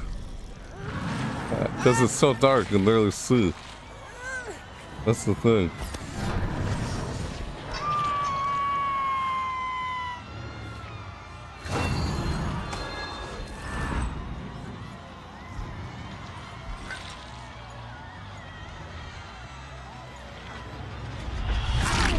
Uh-oh. Hello. Ah, oh, that sucked. Don't feel bad for Lorilla. Like if I want to let Lorilla like be stupid or not.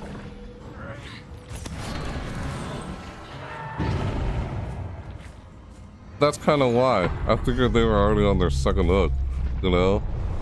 I didn't want to sacrifice them because I felt bad for them. That's my point. It seemed like they gave up, you know? I guess. I need to feel bad for him.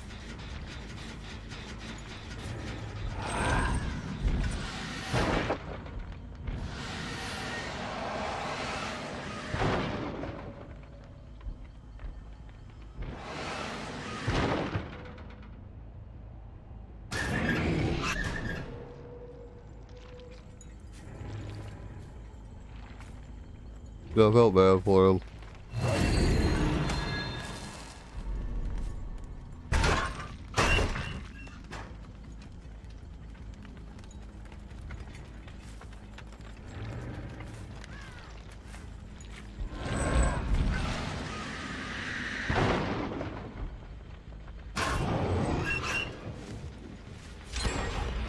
Oh wow, I knew it.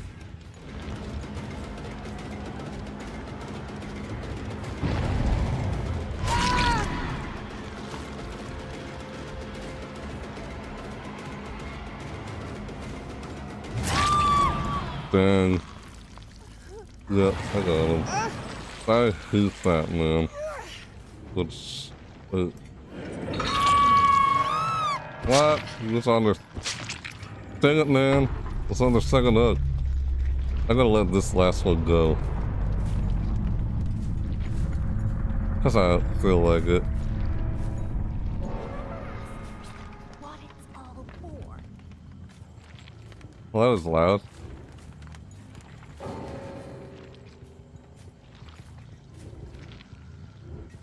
They're hiding nearby. The survivor.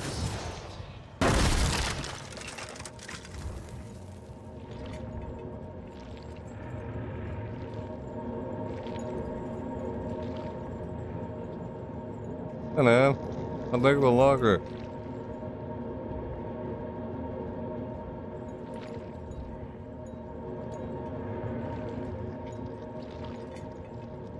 Come on, dude.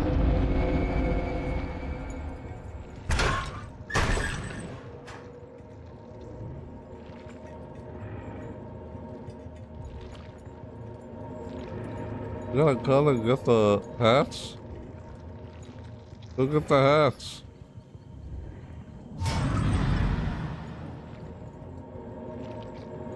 Get the hatch, dude. Otherwise, work on a gin and get it done. So I can see where you are. I'm not trying to just guard the hatch, I'm trying to let them go. There's no basement. Usually there's a basement right there. Come on, dude. Are they just hiding in the... I don't know if they're working on it. Dude, come on. You know what? It's fine. I'll let him take it.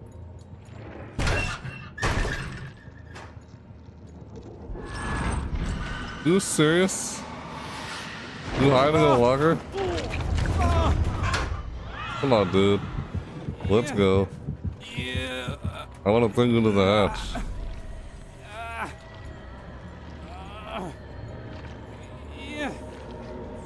What? Hatch. Yes. Take the hatch. Out there. You're going. I could have sacrificed them.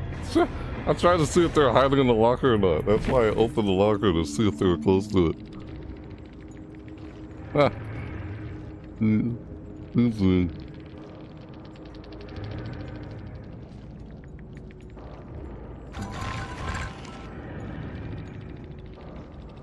Just get the hatch. Good luck, next. Good luck, next match. Oh, I can't play a sacrifice 3 survivors that match.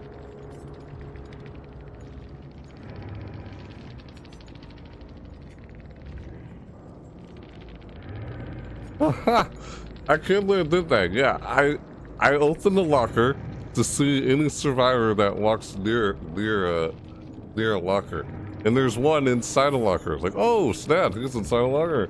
So I went and teleported to it and got him. He was hiding in the locker. Don't ever hide in a locker against the dredge. It's a bad idea. It's like, oh, he's hiding in the locker. No wonder why I couldn't find him. Dude, are you gonna come take this hatch or what? I brought him to the hatch. I wanted them to take it.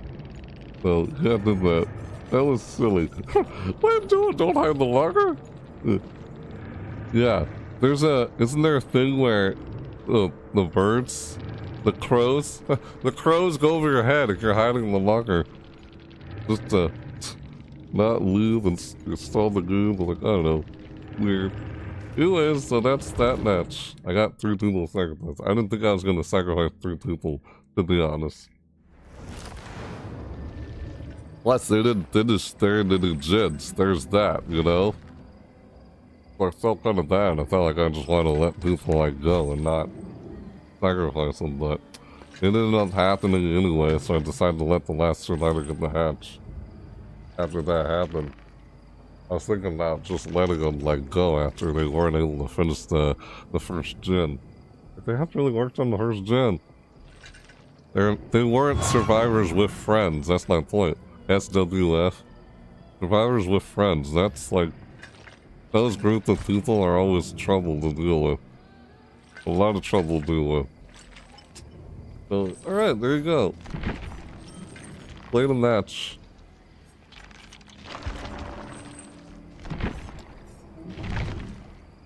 That was my 3rd match as the Dredge, so here you go. I played Dredge and Unknown. And I also finished... Yep, I finished all of these quests. Like, this dude in the corner over here. Silly. Did you see that? Yeah. Yeah, I can't believe they didn't decorate the main menu. It's still Five Nights at Freddy's. The main menu. They didn't decorate it. I thought I was gonna do decorate their Twisted Masquerade event. They just left it as FNAF. Like, why'd they leave it as FNAF? Yeah. I don't know. But yeah, I got all my quests done. Almost done with this here, too. This is a ridiculous quest. I don't know, it's too ridiculous to complete that one. Yep. Vault 5 times and chase 1 out of 5. Week 1 done, week 3 done, week 4 done, week 5 done, week 7 done. Yeah. Weeks? Okay. Hey. Ha, tiny. Ha. Hey. Week 8 is not done. It's this. Vault 5 times in the chase. You chase for 200 seconds. I can hardly ever keep the chase going. Like, for very long. Succeed at...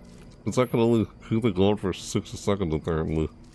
Succeed at 15 repair skill checks in a single trial. Complete 48 Rift task list, 21 to play.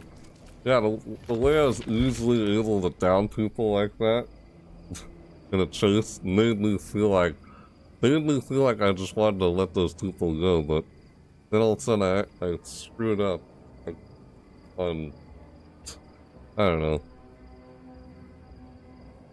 It's hard to keep track of how many times I hooked somebody, you know?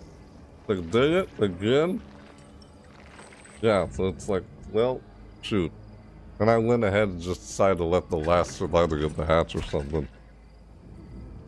It's just a silly match. Yeah. Matches like that. But they're not able to work on gens and, like, not go through them fast enough. Either they couldn't find a gen, or I don't know what it is. Weird. So yeah, to playing as the anniversary dredge, the Masquerade Colors dredge here. As there. During this Twisted Masquerade. Look, 700? Okay. I had 725 Gilded Trinkets. There, I have enough to get a few things here. A few. You know?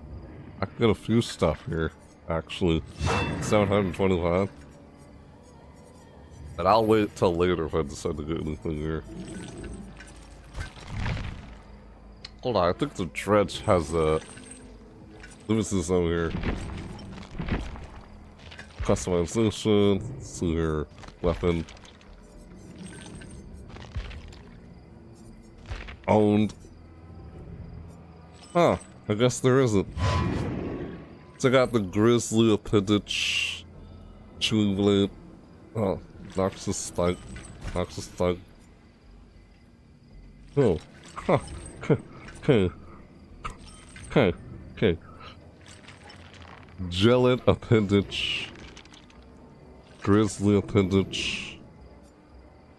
Icy Bramble. From the Bone Chill event. This one. Twisted Masquerade collection. Yeah. I wonder if the collection will still be here, you know? Otherwise it goes bye-bye. It's not around anymore. Look at this. I got all this. Bloody Dredge. I got all 3 parts of the Bloody Dredge outfit. All 3 parts. Okay. Well. Okay. Huh. Excuse me. Alright. Huh. Okay. Excuse me. Harley. Huh. Huh. A hideous amalgam of the lives lost in the garden. Hungry for revenge against those who shunned and tried to bury it. The dredge. Oh. So that's why it's all bloody, I guess. On the red of the blood dredge. So it's like an eldritch thing, this thing. Like a miniature-sized version of the entity, this thing. Now it engulfs the entire map with its terror radius. Its terror radius covers the entire freaking map during nightfall. It's like, what the frick, man? How during nightfall? Well, what the heck? Let's do this. I want to see. Yeah, I just want to see the Lord.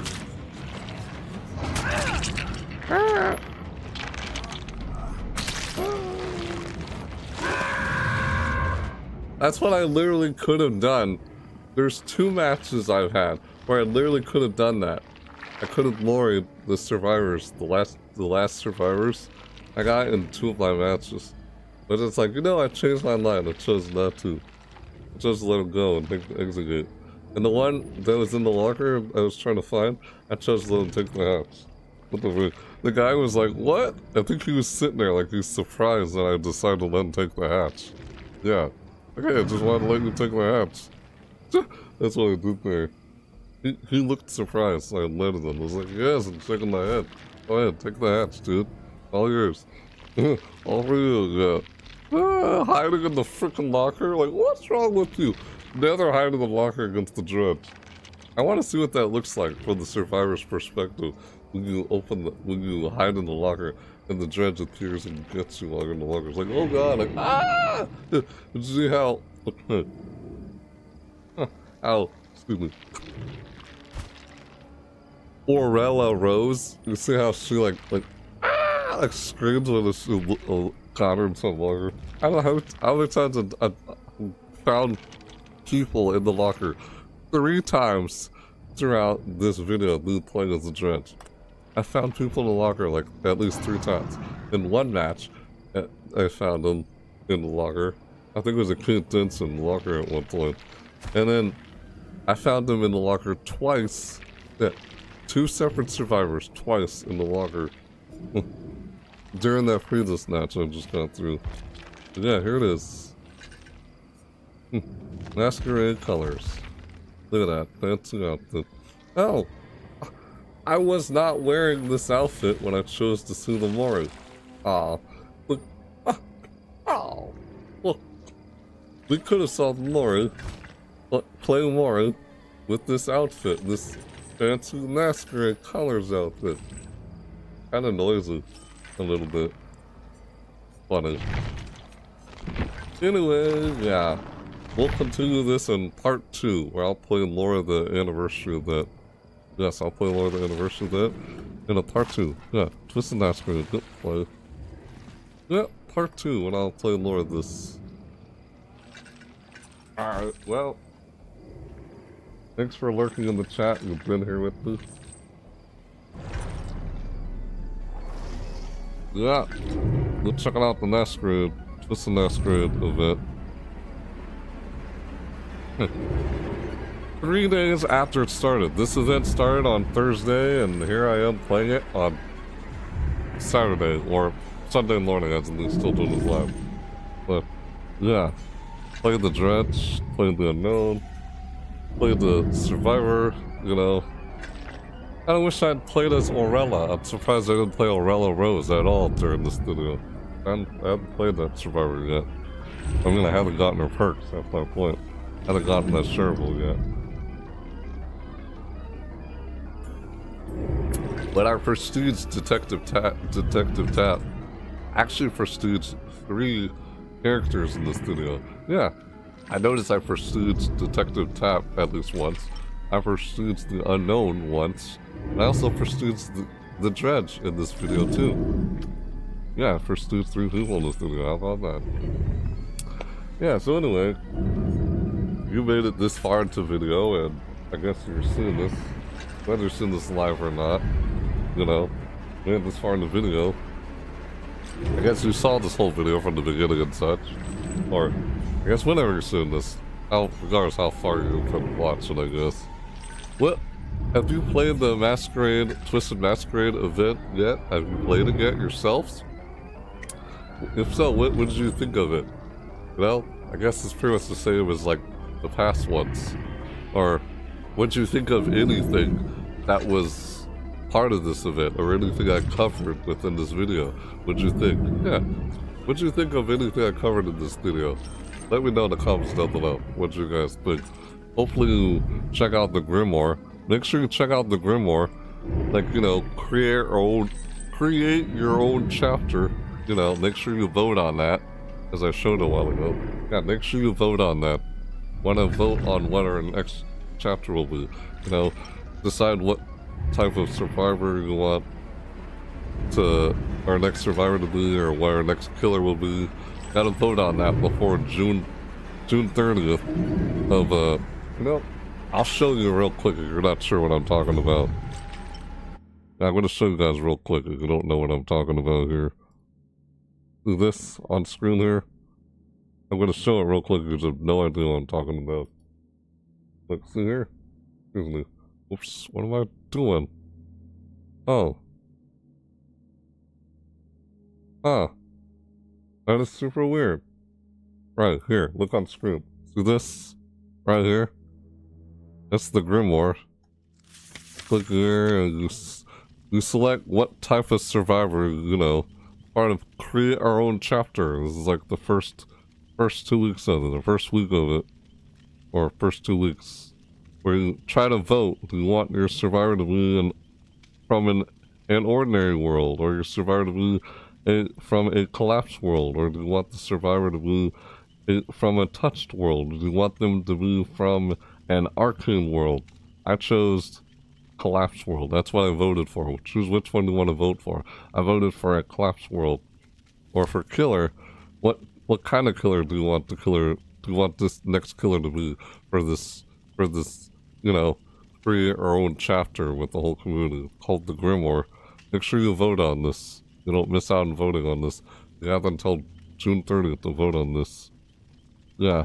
We want your killer, next killer to be a grounded killer, or a supernatural killer, or otherworldly killer, or chimeric killer. I voted for otherworldly. I chose otherworldly.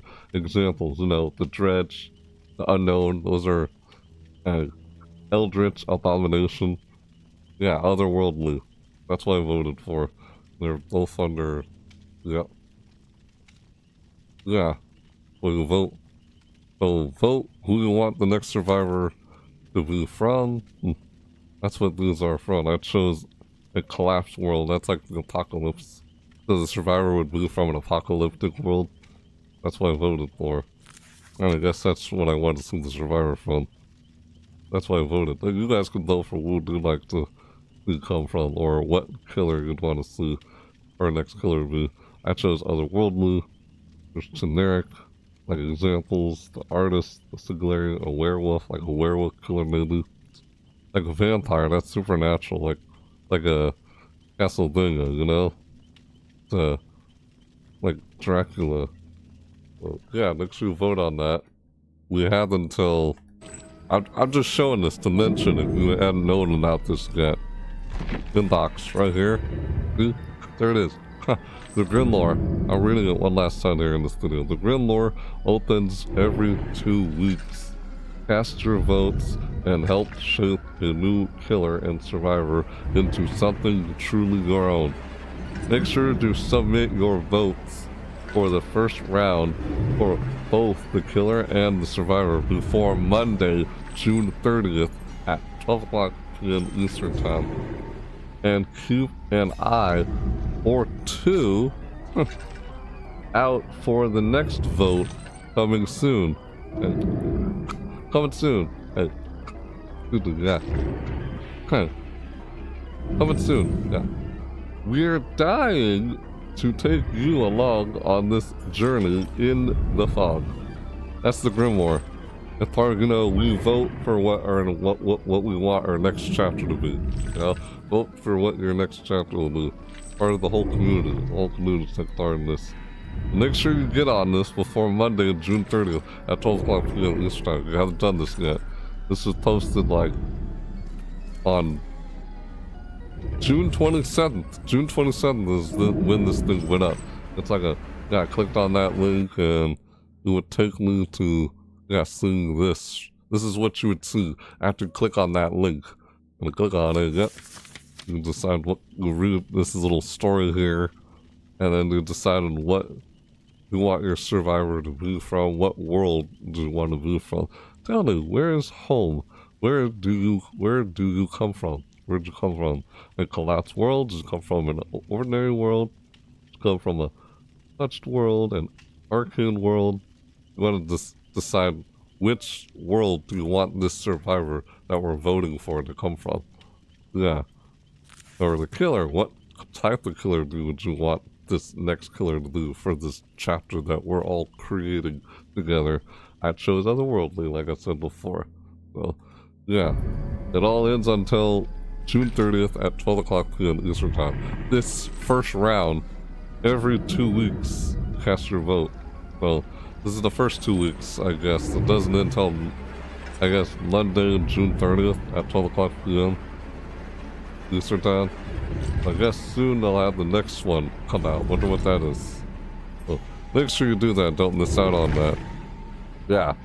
I just wanted to show that real quick. Just in case if you're seeing this live right now, you didn't know about that. Get on that before it's too late.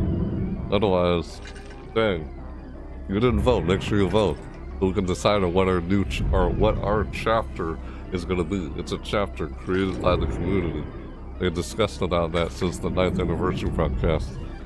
Yeah, like create your own chapter, basically. Yeah, what'd you guys think of that? Like I said, so. Really, what'd you guys think about everything covered in this video? Let me know in the comments down below. Yeah, let me know in the comments down below what you think about everything part of the Masquerade event. Is there anything you liked about it this year? Even though this is the final Masquerade event for this year of the anniversary. The last and final Twisted Masquerade event. Yeah. We'll have a different theme of whatever the anniversary event will be. Wonder what that'll be. Have to wait until next year, of course. Yeah, next anniversary. Yeah, and I guess if you enjoyed this video, you know, if you liked this video, and let me know whether or not you enjoyed it, you liked it, like, smack the like button, you know, that helps out so I know what you guys like to see more of on my channel. Yeah, more. I guess if you're new to my channel here and you like to see more content like this, if you made it this far into the video, whether you see this live or not, right, if you like some more content like this, or other content I create on my channel, like if you're new, then, you know, you could subscribe or make sure you snack the bell notifications so you're notified and you don't miss when I do another live video or upload or live video like this. You're notified when I do part 2 of this event, because I'll do a part 2 and covering more of trying to get more of the event-specific quests done. Part of the Twisted Masquerade then. No, I covered an overview on this game's event. Yeah, I already covered an overview on everything that was new for it. Then later I went in depth again to see how much I can check out. That's what I did throughout this video. You want to see more of that? Then hey, you know, try other way to, you know, bell notifications. Totally up to you if you're new to my channel. You know, or, you know, you want to keep up with everything and not miss a thing across all my social media, you know, like on X, or I might go live on Twitch, or, you know, we can reach you inside the Discord community. Totally up to you. You can find out all that in the description down below. Yeah, if you didn't know that, right? But hey, those of you who are not new, if you're not new to my channel, you've already been supporting me. Thank you guys very much. I appreciate the support. Really, from all of you guys who watched my videos or have already been subscribed to my channel. Thank you. Much appreciated. Wouldn't have gotten this far on that channel wasn't for you guys. Of course. Definitely. I appreciate that. I'm gonna take a nap because I literally pulled an all-nighter playing this game again. Dang it, man. Yeah, literally. What the heck? Wow. It's 8 o'clock a.m. in the morning. Yes, it's literally 8 o'clock if I'm not mistaken. Man, I've already been streaming for 8 hours and 30 minutes. Excuse me, this video went on for 8 hours and 30 minutes. Dang, man. Yeah, thanks for being here, guys. I need it. Thank you for lurking. Much appreciated. I'll catch you guys next time when I do a part 2 of this. If you're also, by the way, if you're seeing this live right now, I'm probably going to do another video later today. I'll probably be over just me, I guess I could share what that video will do. Normally I don't share what the video will do because I'd like to surprise you what the video will do. Because it'll be a live video, but my next live video will probably happen later today if you've seen this live, of course. It's already morning, but assuming I'm able to wake up in time and be able to make it, and I'm not waking up like later in the afternoon or something, but otherwise, who knows? The video might actually happen on Monday if it doesn't happen today on Sunday. But I was planning on it happening over the weekend, so yeah. I'll just be unboxing my Nintendo Switch 2 and playing Mario Kart World on it. That's kind of what the video will be over. If you want to see when that happens, then, you know, notification bell or whatever. Yeah, you know how that is. So, yeah, again, thank you for being here. Thank you for lurking in the chat. God, I got a freaking headache. Don't like it, but yeah, thanks for being here, guys. I mean it. Thanks for your support. And if you want to support me even further, you could also, what am I saying?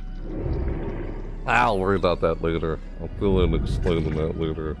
Not really up, but yeah. Whatever. I mean, look, yeah, thank you for being here. I appreciate all the support you guys give me. Of course. Thanks for being here. Of course. Those of you who aren't new, but hey, if you are new, thanks for watching. I appreciate it. Thanks for being here, really. I'm trying to end this off and finish off what I'm trying to say here. Freaking headache. Yeah, so I appreciate it. Thank you guys for being here. Thanks for lurking in the chat for this live. Whether you're not in this live or not. Again, thanks for watching the very end. Thanks for being here. Yes, really, I need it. I don't need to repeat myself, but yeah. See you guys later in my next video. I'll try to let you guys know when it happens, but keep an eye out for it. I'll probably just schedule it for when I can. But there's no telling when it'll start, though. It might be delayed, or who knows, hopefully it doesn't get rescheduled, but it could be delayed by the time I want to reschedule it. So, yeah, right. So, I'll catch you later for that, alright? Yeah. So, like always, yep. And with that said, thanks so much for watching, everybody. I'll see you next time. Yep. Bye!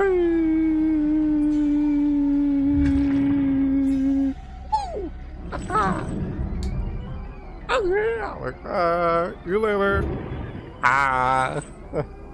Yeah. Thank you guys for being there. I appreciate it.